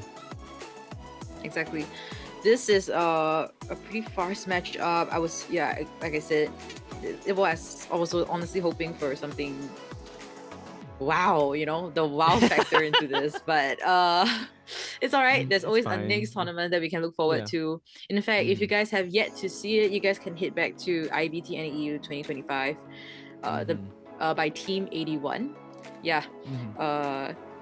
Cowboy was there. Enchantress Forward was all there. So it was a pretty exciting matchup to commentate, I must say. Yeah, I think we kind of hyped ourselves up to see a Cowboy match there. But it's fine. We still have the group stage to look forward to. We still have Southeast Asia to look forward to when it comes to the qualifiers. Still a lot of action to look forward to, but that's going to be it for us. It's going to be Gummy and Kuro to take over. So guys, check out the highlights and check out match number 3, but that's it for us. We'll see you guys on the next one. Peace.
记者小姐，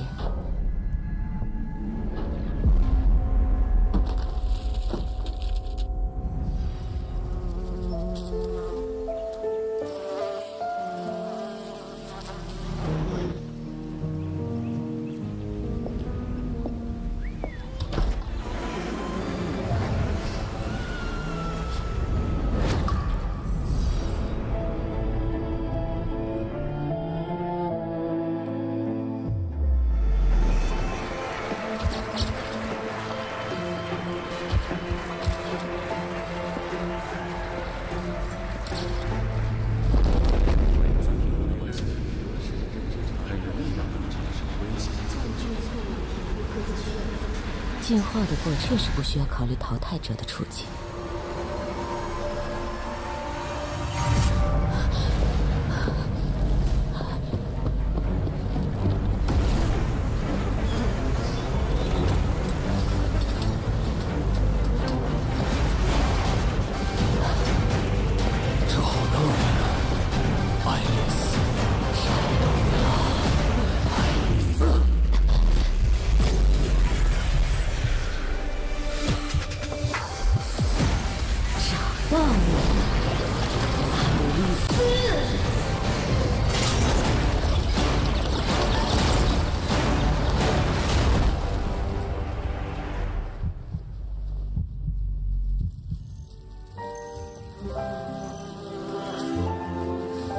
稍等，记者小姐，我想这里不是适合交谈的地方，请随我来。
Melly? Melly! Oh, pardon me. Mr. Plinius has recently become obsessed with studying insects. There's a greenhouse at the back of the manor. It used to be filled with rare and unusual plants. Hooray! Lately, Mr. George has been staying Here is the Mr. Plinius beehive, and it will be your future workplace.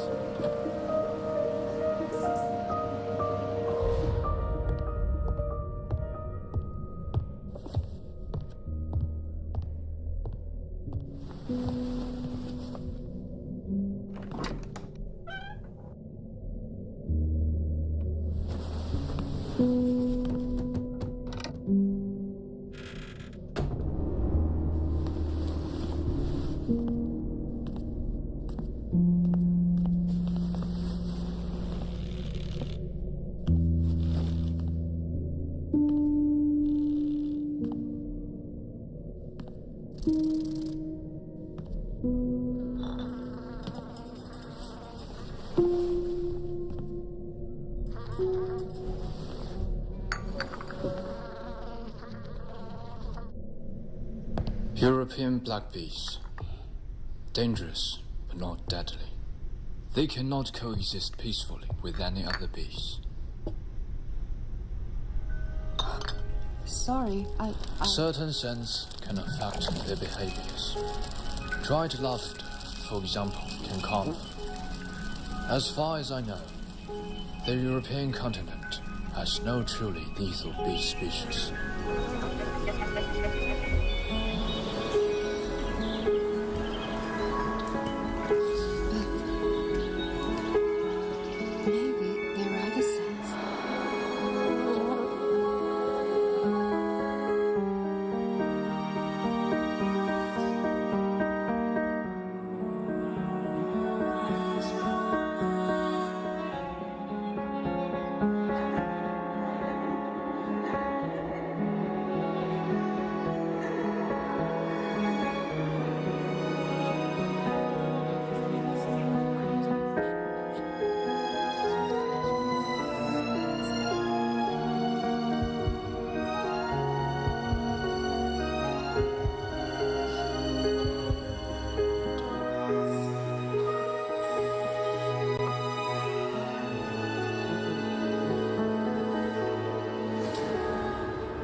Hereby declares that the merge and cohabitation between Dorsa Planis and Amelia Planis be dissolved and legal separation is granted.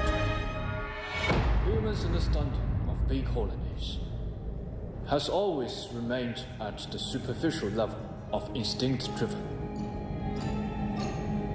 But through my empirical observations in the bee farm I set up on the estate, a bee colony is not just a disorderly swarm of insects. But precisely functioning community of life. The order of bee colonies is not entirely gentle. I discovered a phenomenon that has not been well documented in the literature.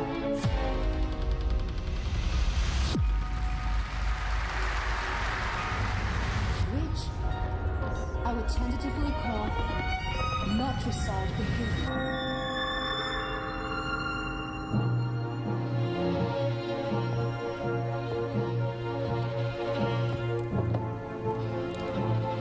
It is not the betrayal, but a cruel choice made by the bee colony to ensure the survival of the hive.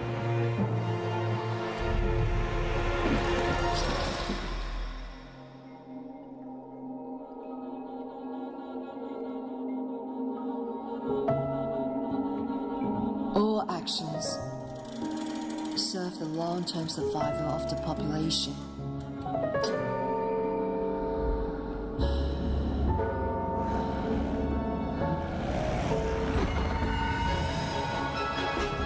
Every action of the bee colony is is aimed at ensuring the continuation of the population.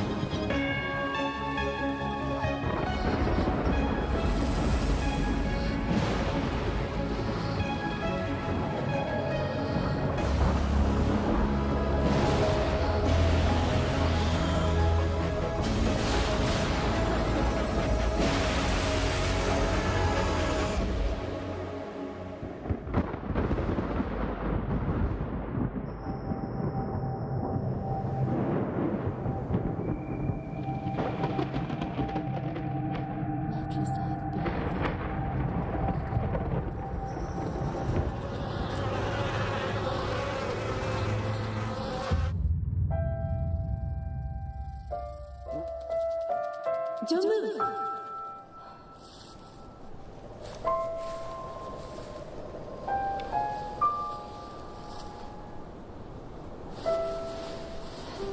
These are harmless. They only sting when they feel their life is in danger. Looks like I've disturbed subjects. It's the perfume. Those luxurious danger scents struck them in. You know, Beast, I think your abilities deserve to be seen. This also makes us reflect on the collaboration within human society. We need to be as gentle and collaborative as worker bees, and also remain capable of making rational choices when necessary.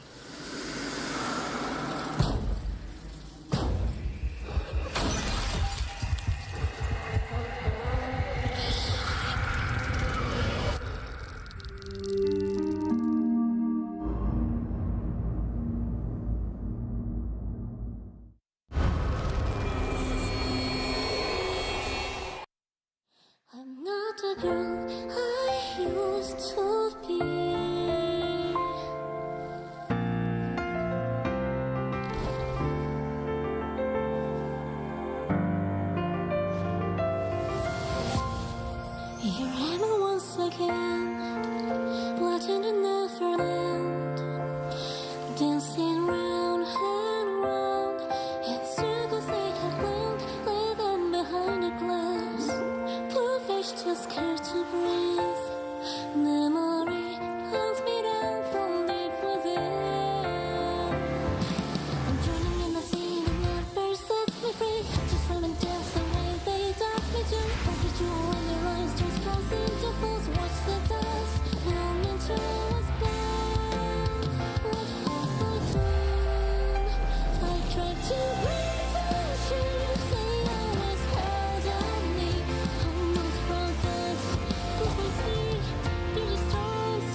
And we are back, ladies and gentlemen. Welcome to the finals of COA IX NAEU. This is day 2 here with us as well. After we just finished the first 2 games. Commentator Kuroshiro, and with me is Gummy. Gummy, how do you feel after the first 2 matches? Yeah, we had an exciting match, AMEY versus B4U, where B4U was able to get the win and come up to this upper bracket. We had Bin versus Con, and Con was able to make it up to this bracket. Whichever team wins will be able to go to the COA IX group stage. So very exciting. What are your thoughts? I do think with today's game as well, as we do see here too, right? Home team given towards B4U, away team for Con, meaning that B4U has the chance of getting the advantage of map select. We see here once again from the side of B4U, it's Green, Leon, Mylek, Roland, Schmitty from the Survivor side, and of course from the Hunter side, it is Anton and Sprinter. Overall, very good performances on B4U Survivor, especially during that game 1 up against the Dream Witch. We're able to rebound so well to the point that we are able to get a 1-man escape game, even though it was clearly a 4-man elimination from the side of AMEY's Hunter. Right, and we haven't been able to see Mylek play, but we could expect the mind's eye. On the side of Con, we're going to have King as the Dream Witch. We have 4 survivors, Rum, Honor, Wolf, and Shiwu will be playing for the survivor side. Overall though, we do see Ching H's performance has been very good today, and of course from Con Survivor side, I would say they're more of a safe, stable play. The Painter from the previous game up against Fafaz and was also brilliant as well. However, now moving on towards, the big dogs right now, we have Ching H, who used to play for, ACT from CN, that's now back in NAEU, but then also at the same time, it's Sprinter, the strongest hunter, you might say, in the NAEU region. Now, it's funny the top two teams fighting up against each other. Right, and we've been seeing B4U representing NAEU quite a lot for most of the COAs. I feel like there would be a lot of pressure on Con to try and overcome that big obstacle.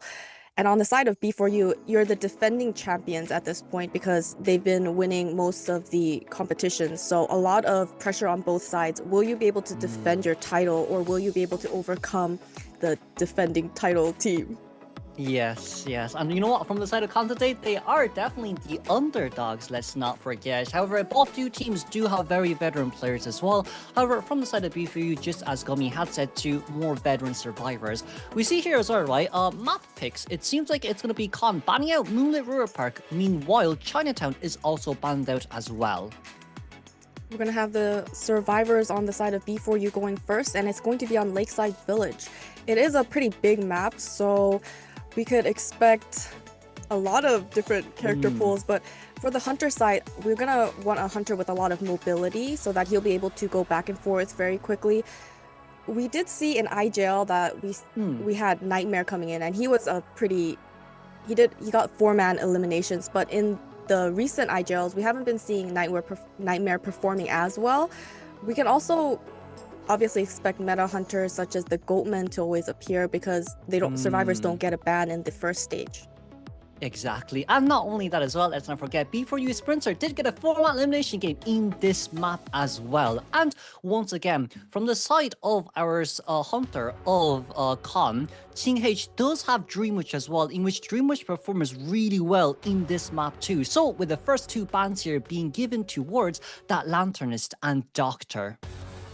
That allows the survivors to have their pick, which is going to be the Antiquarian, allowing the Harasser to go through and their choice of Rescuer. Usually we might sometimes see hunters banning off the First Officer or the Gravekeeper, but in this case, there wasn't any. And of course, Puppeteer here for our 3rd ban. I'd say for the 3rd pick here, could be a good potential to get out another tanky character. You do have Gardener still available if you want to try counter the Dream Witch. However, seems like from the side of B4U, a bit wary of that Goatman that Ching H may have. Magician will be our 3rd pick here instead. And on the 4th ban on the Hunter side, we're going to have the Meteorologist ban. She can be quite versatile on a big map, and she can also utilize those heals that could be very favorable towards survivors, so they don't have to actually take the time to heal up. And she could also go for a rescue and heal herself up, so very good character to ban on the Hunter side. You don't want to really deal with Meteorologist if possible. Exactly. Now, final pick, hovering and locking in that Priestess. We're still hovering on towards the Priestess for now. I don't think Priestess would be our best bet of option here unless, oh no, we actually lock it in. This could be a good potential up against Dreamwitch, however, up against Goldman it might just be a tiny bit harder. Right, I mean, the only way you can really utilize the portals well would be the second story on the ship. If you loop that area, there's a lot of potential. Maybe they have a plan with the global portal. If you can just get the rescuer to lead the survivor through the global portal with Ty Turner, that's also a possibility, but we haven't been seeing Priestess on Lakeside all that much for a reason, but I'm sure they have some kind of plan in mind. Hopefully it works out for them. Exactly, but like you need to look at this team comp as well, right? With Anti-Korean and Priestess on the same team, it allows for King H here to play Wax Artist with Excitement once again. So being able to stack up Wax really easily onto our survivors, not only that too, it's also the fact that with Gravekeeper on this team, a multi-hit character can allow you to open max presence at the same time. So what I would say here from the side of B4U, they're doing their best to try to counter all three hunters that Ching H does have, but now Ching H locking in that Dreamwitch out of all things. I'd say up against a Priestess, it's not as easy because the full heal from the Lawn Portal can stop the momentum of those leeches. Right, as long as we can just disperse the hunter's leeches as much as possible, since it is a big map, and that way you could divert the hunter's attention and just keep her far apart, then it won't be too much of an issue. But the one issue that I see with the Survivors team going against the Dreamwitch right now is they don't have any healers, and being able to heal quickly is one of the good options for Survivors. Yes. And not only that too as well, right? It's also the fact that we don't have a lot of characters here that can counter the Dreamwitch's Patroller Spice too. Potentially speaking, if it was maybe Acrobat or Patient who can, you know, instantly cancel the bites with their item use, it definitely would be a lot easier. However, if you look at Magician, if you look at the Priestess, these two, generally speaking, do not have ways into, you know, avoiding those bites. And on the spawn points, we're going to have Smitty on the boat. We have Lion on this ship. Green's going to be in Shack, and Roland's going to be off to the bottom. So there's no survivors in the middle. We see this happening a lot in the comp scene. They just have the middle open, and we're going to have the Dreamwitch in the middle so that she can have her pick and chase of whichever survivor she'll want to go after.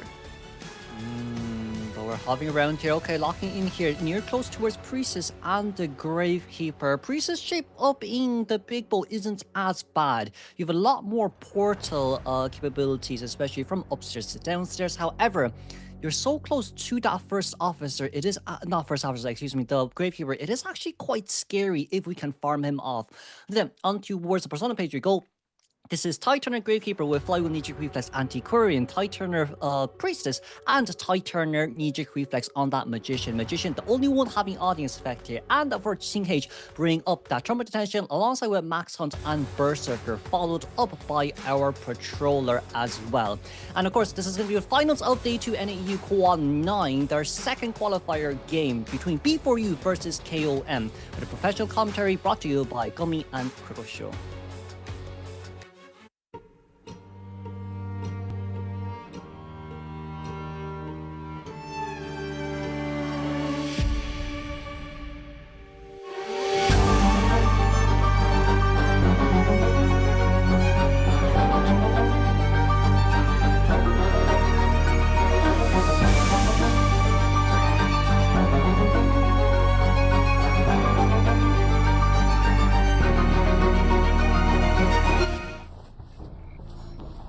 And the hunter will be going for the Priestess already up on the ship. We're going to see Lion is trying to rotate away, but it looks like the follower is going to be able to leech her immediately here at this window. And she's going to pick up the leech, and she's not going to take the window, and she's going to be going all the way around instead. Very nice roll there. It seems like it's the main body taking it here instead. We're gonna have to be careful of the drop down here at the same time, but it does seem like Leon should be able to rotate towards this nearby pallet just underneath 2-story. We're gonna have the Patroller biting onto the Priestess immediately, and not enough distance away from the main body follower will be taking a hit, so the leech is still available and going after this Priestess. Leon didn't really kite well for the first game. up against that Dream Witch as well. But now for the second game, a little bit too close to come right here. No blink on that hand to use, and it's an instant hit down once again. A 50-second containment isn't long enough up against this Dream Witch, so B4U might be stuck in a hard place right now as finding that Priestess being dropped down close towards green. First chair Cypher Machines, 70, 60, 40. And this is also a big map, so they have to transition to go for this rescue, which means that's going to be even slower Cypher progress. We're going to get another leech onto the Gravekeeper as he's going inside of his shovel to get ready for this rescue. Nice pushback here, no damage rescue. Did not manage to make it on time as that's an instant hit, instant rescue there. But it's okay, Priestess still does have 2 more portals left on our hands to use. If we can get rid of this leech, that'll definitely speaking be the best case scenario. Trying to portal a portal right here, but it doesn't seem like we have the angle here just yet. Priestess going out here first as we're going to go out towards this leech. Is this main leech or is it second leech? But the portal came out just on time. It's a very nice out of distance here as our Dream Witch being forced to use her main body. The momentum has been lost. Well, yeah, she was able to get enough distance away, so now the Hunter has to reset up all the followers, and now she's kind of out in the open here near the docks area, so she's gonna make it all the way towards the corner, but there isn't much areas to work with, and she doesn't have a portal quite yet. Oh, no hit over there just yet. COA:H has to be very careful right here as the leech will be given. That's not too bad. But see here, Gravekeeper's leech has almost been done. It's around 75% deleeching progress. Schmitty being very closely nearby too. We're almost 4 Cypher Machines done and we've contained past the tide turner time. With just 1 additional tide turner, we should be able to see 4 full Cypher Machine decoding progress. I mean, I'll have to say the portal utilizations were incredibly good. She was able to get out of the reach of the main body. And it looks like we're going to have the patroller coming out to try and get the bite onto the Magician as he's making this rescue. We can't see he also does have Tide Turner, so if he can just get this rescue safely, she will be able to last for a little bit longer. Oh, the double hit, however. It's going to be 2 survivors down on the ground right now. Lian going towards the corner. We do have a portal ready on our hands, so you build. Can we get upstairs? As COA:H realizes this as well now with a leech currently upstairs and another leech downstairs here. We're gonna blink open here with our main body, but that's okay. At least we forced out that blink early on as all the other leeches currently 20-second plus on the cooldown duration. Magician being left on the ground here by himself. If COA:H can find this, it's a brilliant second chair. And the Priestess will be chaired once again. This will be her third chair, so she will be actually returning to the manor. And we have an injured Gravekeeper, a downed Magician, and a healthy Antiquarian. We have 3 Cypher Machines have been completed. The 4th one has significant progress, but they're still lacking a last Cypher Machine. The Hunter has spotted out the 2 survivors, and she will be able to get a leech onto the Magician. Gravekeeper in danger right now. We do have a shovel left on our hands to use as well. 2 full shovels here because we did do a dash over towards the first chair. But now Magician, no deleech progress on our marks as well. And now COA:H looking for the Gravekeeper here. Gravekeeper might be able to get caught off guard, but that's okay. Shovel here being used instantly. That was only a 40% shovel, so it's not that bad. And of course, look at that additional Cypher Machine already at 60%. Schmitty running out straight towards the Hunter, however, though. We're giving free movement here for some reason. As right now, as long as our Anti-Current can finish off that Cypher Machine, we're at a really good pace, but seems like the momentum has to be stopped here for a while as we're trying to map control in between. And we have seen the last 2 Cypher Machines are being primed up at 79 and 89, so they just need to keep the Hunter's attention diverted for a little bit, is able to get that vault and stay alive. So wonderful kiting on the side of the Gravekeeper and the Magician. They're buying enough time. The 4 Cypher Machines pop. Last Cypher Machine at 79%. Oh, but we cannot decode this one though. One last shovel here, currently being forced out from the side of Gravekeeper. Seems like Anti-Current has to go around to look for deleech marks for the Magician as well, as we're now forcing the Gravekeeper out of his shovel. No blink here ready just yet, except for the fact that Magician does have blink on his leech. Now looking for Roland, who is a half health. Anti-Current here trying to rotate around to finish off that Cypher Machine, or maybe even just to heal. But COA:H does have fun as it does activate right now. We're trying to play mind games here as much as we can. We're going to look on towards around here, and it's an instant hit down on towards the Gravekeeper. Magician barely 29% to leech. And it also was a main body leech, main body follower, so his leech is still on the Gravekeeper. Hunter's going to get another leech onto the survivor. So 4 followers all around the map. They need to start deleeching soon, and it looks like the Antiquarian has to be... Oh, the Cypher Machines are primed, so if they can just get that endgame situation. Antiquarian does not have borrowed time, and neither does the Magician. Yes, but with that leash here camping the Cypher machine right now, I feel like it would have been better just to pop the Cypher machine and see whether or not we can get one man escape. But everyone would leash right now. Very nice play from the side of Anti. But let's not forget one more thing. Blink is running in 35 seconds. The longer we prolong, the worse it gets. Nice rescue from the side of Anti-Korean. Magician wanting to go in to decode that Cypher machine as well. But the blink was cancelled as we're going to put that leash in between the pallet right now. Cypher machine currently at 98%. Anti-Korean might go down, but a flip here comes over here. First thing said, Gravekeeper has the body block. A Gravekeeper body blocks, and we're able to pop the Cypher machine on time. It's a true man endgame right now, looking for the words of Gravekeeper. No blink ready on the hands to use as well from Ting H. Another 30 seconds left on the hands. But let's not forget, at the same time, it's literally one survivor at the gate each here. No one here just yet. Leeching onto our Schmitty here one last time. Ting H trying to get this down here as soon as we can, because if we don't, the other gate can get open just about on time. It's a nice hit on towards the Magician, but it just seems like there's no one on the other side just yet. It does look like Green is going to the cornfield gate, but he's not quite there, and the Hunter's already moving away from the Magician, and it looks like she's going to be able to run into Roland, but he's waiting near the boat, and his leech is still nearby, so the Hunter knows where he is. Now she's slowly getting closer and closer to the Antiquarian, still hasn't been able to touch the gate. Now she'll be able to chair the Magician once again. Yes, but Anti here is the slowest decoder of them all. It seems like Roland here will be caught off guard here with his own leech as well. That leech is followed up pretty closely here as Ting H trying to look for where the Anti-Korean is, but Anti be able to successfully get away from our... No, do we get away? We don't really get away here just yet. We're running straight towards the Dream, which is being Mati. There comes out Roland here close towards the middle. We're trying to go for this camp here one more time, but we aren't at full health. We don't have enough time here. Anti-Korean be able to successfully rotate away, but it doesn't mean much. Blink ready on the side of Ting H's leech here from the side of Magician. It's going to be an instant blink down as now Green left his own demise. He's still stuck there towards the shack area. Ting H, it's a guaranteed 3k, and the Crows just to showcase where our Antiquarian is. This should be a 4k. I mean, now the Hunter knows where this Antiquarian, she can just leech him, and that's the endgame situation. Detention is still up. Gravekeeper she's gonna wait to chair this Gravekeeper because she doesn't want to give that dungeon escape just in case. She's gonna blink right through, and she's gonna be able to catch up to Green quite soon, and we'll be able to leech this Antiquarian once again. Oh, there comes... Oh, never mind. We got a leech here first, and of course the pickup and the drop down should be guaranteeing this 4-man elimination game. They did manage to rebound their first game there up against their first Dream Witch, but it just was not enough.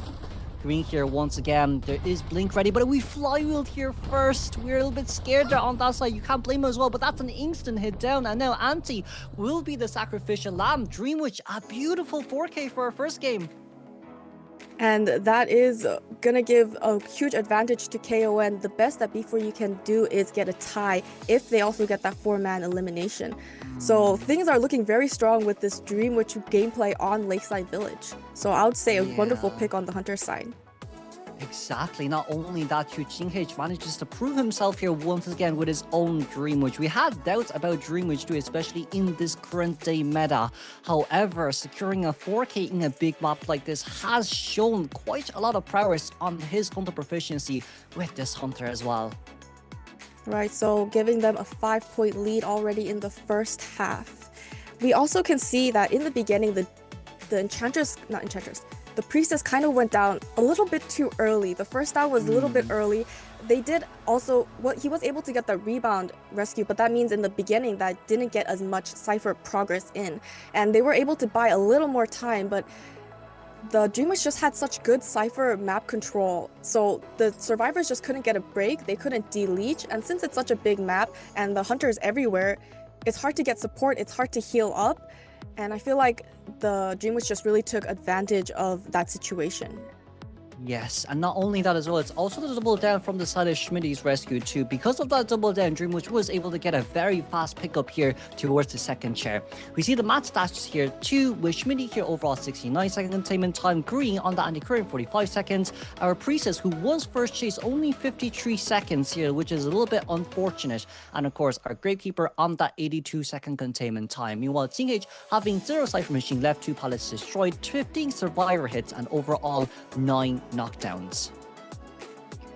And on the side of the survivors, I feel like the Antiquarian wasn't really able to do much. She did support in the beginning and towards the end, but there wasn't much left for her to do because the Magician was down too many times, the Gravekeeper was down too many times. it feels like all the survivors expended all of their items, and at the end game situation, they had nothing really to work with, and that really hurt the survivors. How do you think this could have gone differently?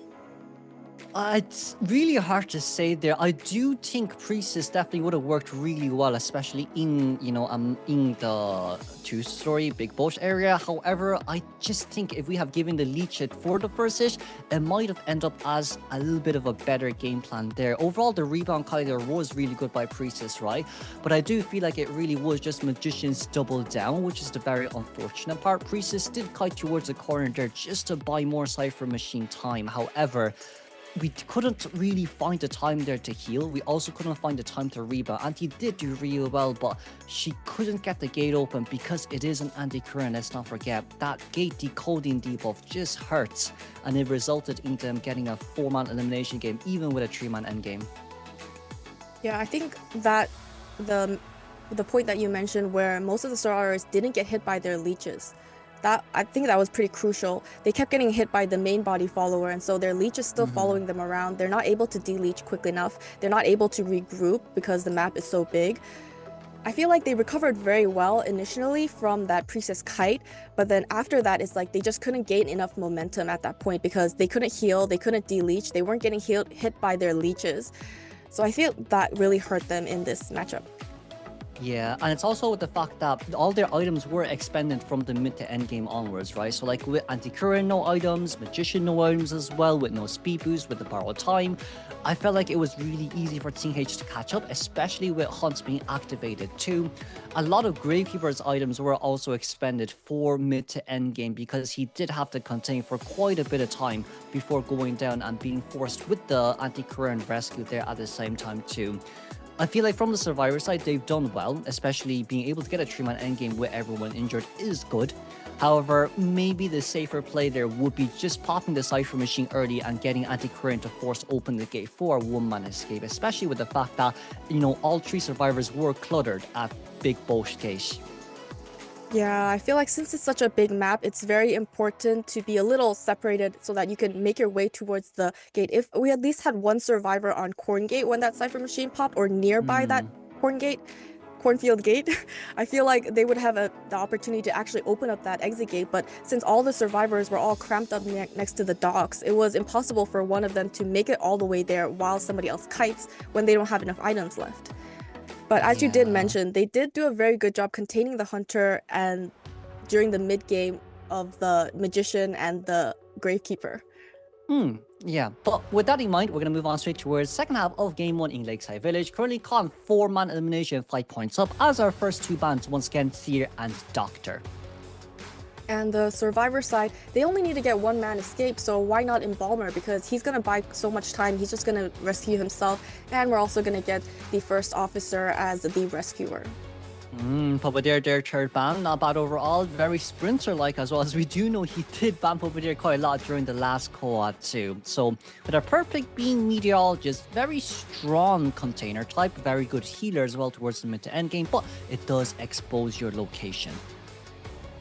And on the Hunter side, he just needs to make up his mind for that last ban. We're going to have the Antiquarian ban. We don't want to allow these survivors to buy more time with the Harasser. And we also saw that Antiquarian was very useful in trying to get the Priestess out of a sticky situation.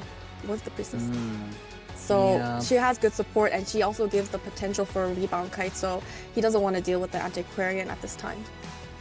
Definitely. And I do believe from the side of sprinters too, with Khan choosing out that first officer and finally here with the Professor. The first officer was out just so we want to bait Sprinter into playing the Dream Witch. But then with Professor coming out on the second hand with 2 mini flywheels on the side of the survivors to use as well, Dream Witch would be quite hard here to actually play. The one other chance is if you want to get that Wax Artist out, but the hard part is really that Embalmer once again. If you want to play Wax Artist as well, it probably will have to be Trump Card Attention with Peepers, or we have to run Insolence for that max presence.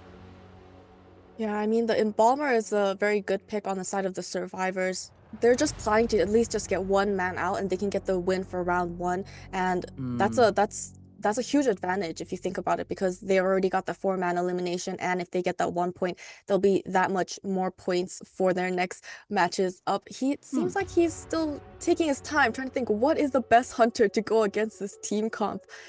I mean, we always have that sturdy goat man, but then it is a large map, and that it also means that he has to use a lot of cages and a lot of resentment to move around. So that could also be a little dangerous, seeing that the survivors don't have to go for that first or the second rescue against the embalmer. So that also allows survivors to stay at full health, and it looks like he will be choosing his character. Oh, Goldman of all things. Goldman is not bad, but Professor Full counters first off are really hard to chase. Yes, the meteorologist does have a chance in getting hits on towards her, but those scales are severely annoying as well. Meanwhile, Embalmer being one of the most tricky ones to go up against too. The moment you don't chase after Embalmer first, you're gonna have to expend cages during the second chase as well, because the survivors can't just run towards the corner and make life really hard for you. And we're gonna have the spawn points. Oh, interesting. We have a line from top. We have the professor, meteorologist, and the first officer, and the embalmer all by himself at the boat. So it looks like they're trying to bait the hunter to go after this embalmer.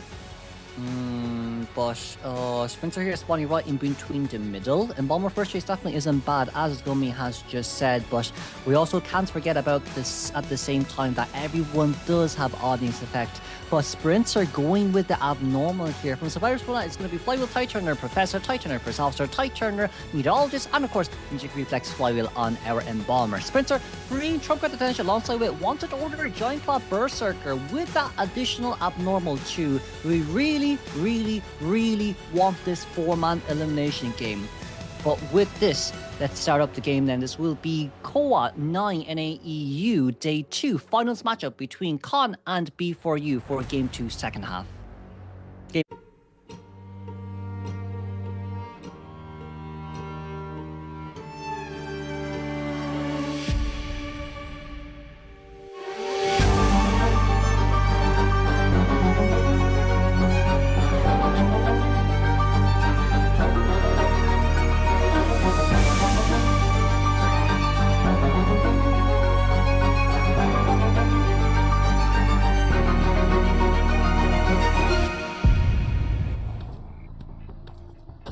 And it looks like the hunter will be going after Wolf, the embalmer, as the first chase. He's going to be ready to set up his first cage. He does have enough resentment, and Wolf's just going to be waiting around here at this window so that he can be caged with this window.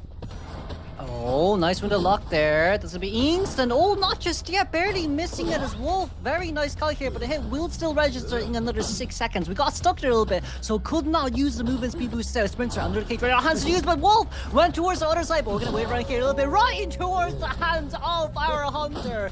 That's an insanely fast down. 42 seconds. That's faster than last game. And we weren't able to see whether the embalmer put down his coffin. Okay, he was able to put it down near the windows area, triple windows, and he'll be resurrecting himself immediately so the survivors can get a little more decoding in. And Hunter's just waiting for him to resurrect and get a hit onto him as quickly as possible after the bubble.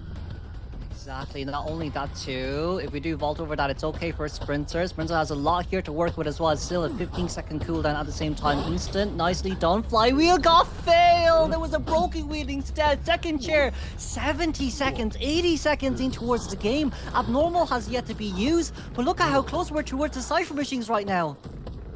Yeah, and it looks like he's going to be cheering him here in this shack. Rum is in the area. He's trying to creep away, but the blood trails have been seen because the hunter's walking right towards him. And this is also going to give him the chance to utilize his abnormal, but it looks like he will be able to make it to this Cypher machine and abnormal it just in time. They're going to be able to get that free backdoor rescue, and he's going to be able to get the hit immediately. It doesn't even matter. We tried to rebound kite there. Yes, the max presence here is good from the side of Sprint Stars. We finally did get it since it was a no damage rescue. But look at this decoding in progress. Only 2 Cypher machines done. There's now Embalmer. Yes, he won't be able to break the cage. That's an instant chair here as well from the side of Sprint. So Temple over straight towards the side. And now no time being bought from the survivors at all. Wanted order on Professor earlier on too. I see you running towards Professor Cypher machine, but now everyone has to rotate. But if you rotate, that just means Sprinter get his resentment ASAP.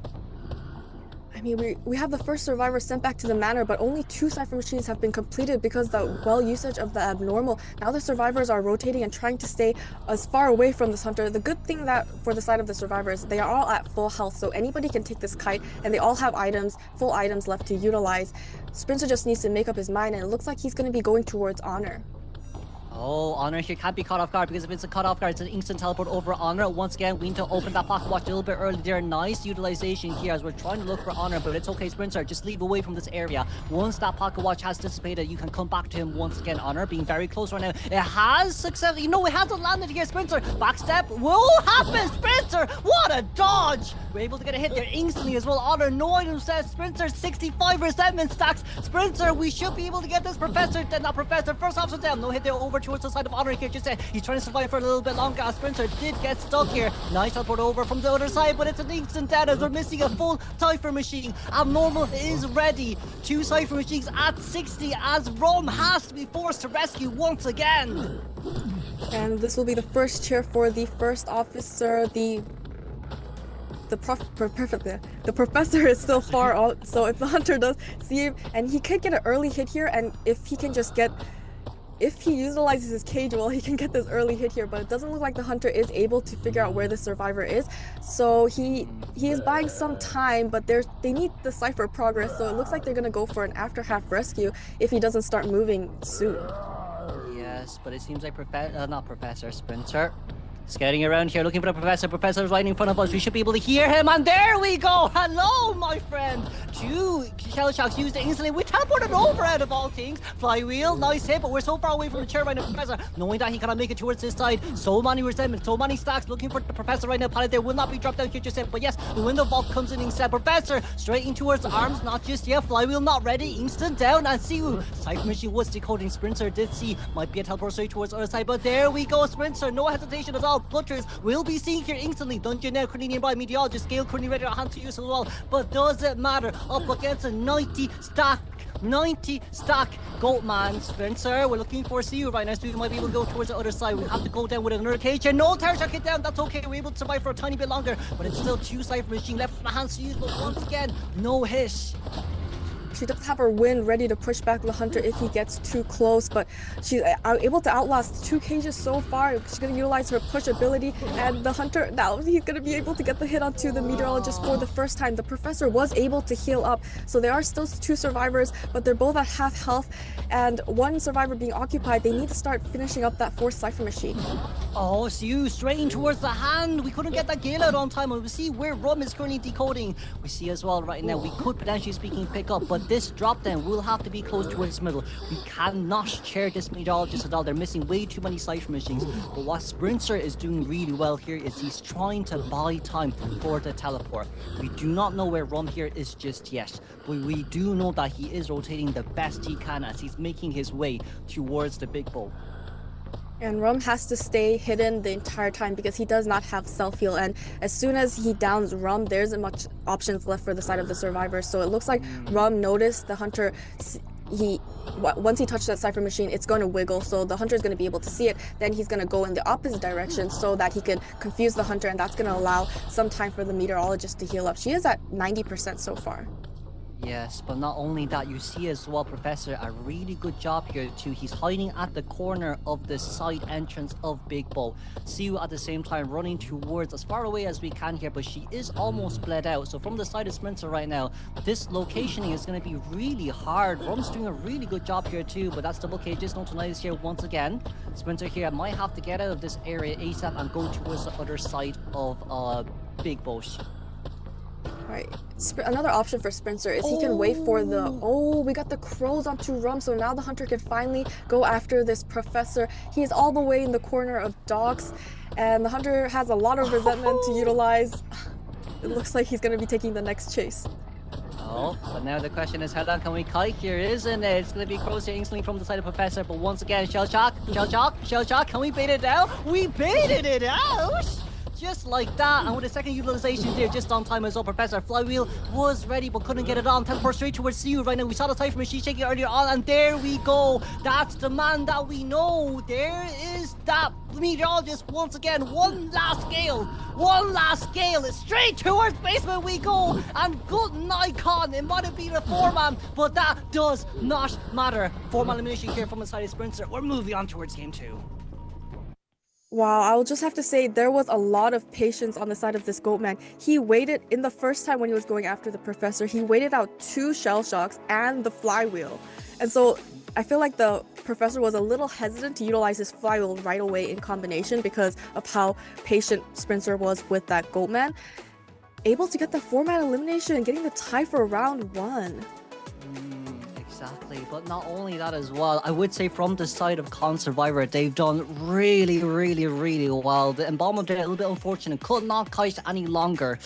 But like, it's also at the same time you need to consider the fact that he could not pull distance out as well. He did have flywheel, he did have all the knee-jerk reflex he needed as well because it was a suicide build. But from both teams right now, double 4-man elimination at the same time here too. It's currently neck and neck. However, Sprinter's Goldman is gone, but Ching H here still does have his hunters available to use as well. So that just means from the side of B4U, Goman has to be banned from the side of round 2. Yeah, I mean, the Embalmer's kite was unfortunately a little too short. As you mentioned, it was around 42 seconds. And he healed himself up and got an immediate hit again. And Sprinter did not waste a single one of his traits. He had abnormal, he used it, it was just the amount he needed. Then he swapped to teleport, and he always teleported right towards the Survivor and his next hit. He also did a very good job going against that first officer.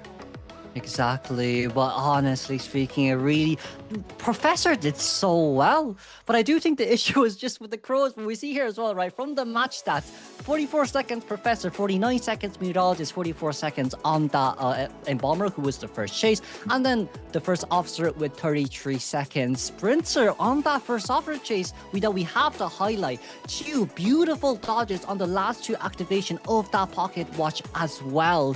Honor was caught off guard there, and an instant down up against our first officer playing Goatman, who gets hard countered by him, is clinically insane. I mean, you can just see from the match stats how quickly Sprinter has downed these survivors. No survivor went over 50 seconds in hunter containment. So even with the pocket watch of the first officer, he was still able to get the down so quickly. And I feel like that just really caught the survivors off guard. They might have been really baffled when the Embalmer went down so quickly and was eliminated.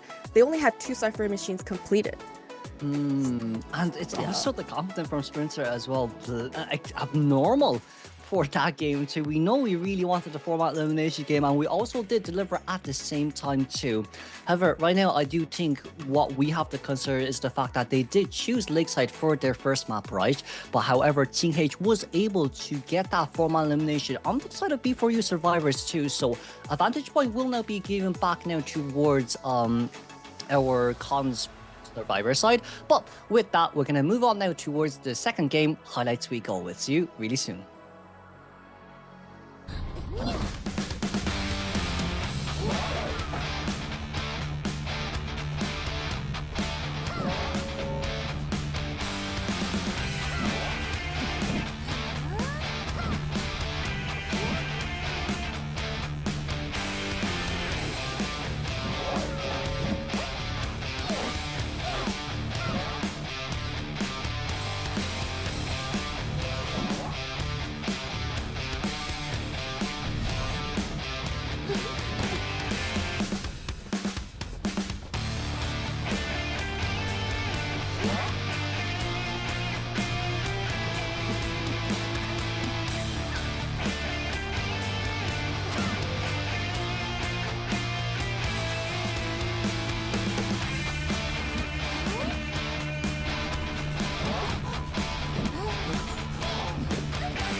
And welcome back. This is NAEU Qualifiers Day 2. Whichever team wins this match will be able to qualify for the group stage in COA. We have B4U versus Con. In the first round, we had the tie, so things are pretty even on the side of points. Definitely. With the first half here from the side of Con, COAIH being able to turn a 4-man elimination on a dream match up against B4U survivors. However, Spencer, very fast and furious, that Goldman 4-man elimination up against Con survivor. We now finally move on straight towards Game 2, first half, in which we should be able to see the map ban picks really soon as well. Let's not forget, last game, it was B4U who get to choose the map, and now it's given towards Con. And it looks like they will be choosing Ever Sleeping Town as their map, since the Lakeside and Sacred Heart Hospital will be banned off, and Con survivors will be going first this time. So it's a nice switch up, but that also means that the B4U Hunter won't be able to take a break. However, since they played the first matchup and then they got to rest, I guess he had enough time to rest, and he might just be more warmed up now. So we'll have to see if that actually gives them the advantage. Exactly. But also at the same time too, we do need to remember, from the side of Sprinter as well, we're gonna get Sprinter to come out first up against Con Survivor. This just means he does have quite a lot of options to use as well. Let's not forget, this is a good map for Wax Artists, which is good for their Hunter Con side and from B4U side as well. But this also opens the fact that you can play Dreamwitch. Right, we can't forget Dreamwitch was played in this map before by COAIH, and for them to pick it here once again, I think we want COAIH to maybe potentially speaking get that Dreamwitch out too, but this also could be more favorable towards Con's survivor. And we're gonna go straight into the picks and bans. In the global ban, we can't use the Embalmer, First Officer, Meteorologist, and the Professor. First two bans here, Seer, Fire Investigator from the side of Sprinter, as once again the map is Ever Sleeping Town. Seems like we're gonna come up here with Gravekeeper first pick alongside with Archer, being a little bit more careful here as Sprinter's ban did indicate that he wants to play Opera. And on the side of the survivors, they have the Gravekeeper and the Archer, so they're going to have a long-distance harasser available. This really helps with Rebound, Kite, and on the side of the Hunter, he will be spanning the Coordinator as he doesn't really want to work with those stuns that can actually, when she takes the first Kite, it's very useful because she can buy a lot of time. But let's not forget about the same time, right? Ivy here was banned, so from Sprinter's side, you've one less character to use to go up against a full counter team comp when it comes to harassers. There's still Wax Artists available as an option to use, or maybe even Disciple and or Peddler, but it seems like once again, old-fashioned Sprinter, Puppeteer will be banned here for our final last spam. We don't want that additional tanky hit. So with this in mind, I do wonder if Comp here wants to go a fast decoder, and yes, Aeroplanist has to be locked in if we want to fill that gap. Right, we've been seeing Aeroplanist come in for the second Rescuer since he can get to the chairs quickly with his jetpack, and he does have that propel that he can utilize as well to stun or keep the Hunter away so that he can... It's like a mini flywheel. You can push the Hunter away so you avoid getting hit for the time being. And it looks like the survivors have locked in. The question is, and it also looks like the survivors did their homework, seeing that Sprinter did play Ivy quite a lot. So they don't want to deal with that. It's basically a Dream Witch, but a different, with only two bodies going back and forth. So, I mean, yeah, Dream Witch is also available. Yeah, it's really good for Dream Witcher, actually. You could play Officer if you want to, right, up against Arrow, but then your only big two issues is the Painter and, of course, the Archer. However, Dream Witcher definitely can work, but if Con wants to force Sprinter to be Dream Witch, then we know that they'll bring full flywheel at the same time. Here we finally locked in our persona. We're now all just waiting for Sprinter. I mean, the Opera Singer also, since she can quickly down survivors, it might be harder for the Archer to actually stun. So, and it looks like we're gonna have the Opera Singer coming in. As long as she can quickly down the survivors, she's definitely a viable pick here. Yeah.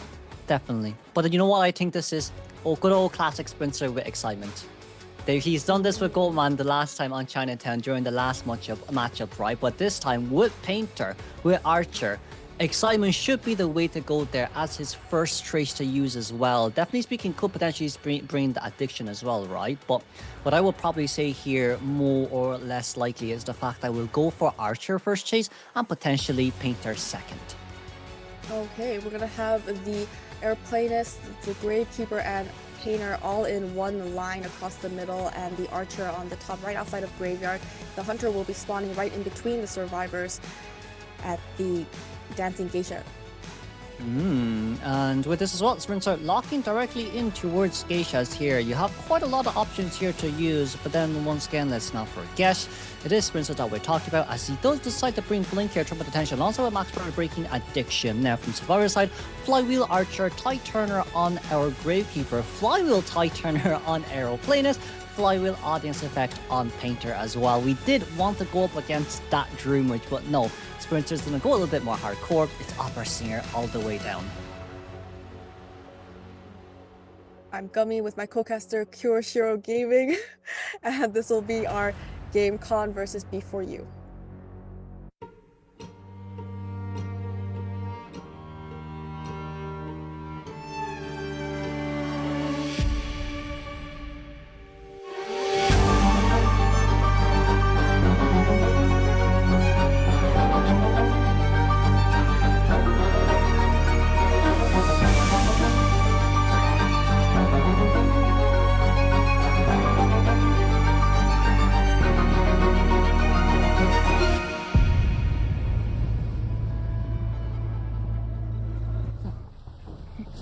Directly going towards the middle here, we do see Honor nearby, who is definitely one of the better chases here for Opera Singer to unlock that max presence, and it does seem like we're going to lock in straight towards the Gravekeeper as he goes in towards the shovel. Hunter's going to be breaking this pallet so that the Gravekeeper can't hide underneath it. These two pallets haven't been thrown down, so as soon as he's hit outside of his shovel, he will be able to utilize the pallet right away, but he's just going to be transitioning away to a better area. Hunter going right back into her shadow form and closing the distance. Very nicely done there by Honor, because he does. Oh, what a hit! Cancel! No, that's not good. Back in towards the shovel forming we go then. Blink ready in 23 seconds as two of these pallets are now gone. Honor being forced to go back towards this one pallet area. Well, maybe two pallet area there, as we didn't drop anything down there just yet. Being forced out here one last time. We're stuck in a hard place. He's going to be throwing down both of these pallets, but no shovel left to utilize. So as the hunter breaks these pallets, he needs to transition away. But oh, going back to a remnant, catching him off guard, and we'll be able to down him for the first time. Oh, it's such a fast down here. 69 seconds from the side of this Opera Singer. Now, I would say Honor did a very good job there on not dropping the pallet, because Spencer did leave a remnant right in between, meaning that he can go either direction. But now we're stuck with Siu here with the rescue aeroplane. It does have Flywheel, does have our jetpack ready on hand to use as well, but the catch up here is going to be really fast. Shadow Dance back here instantly as well, looking for that Gravekeeper. Siu should be able to make it on time, but Blink here is ready. We have to be very careful, but no, decided not to Blink Terror Shock it down. And we want to get a hit on towards that aeroplanist, and then potentially speaking go for Honor, but then we missed it, so the catch up might take a while. With Tide Turner available, as long as she gets it down in time, it shouldn't be too much of an issue, but not able to get a hit onto that survivor will allow them for another rescue. We'll be able to get the down onto this Gravekeeper as he go out to the open, and will be chaired for the second time. Wolf here seems like he's on his way in here to rescue, or maybe not. We did go a little bit closer towards middle there as well, as yes, it's as you've said, Gummy, that aeroplanist is currently hovering around right now. He's going to be on his way here to rescue one more time. See you hiding his footprints from this side. We're doing a really good job hiding, but this is the Sprinter we're talking about. Can we find him? We might be able to hear him. We don't hear him just yet, as the Shadow Dance back comes in instantly as well. And that's going to allow the airplanist to make his way towards this chair. Hunter will be waiting for him, and he doesn't get the hit onto the airplanes, but an immediate hit onto the Gravekeeper, sending the Gravekeeper back to the manor, as this is going to be his third chair. But then, if that's the case, the last two Cypher Machine here currently being decoded. We're going to try look for Siu here. The only one without borrowed time could guarantee a 3-man elimination game. Sprinter making his way towards this aeroplanist, who does still have one last jetpack on his hands to use here as well. But it is still Corner House that we're talking about. One of the best places for survivors to kite. And it looks like he's just going to be throwing down this pallet and utilizing his jetpack to contain the hunter somewhere near this corner house. Being patient here with the pallet, but needs to be careful since this hunter is very fast. Flywheels, and he's able to make it past the pallet, but he's being a little too patient and will be able to take the first hit here. Blink ready on our hands to use as well. Sprinter, if you want to, you can force a blink down here, as we're very close towards the other pallet. Nice vault over. Aye, Terror Shock hit down. And we're currently near the last pallet here too, so that simply just means no Tide Turner. They have to open a completely new one while finishing up that 61% Cypher. I mean, since the two survivors are still at full health, so they can definitely come in for this rescue. Hunter will be carrying him here towards the middle, so he will be nearby Wolf, and the Hunter will be pressuring this Painter. Oh, Painter might be able to get a painting here if we are lucky enough. Seems like Shadow Dance back here instantly as well, and Archer is now nearby.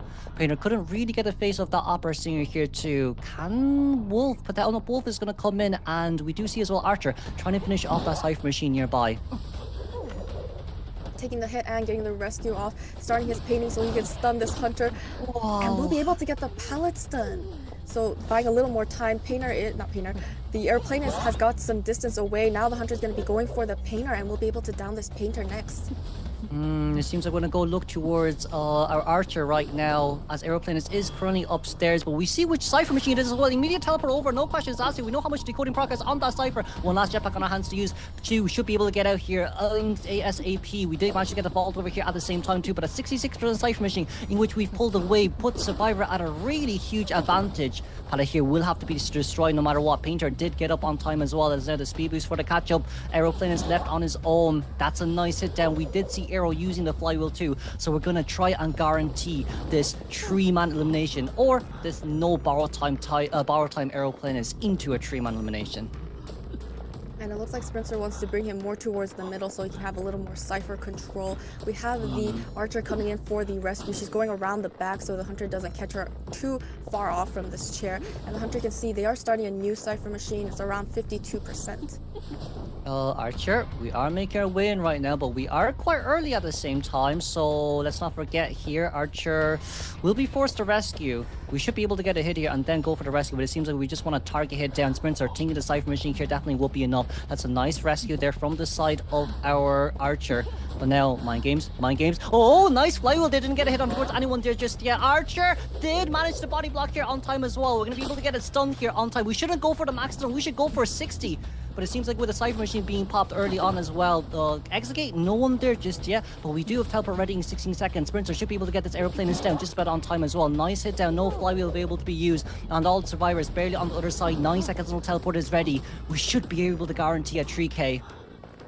So it looks like he's finally able to chair the Aeroplanist, and teleport is now back up. Exit gate at 36%. He's gonna teleport right towards it, and we see double stun. We have the Archer trying to get her arrows and the painting, stopping the Hunter from downing any survivors too soon. Wait, we missed that bow and arrow. Looking for our Painter right now. Painter stuck in a hard place. Nice start, stuck it down. We can chair Painter here. Look for Archer here instantly, and she's barely on the other side of the gate. Sprinter have to play this very safe with the gears as the pickup does come up on time.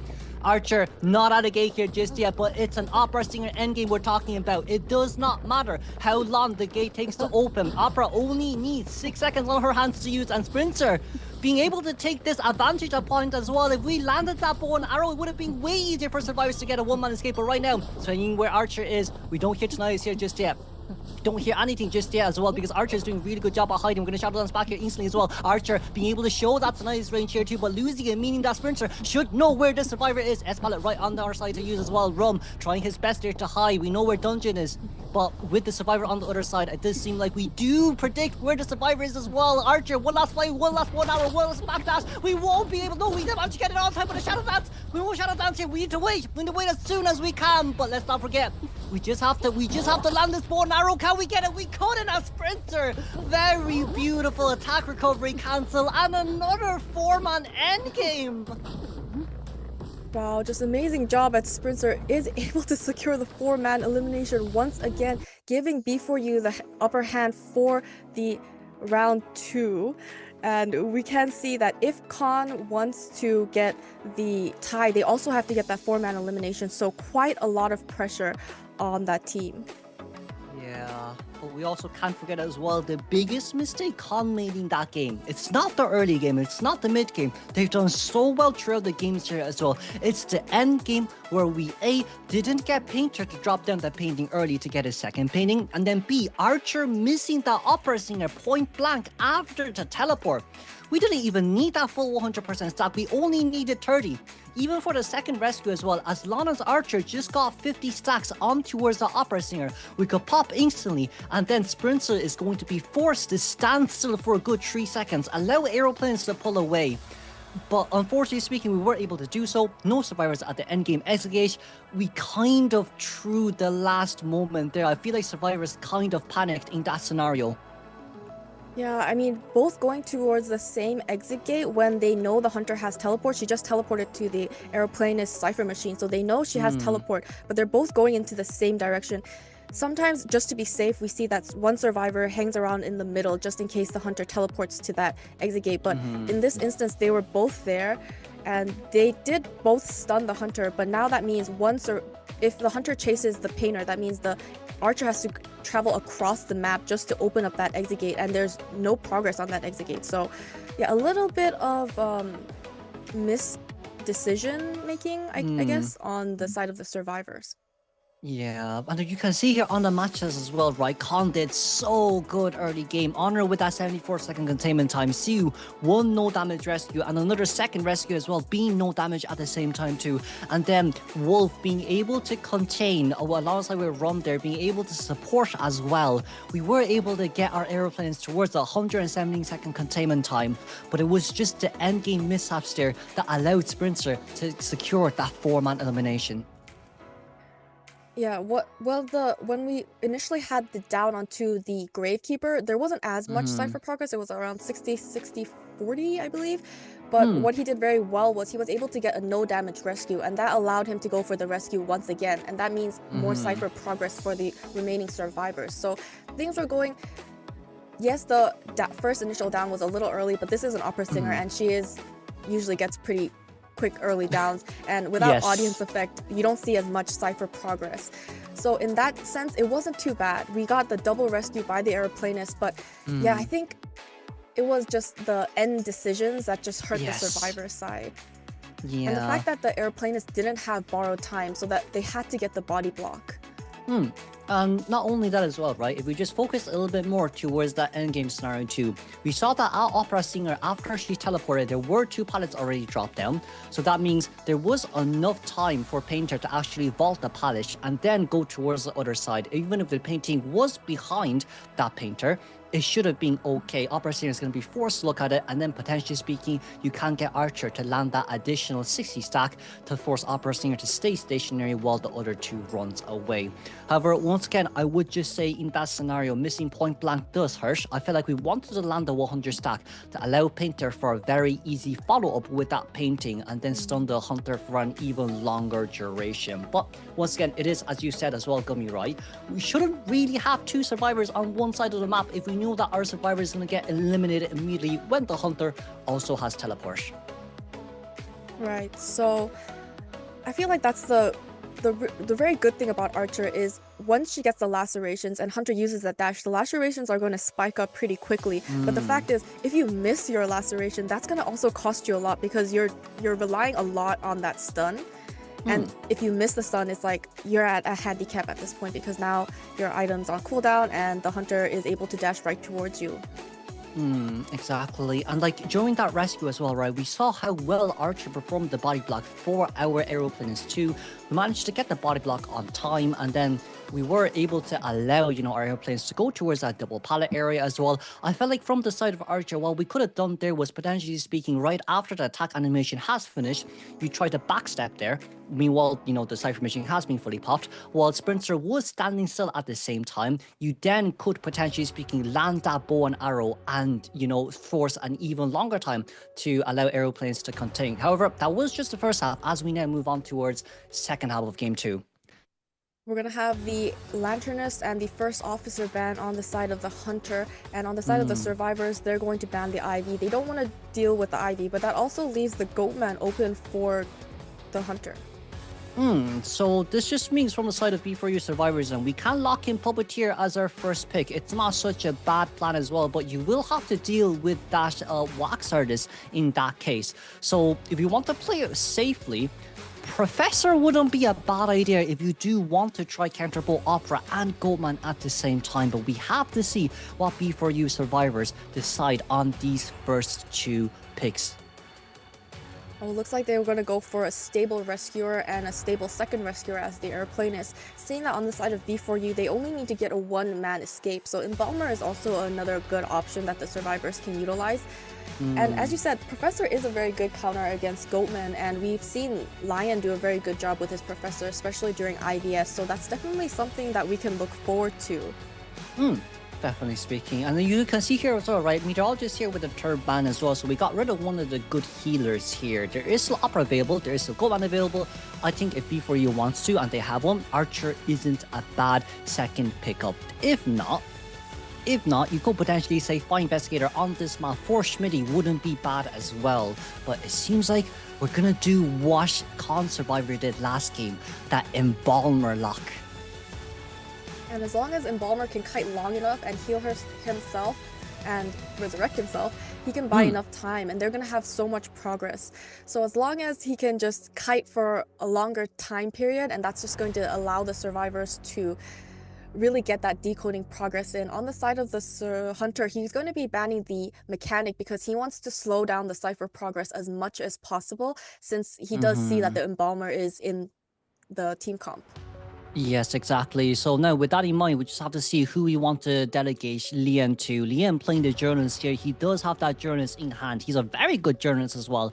But then in this case, right, I do think what we have to say with this type of team comp is everyone will be bringing Tightoner. It's most likely everyone being Suicide Build except for the Mercenary, and everyone having Audience Effect as well. Selling is very doable up against either Hunter that you want to play, but since it is still meta that we're talking about, it's most likely going to be rescue, distance pulling, and just trying to see whether or not we can reach that end game to at least guarantee a one-man.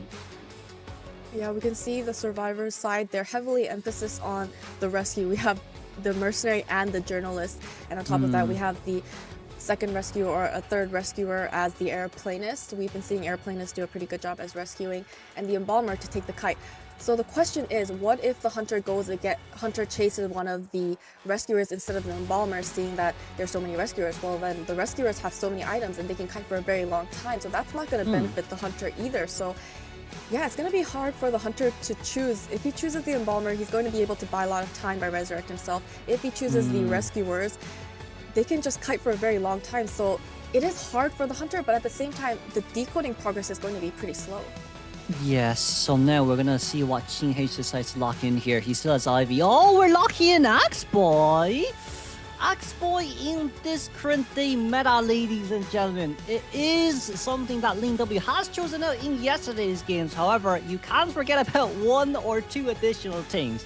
First and foremost, there's no such thing as failing rescue. The Tightener is coming out no matter what. And secondly, let's not forget, who can you chase here? I mean, his plan will most likely be try to down the survivors quickly with the fireballs, and then get an immediate hit, and that's how he can down survivors quickly. I mean, but it's hard though, isn't it? Like, it's such a big map. You're gonna spend at least half the time early game trying to find a decent survivor to even chase after. Right, so we're gonna have the mercenary in the middle, green down at the bottom, lion to the second story, and the embalmer outside of the graveyard. So if the hunter does end up chasing the embalmer, he's gonna go inside of graveyard and he's gonna continuously contain the hunter in that one area. And the Axeboy is gonna be spawning right next to the embalmer, so most likely our first chase. Oh, there we go. It's really first chase there from the side of our survivors as well. However, let's see here. B4U's persona side, it will be Mercenary with Titan alongside with fast healing and healing effect on his side too. Meanwhile, our aeroplanist is going to be Flywheel Audience Effect alongside with Journalist, Flywheel Tighturner, and then last but not least, Embalmer, Flywheel Knee-Jerk Reflex on Audience Effect as well. CHR playing out the Axeboy, which is a very good fun and surprise pick. It's going to be going Trump Card Attention alongside with Rage, Wanted Order, Max Breaking, and Blink. This will be the second matchup, Game 2, second half between Con versus B4U for COA IX Qualifiers, with your casters Kuroshiro and Gummy.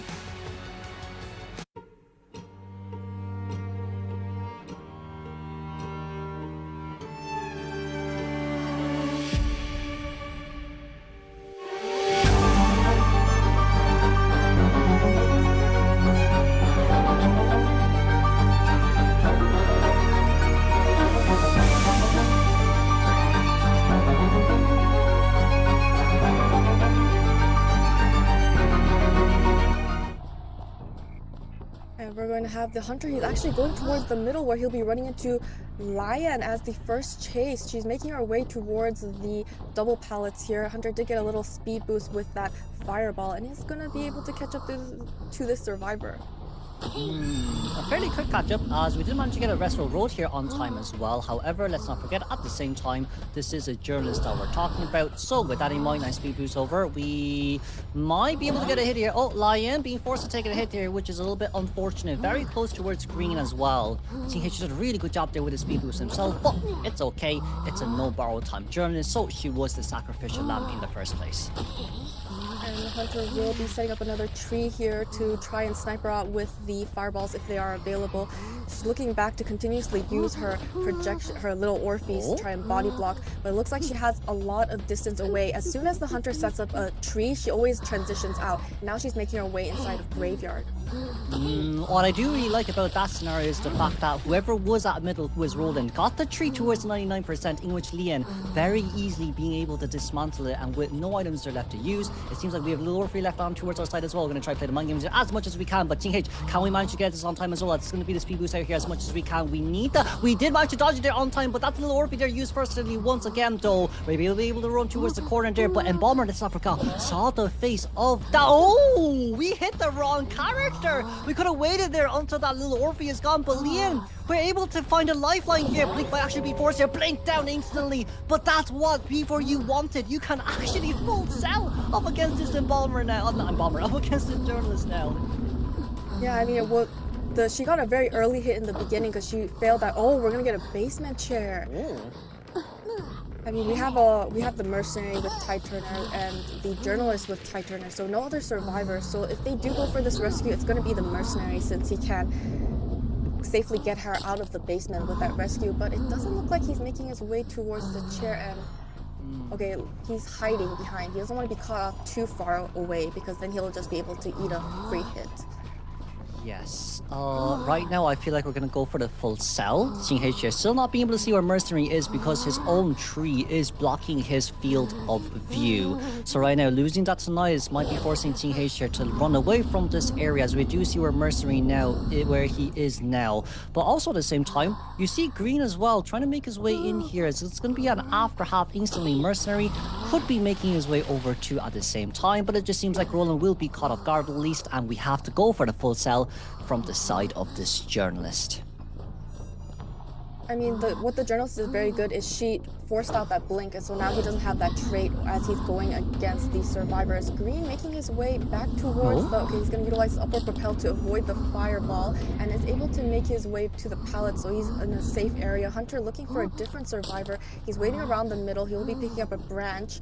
The closest survivor is Roland, but I know Mercenary's the best chase. Yeah, he is the one with Tide Turner though, which is the good news here. Nice apple pad out here just on time, but let's not forget, Cypher Machine there at Graveyard was originally speaking Embalmer, so there is some decoding progress at the same time, but we dodged that just on time. That was so close. CH there barely missing it, unfortunately, as we just finished our third Cypher Machine.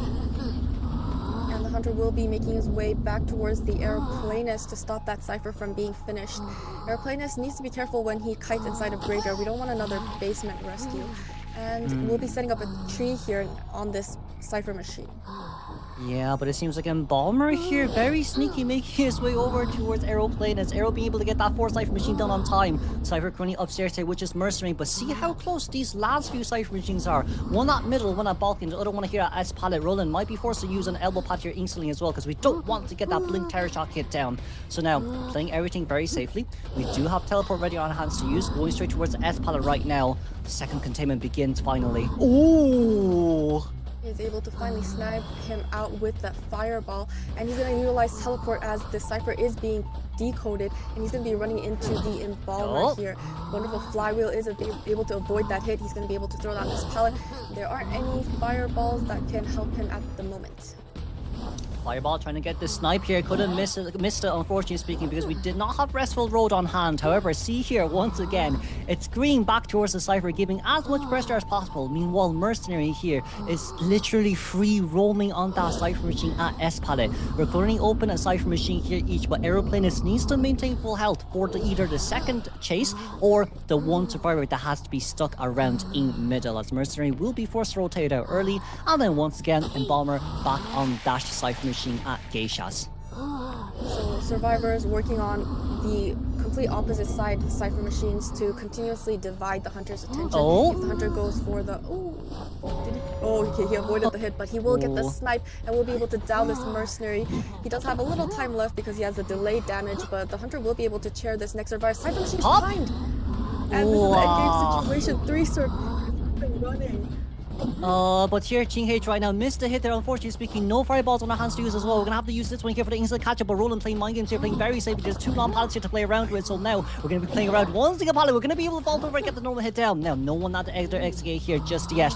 We do need Aeroplaners here at middle to at least guarantee the 1 man, but as long as Aero stays near the other side, that's all what it matters. But it seems like from the side of the Embalmer, dropping the coffin down there early, and we're now running towards Mercenary. The dungeon is nearby, however, with teleport ready on our hands to use, it's going to be instant teleport over towards the other side here as well. Green has items here to use, has pallets to play around with as well, has to drop the first pallet here just on time as well, but it's going to be the jetpack out here instantly. Second jetpack, third jetpack to go back, but what a dodge! Green be able to get behind the pallet just on time! What was that? Now then, once again, no Restful Road on our hands to use as well, be able to get towards these 2 pallets and Bomber being able to get the rescue here on time as well. What a flex here from Green!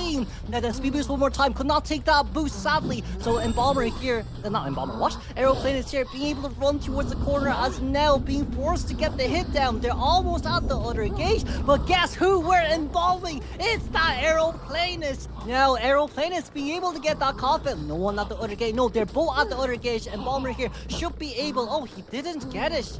He wasn't able to get it on time, but that doesn't matter as the other gate is now open. 80% decoding progress, and all what we need here is a 1-man escape, but B4U guaranteed a tie. And that's a 2 escape for the side of the survivors, giving them the win for round number 2. With that 2 escape, we had the 4-man elimination on Sprinter's side, so now B4U does have the advantage. Very well played. Definitely, but I just feel like it was very unfortunate we could not get that coffin on Aeroplaners. If we did, it would have at least been a guaranteed 3-man escape. Well, I mean, Dungeon was a school gate, yeah, but at least we could do a lot of long rotations there from the side of Aero to maybe potentially get that dungeon or get that exit gate escape. But then, once again, right, we do need to conclude that early game was pretty bad from the side of Journalists. However, we were able to rebound, as it does seem like King H ran out of patience instead of waiting for that little Orphe to dissipate. Right, we got the first hit at one corner of the map, and she transitioned all the way towards Graveyard and just bought so much time. And on the side of the survivors, the good thing that they did was not forcing that basement rescue. As you mentioned, you're just going to sell because we just need to get that 1-man escape. Well, in this instance, they were able to get that 2-man escape, but not rescuing is a good method. I mean, in rank, we can see a lot of times we don't really need to get that basement rescue, but sometimes we just force it because we have Tide Turner and we think we can get it. But not rescuing sometimes does benefit the survivors more. Exactly, but then once again, Green on that end game. We had to use Jetpack to get out of range here. King H getting that speed boost, and then for Green to go back in between the pallets there once again. We got so much time in that end game. That was the reason why we guaranteed the tie as well. If not, it definitely could have been either a 3-man elimination or even potentially speaking a 4 there. So then once again, right, it's just B4U survivors being able to clutch that so well. We can see why Aeroplaners is still one of the top survivors that we have in the roster of our current meta. Yeah, I mean, definitely that he was able to dodge every single fireball. So like, yeah, that was definitely very wonderful clutch play on the side of the Aeroplanist. And on the side of the Embalmer, we weren't even able to utilize the coffin. It looks like the hunter didn't want to go after this Embalmer, so he was able to down the Journalist. And if we do look at the hunter containment time, Roland actually has the most hunter containment time.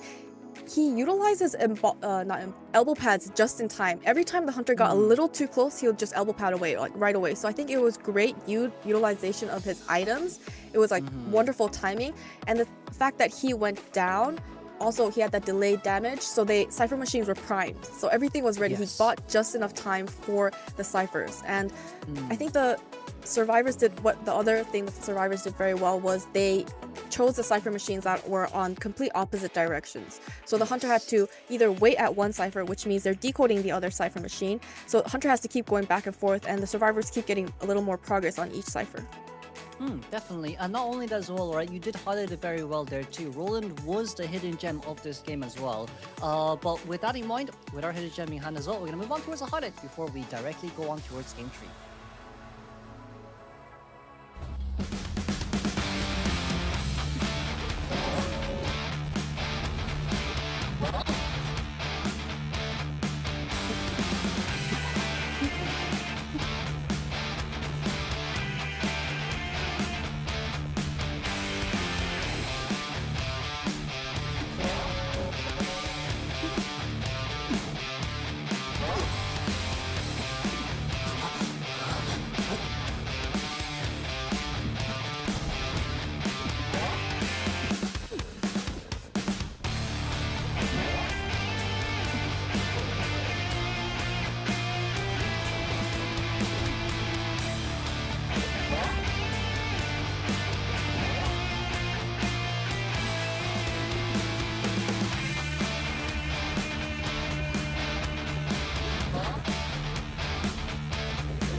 And welcome back. This is COA IX NAEU Qualifiers Day 2.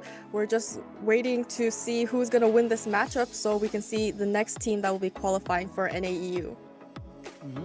And of course, once again, let's not forget, currently B4U is currently in lead as well with 9 points overall in total here. We just with a small recap, game 1 is 5-5 for elimination from both Hunter side, and in game 2, B4U's Hunter being able to get a 4-man on Con Survivor, and Con's Hunter only a tie game unfortunately with the Axe Boy. However, once again, right, it is an Axe Boy that we're talking about, so being able to get a tie game is already very impressive up against a very meta Survivor. I feel like since Ching's, he used to be a very famous Axe Boy player, so I feel like he wanted to play a character that he was more comfortable in so that he could be able to get those results. But in this instance, Survivors just really was able to play around that, and we're gonna get the map ban picks. It seems like with this in mind as well, right, it's going to be Con here banning out Chinatown, allowing their Hunter to come out first. Meanwhile, B4U gets a map pick this time, in which Red Church will be selected, and of course, it's going to be the Survivors instead. I do feel like from the side of B4U, there is going to be maybe a hint of Sprinter's Dreamwish coming out, since this is where he definitely excels at playing his comfort character. Right, so since the Survivors are going first, that means the Hunter on Con side also does not get a break, and I feel like this sometimes choosing which survivor or which hunter side goes first really plays with the mentality, because if you're doing good and your hunter gets to play again, he gets to use that momentum and feel the confidence. But if you make a hunter that lost against the survivor side, well, at least this round, then you make them play again, you could kind of maybe play on their confidence. Maybe he's not feeling as confident for this next roundup, or he feels more pressure to be able to perform better.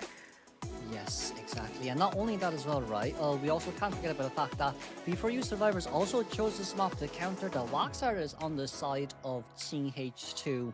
So now I do believe we're kind of stuck in a hard place. Wax artist cannot be played by Team H, so his hunter pool has been dwindled down by quite a lot as well. As we did see Dreamwitch being played in Game 1, so not even Dreamwitch can come out for our Game 3 first half.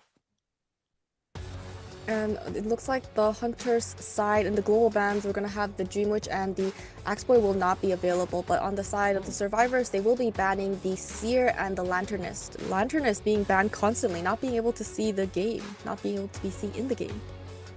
Exactly. Quite a strong character here overall, as we do see as well the bans from the survivor side with the hunter is going to be the Ivy and Opera Singer. So this kind of does leave Team H with his An, or even maybe potentially a Peddler or a QS. But if that's the case, B4U survivors once again can run the good old-fashioned max audience effect. And yes, they have used their mercenary, they have used their journalists. So if they want to play safe, that rescuer first early lock is going to be very important before they all get banned out. Right, and so for their first rescuer, they will be choosing the first officer, and finally the puppeteer gets to see the light of day since he was constantly banned. I mean, seeing that he can tank so much hits, and the fact that he got his buff where he can utilize his puppet straight after the chair even if there's Tide Turner, really helps his character shine even more. Yes, exactly. We see the Fire Investigator there being banned as well, so maybe for Team H, they could be potentially speaking a Peddler or even a QS. So with that information in mind, B4U, they can run Max Flywheel. And of course, for a third potential pick, Meteorologist is still available to use, very good against Peddler or QS, and yes, the locking here would be one of the better options. Right, the third survivor pick will be the Meteorologist, very versatile character. She can support with the kites, with the winds. She can come in for a safe rescue utilizing the clouds, and she can also heal herself and teammates with the rain. So definitely a good pick on the side of the survivors, was finally able to get through. And as the fourth ban on the side of the hunter, they will be banning the mechanic. Finally their Archer locked in. It's been quite a while since we actually seen an Archer too from the side of B4U. We did see Khan with Archer during the Opera game of Game 2 as well, but now it seems like it's going to be Roland on First Officer, Green on the Archer, Leon playing the Meteorologist, and Schmitty for our Puppeteer. With this type of team comp as well, you already have two very strong meta characters and a very self-sustained Puppeteer. First Officer being a decently fast decoder as well after the first rescue. For Team H, you don't really have a lot of hunters that can counter a lineup like this. I mean, Goatman's still available, but seeing that the B4U survivor side isn't banning out Goatman, is either they're confident against Goatman, or they know that Ching doesn't play the Goatman, so they're just not banning him entirely. Which leaves the question, how do you think Peddler will do against this team comp? A bit hard to say really though, isn't it, Gummy? Because like we also have to think about it at the same time, right? Peddler, QWist, and Goldman all get countered by Flywheel. So from Survivor side here, they could actually just all run full Flywheel, full audience effect, just to still guarantee the tie as well, to maintain their lead. As long as they don't get 3-man eliminated, we should be fine overall. But what I would say is for Team H, not a lot of options left to use. Right, we are trying to lock in for a hunter here, but it seems like we're gonna go Clerk? Interesting. I mean, definitely with her record, she can definitely slow down the Cypher progress and stop the exit gate from being open. And record the vaults and pallet drops. She's been out of the meta for quite some time, but if the survivors are caught off guard, or if the survivors haven't practiced against this hunter a lot, it could give them the results that Khan needs. I feel like here from the side of Team H, because everyone might be bringing Flywheel, we decide to go Clerk here, right? Just so they can't do easy rotations at the same time. However, they don't need rotation. Archer, literally one bow and arrow, good night, you're stunned. Lian as well, 3 Gale pushbacks is more than enough. And of course, Puppeteer, just go directly into Little Lewis, and that's your scroll gone. It's a 9-second scroll, 9-second Little Lewis. As we finally do see the spawn location, it seems like we're going to delegate our Puppeteer towards Shaq, Middle given towards Green, who is our Archer, Meteorologist at Box Runes, aka entrance towards that graveyard, and of course, Roland at Dilapidated Runes for our first officer, as it does seem like our clerk is going to have to spawn Ash, potentially speaking, the Shaq gate right now. Right, so we're going to have the Archer in the middle so that she can go and support any of the survivors when they need it.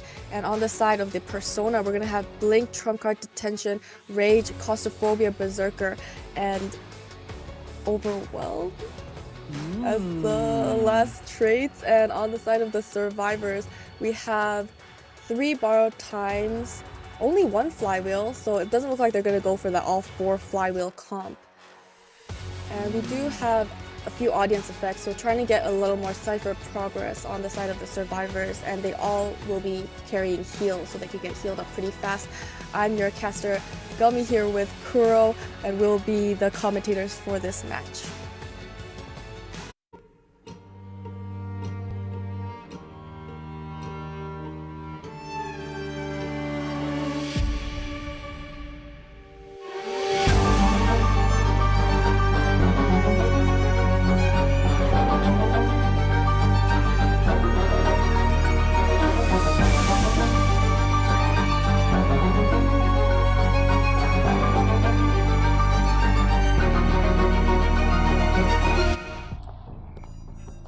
It does not end just yet. Ching H, Trauma Detention, Overwhelm, Berserker, yes, alongside which Desperate Fight as well. The first chase here will be our Meteorologist one more time. Lian is getting all the action today as the lock is going straight towards Puppeteer. So it looks like the first chase will be on the Meteorologist, utilizing her cloud to go over the gate and by a lot of distance. Now she's able to transition into the graveyard where there's going to be a lot of pallets for her to work with, but she also has to be careful that she doesn't get recorded. She does have knee-jerk reflex here though, as we did manage to get our second Gale there ready. This is going to be a small mini pushback here, just about on time, but it's such a far pushback as well. This allows Lians to go back towards that window and potentially speaking get a knee-jerk reflex for a more distance speed boost out. Here we go, knee-jerk being able to take it right there, back towards graveyard we go, in which no pallets are being used.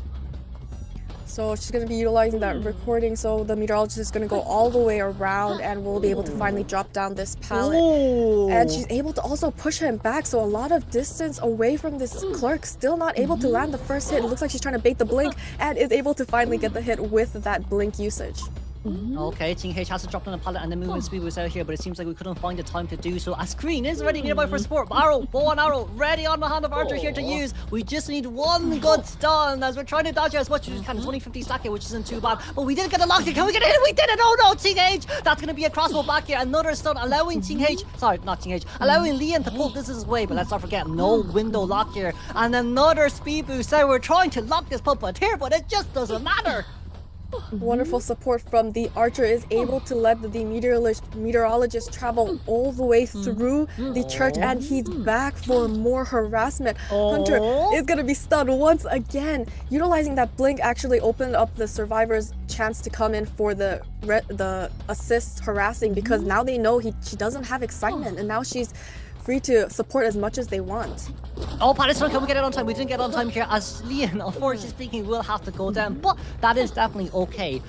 For our clerk right now, 2 scrolls on our hands to use. Archer already starting the new Cypher machine, as a 91% Cypher has to be decoded here by Roland. We do only have 1 Tighturner here. That's a nice lock onto his Roland, but it doesn't matter, as our first officer is going to be the first one to come in to rescue anyways. So much progress on the Cypher machines. Almost basically a 3 Cypher kite, because we already have the last 2 Cypher machines started on. The first officer coming in for the rescue, utilizing his pocket watch so he can safely make it to the chair. And he needs to make it before the halfway mark. They're baiting it to be safe and is able to get the rescue safely without any injury. Will be taking the body hit block, and the Archer's already here for more harassment. Not only that as well, Archer here currently at full health. The number one round right now has to use as well. 60 stacks here instantly. Lian trying to get towards the window, but I feel like we might not be able to make it on time. No charge attack here. Charge attack will be used here, as that's going to be a distance pulled out, but that's still okay. Green here currently nearby. Don't think we can really do much in a scenario where you don't have any bows and arrows left. But I do think what is the huge possibility is the fact that we want to finish off this middle Cypher machine first, as of course the other two ciphers outside has to be stopped. So as long as we can get first officer back towards full health, it's a very, very, very good game here from the side of B4U. Second chair inside of the basement, but there's no other survivors with Tide Turner, and we don't have much bows left for harassment, so this rescue might be very challenging. They might have to just sell at this point. We're gonna have the hunter record the first officer. That's gonna slow down the decoding, but we can see Green is feeding tinnitus, so the hunter is a little reluctant to leave. Yes, but let's not forget about at the same time, if B4U makes the mistake of trying to tunnel this Cypher machine, then it means that CH has the chance to abnormal kick here as well. Seems like Archer starting a new Cypher machine here instantly. We do want to try get this first officer down, as Blink is currently ready up to go as well, so FO cannot show his face. Schmitty here, back towards the Cypher, but it seems like CH might just be able to find him here. It does look like he is choosing to go after the next survivor as the puppeteer, but puppeteer can tank quite a lot of hits and just buy them just enough times for them to have that an extra last Cypher machine. But Cypher machine progress is not currently moving, which means they're either healing up or they're transitioning away, and it looks like they will be able to now start priming the last two ciphers. Exactly. It seems like Green here will be locked again as the Archer. We did manage to get a pallet dropped in on time, but it doesn't matter. Lil Lewis here ready once again for Schmitty, so instant pickup. And now with that in mind, Green just around getting the walls there broken for an easier rebound containment during the end game. But once again, Blink is ready. Yeah, it's a bit predictable there. Schmitty was able to block it with that Lil Lewis. So is able to kite a little bit longer. Last two Cypher machines, they only need one. It's almost prime 91%, as it was a little normal with the recording. Hunter will be changing targets and going towards Roland. They're just gonna pop the Cypher machine, and that's a three-man endgame situation. Hunter does have detention, and it looks like she was trying to go after the first officer. I'm not too sure if this is a good idea. We just use Blink as well. First off, the has pocket watch here on our hands to use as well. Dungeon is pretty nearby. B4 has a really good chance here of a three-man escape game. Now TH on the other side, we need to be able to lock that gate, but it seems like Green here is not willing to touch it here just yet. Roland should be able to go back straight towards that Cypher machine, exit gate as well, as now TH has to be locked in here between the two. Archer has a needle, not any other items to use, but Roland's gate will be locked there one more time. Both survivors here clustered at the same area. We're going to spread out across. Towards the east will be our puppeteer, and towards the west is going to be Green. Sorry, I got my directions wrong, but even so, with that in mind, no speed boost out, flywheel's ready, and there's also a crossbow as well to use. Yeah, one survivor each at the gates, forcing the hunter to choose one gate. She can't stray too far away from the exit gates because that's going to allow the exit gates to be open. The survivors just taking turns, taking the chase, continuously leading the hunter away from the exit gates. Oh! A hit while he's in his puppet form. But we're back towards Green here once again, right? Green, one crossbow to use. The gate is already open. Hold on a second. We're going to be able to get that on time here, as on the other side, we're going to be forced to get the hit here, but it doesn't matter. First officer, Cypher machine clear, 84%. We're not decoding here anymore. We don't even have any scrolls left in our hands to use as well. It's almost done here, just about on time. Schmitty going over, trying to crouch and take it, but it doesn't matter. It's a 3-man escape game here for B4U. And that's just a guarantee. Next game for Sprinter, you only need a 1-man. You don't even need to. It's an immediate win. Because of the point differential, it doesn't look like the con side can make enough points to win, because even if they get the five-man escape, it's 4-man escape. I feel like they don't have enough total number of points, so that will be the win for B4U. Survivors really carrying in this round, getting that 3-man escape. Yes, quite an abrupt ending here, especially from our castle side too. But yes, it is as Gummy has said, because of the fact that in game 2 we had a 4-man elimination and a tie, with B4U getting a 3-man escape here, we successfully ended the game in just the first half overall. So once again, B4U will be our second team who will represent the NAEU region for COA 9 group stages, which will be happening around April the 8th, if I'm not wrong, which is the first starting day. But of course, with this 3-man escape then, Gummy, I would say the question now being led to who can be the MVP of this matchup. I mean, it has to be Sprinter because he got that 4-man elimination in round 1 and round 2. I don't see it going any other way. However, the survivors did do such an amazing job in this round. I mean, getting a 3-man escape is not easy, but yeah, they were able to pull that off, and they were able to divert the hunter's attention so well. They were able to open up both exit gates, and this is a clerk. You're supposed to have a hard time opening up those exit gates because she keeps recording you, right? Exactly, but not only that as well, I do feel like from the side of H playing clerk into this team comp really wasn't the best idea too. Yes, Lian was first chased for multiple occasions. He didn't really fight well during the first game, and of course during the second game as well, being able to get that first hit early. But even so, you have an archer for support that's able to do 3 stuns overall on towards you, and then afterwards as well, you do have a puppeteer who can still potentially body block at the same time. Because Archer was able to perform so much support, so much stuns for Lian, it was a whole 2-minute containment on that side note too.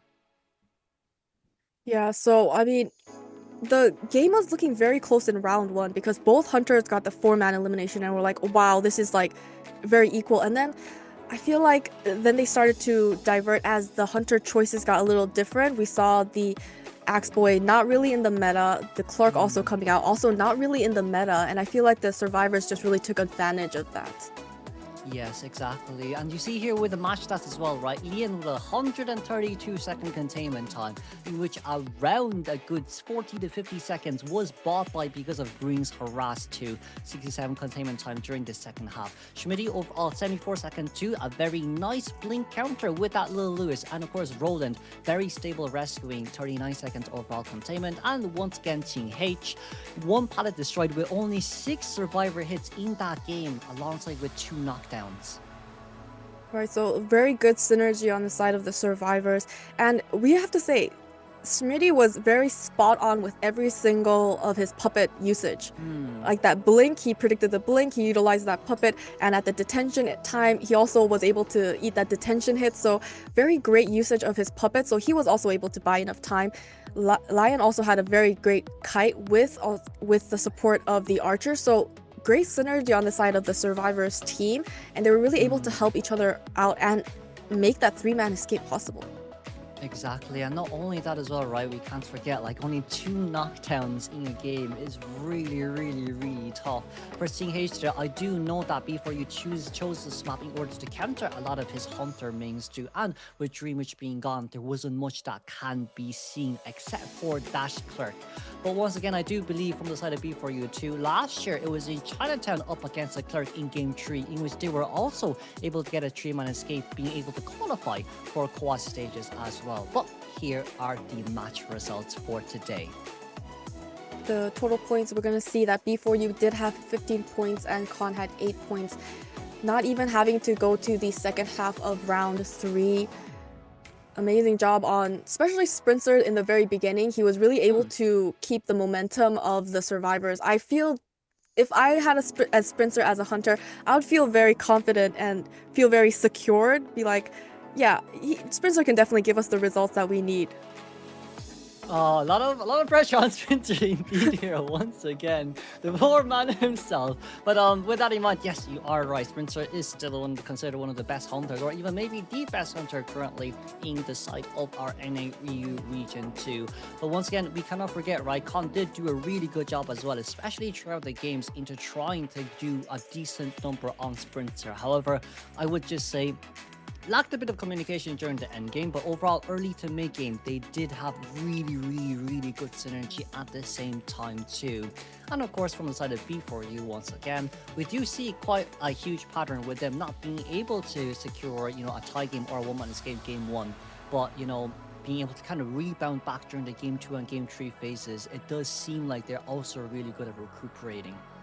Yeah, I think the biggest difference is teams that have a lot of competition experience, they know how to bounce back once they're at a disadvantage. So the same thing for Lian when in game 2 where he got the early first hit, they were able to bounce back, and I feel like that's the difference between survivors or teams that have a lot of comp experience, is they are used to having a disadvantage and how they always find a way, how are we going to fix the situation.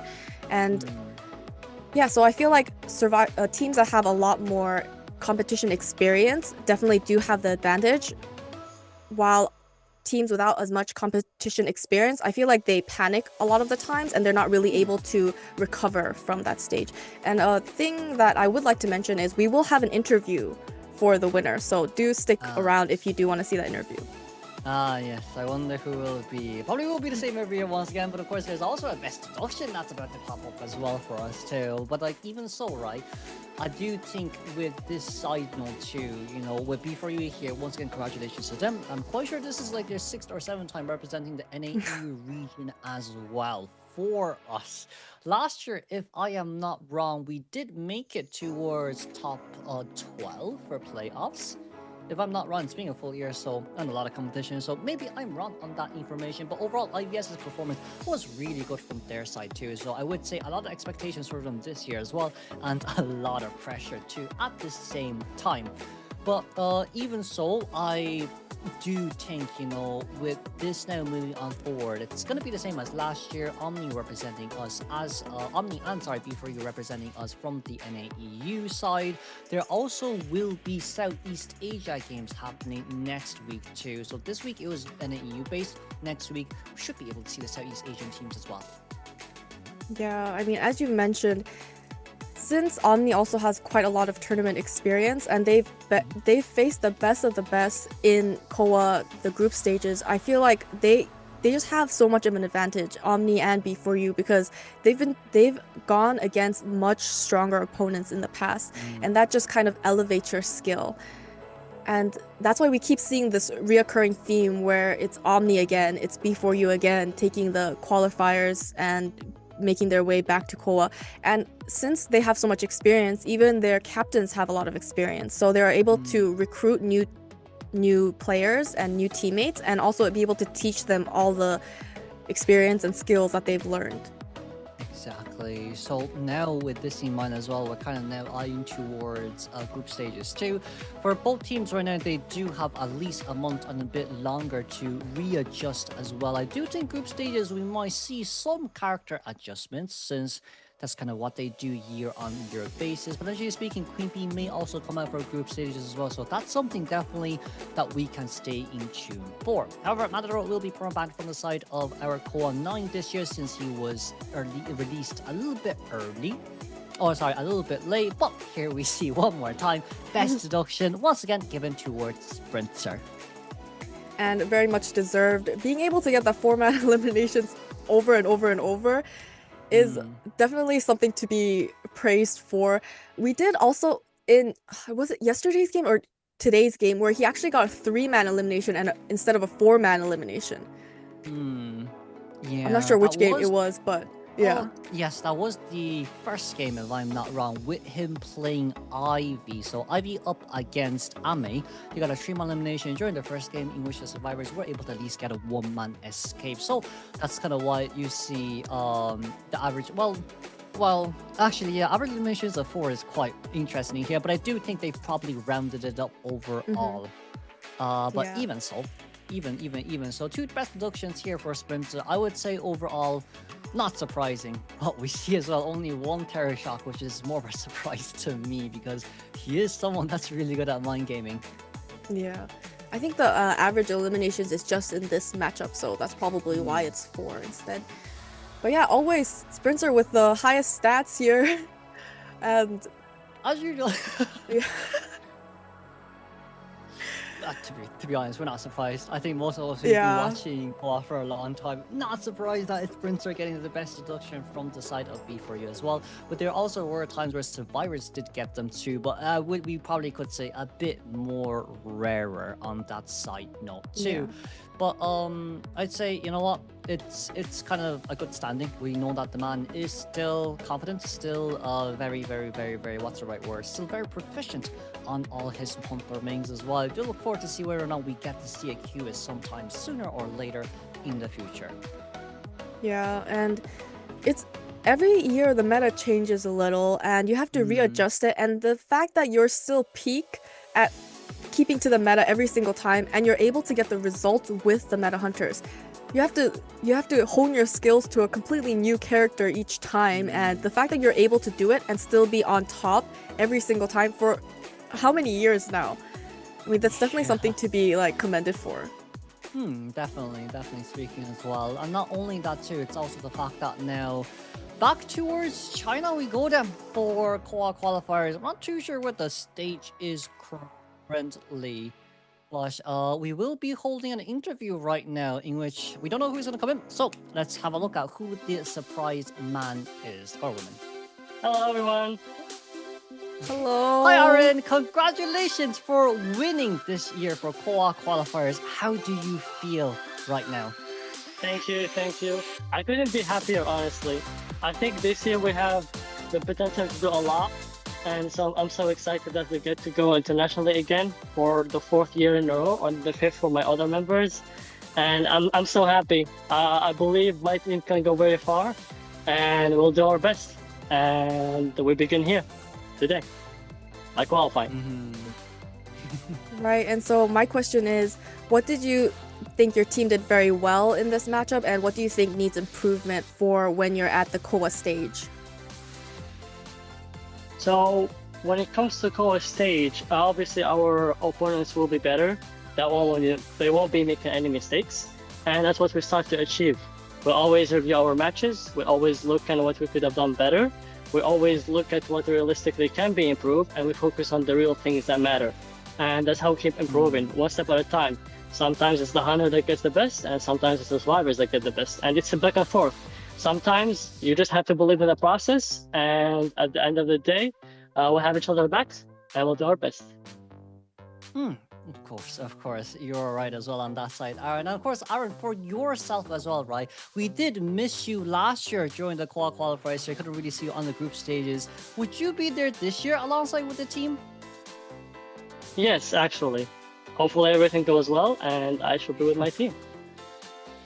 That's good to hear as well. But I do think, right, one of the biggest questions as well that I do have in Game 1 was that Priestess pick from your side. We rarely see a Priestess round 1 pick. What was your decision making as a coach getting Priestess out during the first round? So, specifically Priestess isn't part of our strategy, but it's part of the strategy that we made specifically for Khan and for the Hunter poll.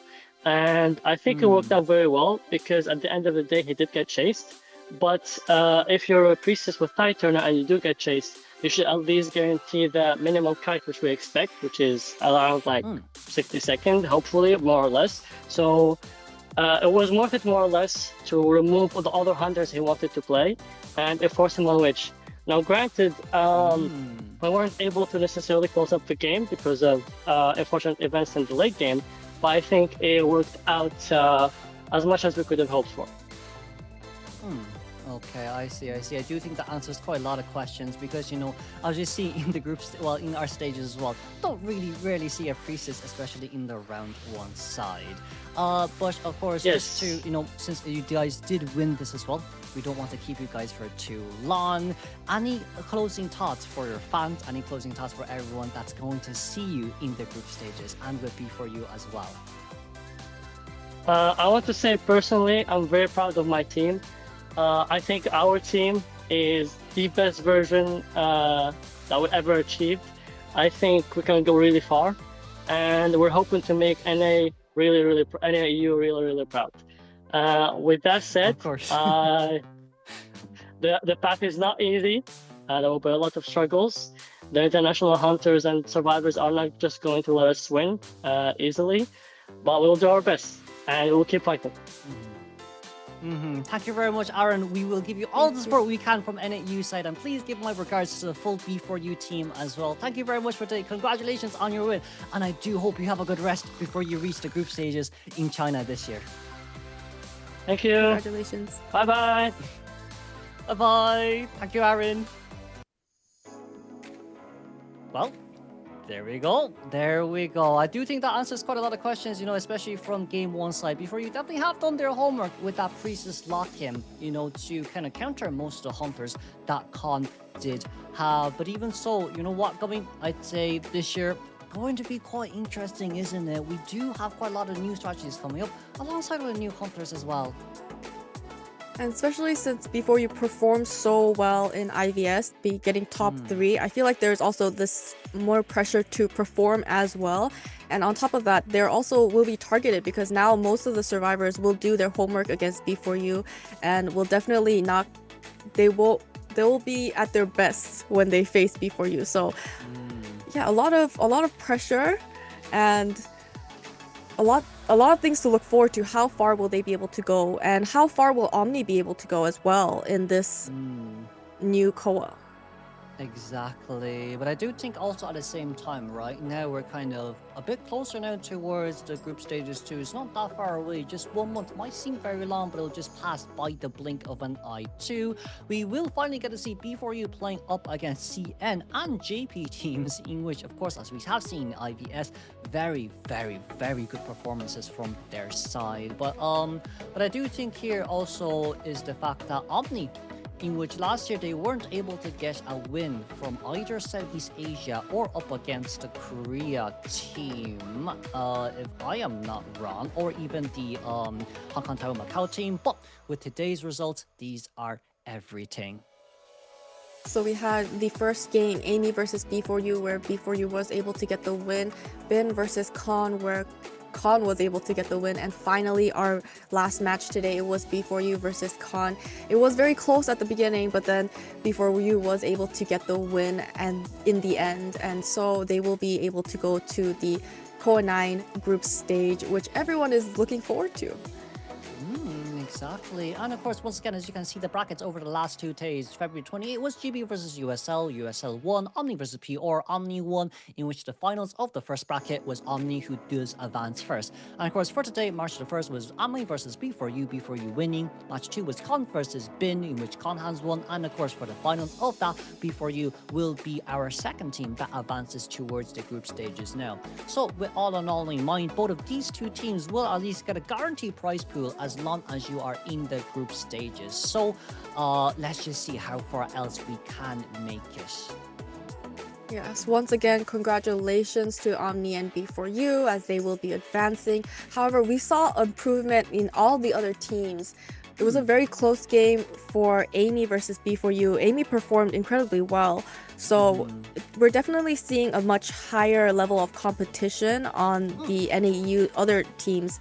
But still, it seems like the top teams still have that winning formula. They're still able to make it to COA every single time. So maybe possibly more competitions in NAU, you know, so that the teams can get more experience. Well, we do currently have Justice, who is currently holding an European league from our side as well. Sadly, no NAs, only Europe only, so that is a little bit barred on that side. But IVT will be happening soon as well, right after COA, so at least we will see some sort of new competition that will be held at the same time too. But with this in mind, this is going to be COA IX NAEU Qualifier region. I am your caster Kuroshiro, and with me is Gomi, and I do believe this is the end for now, before we see you next week for the Southeast Asian Games.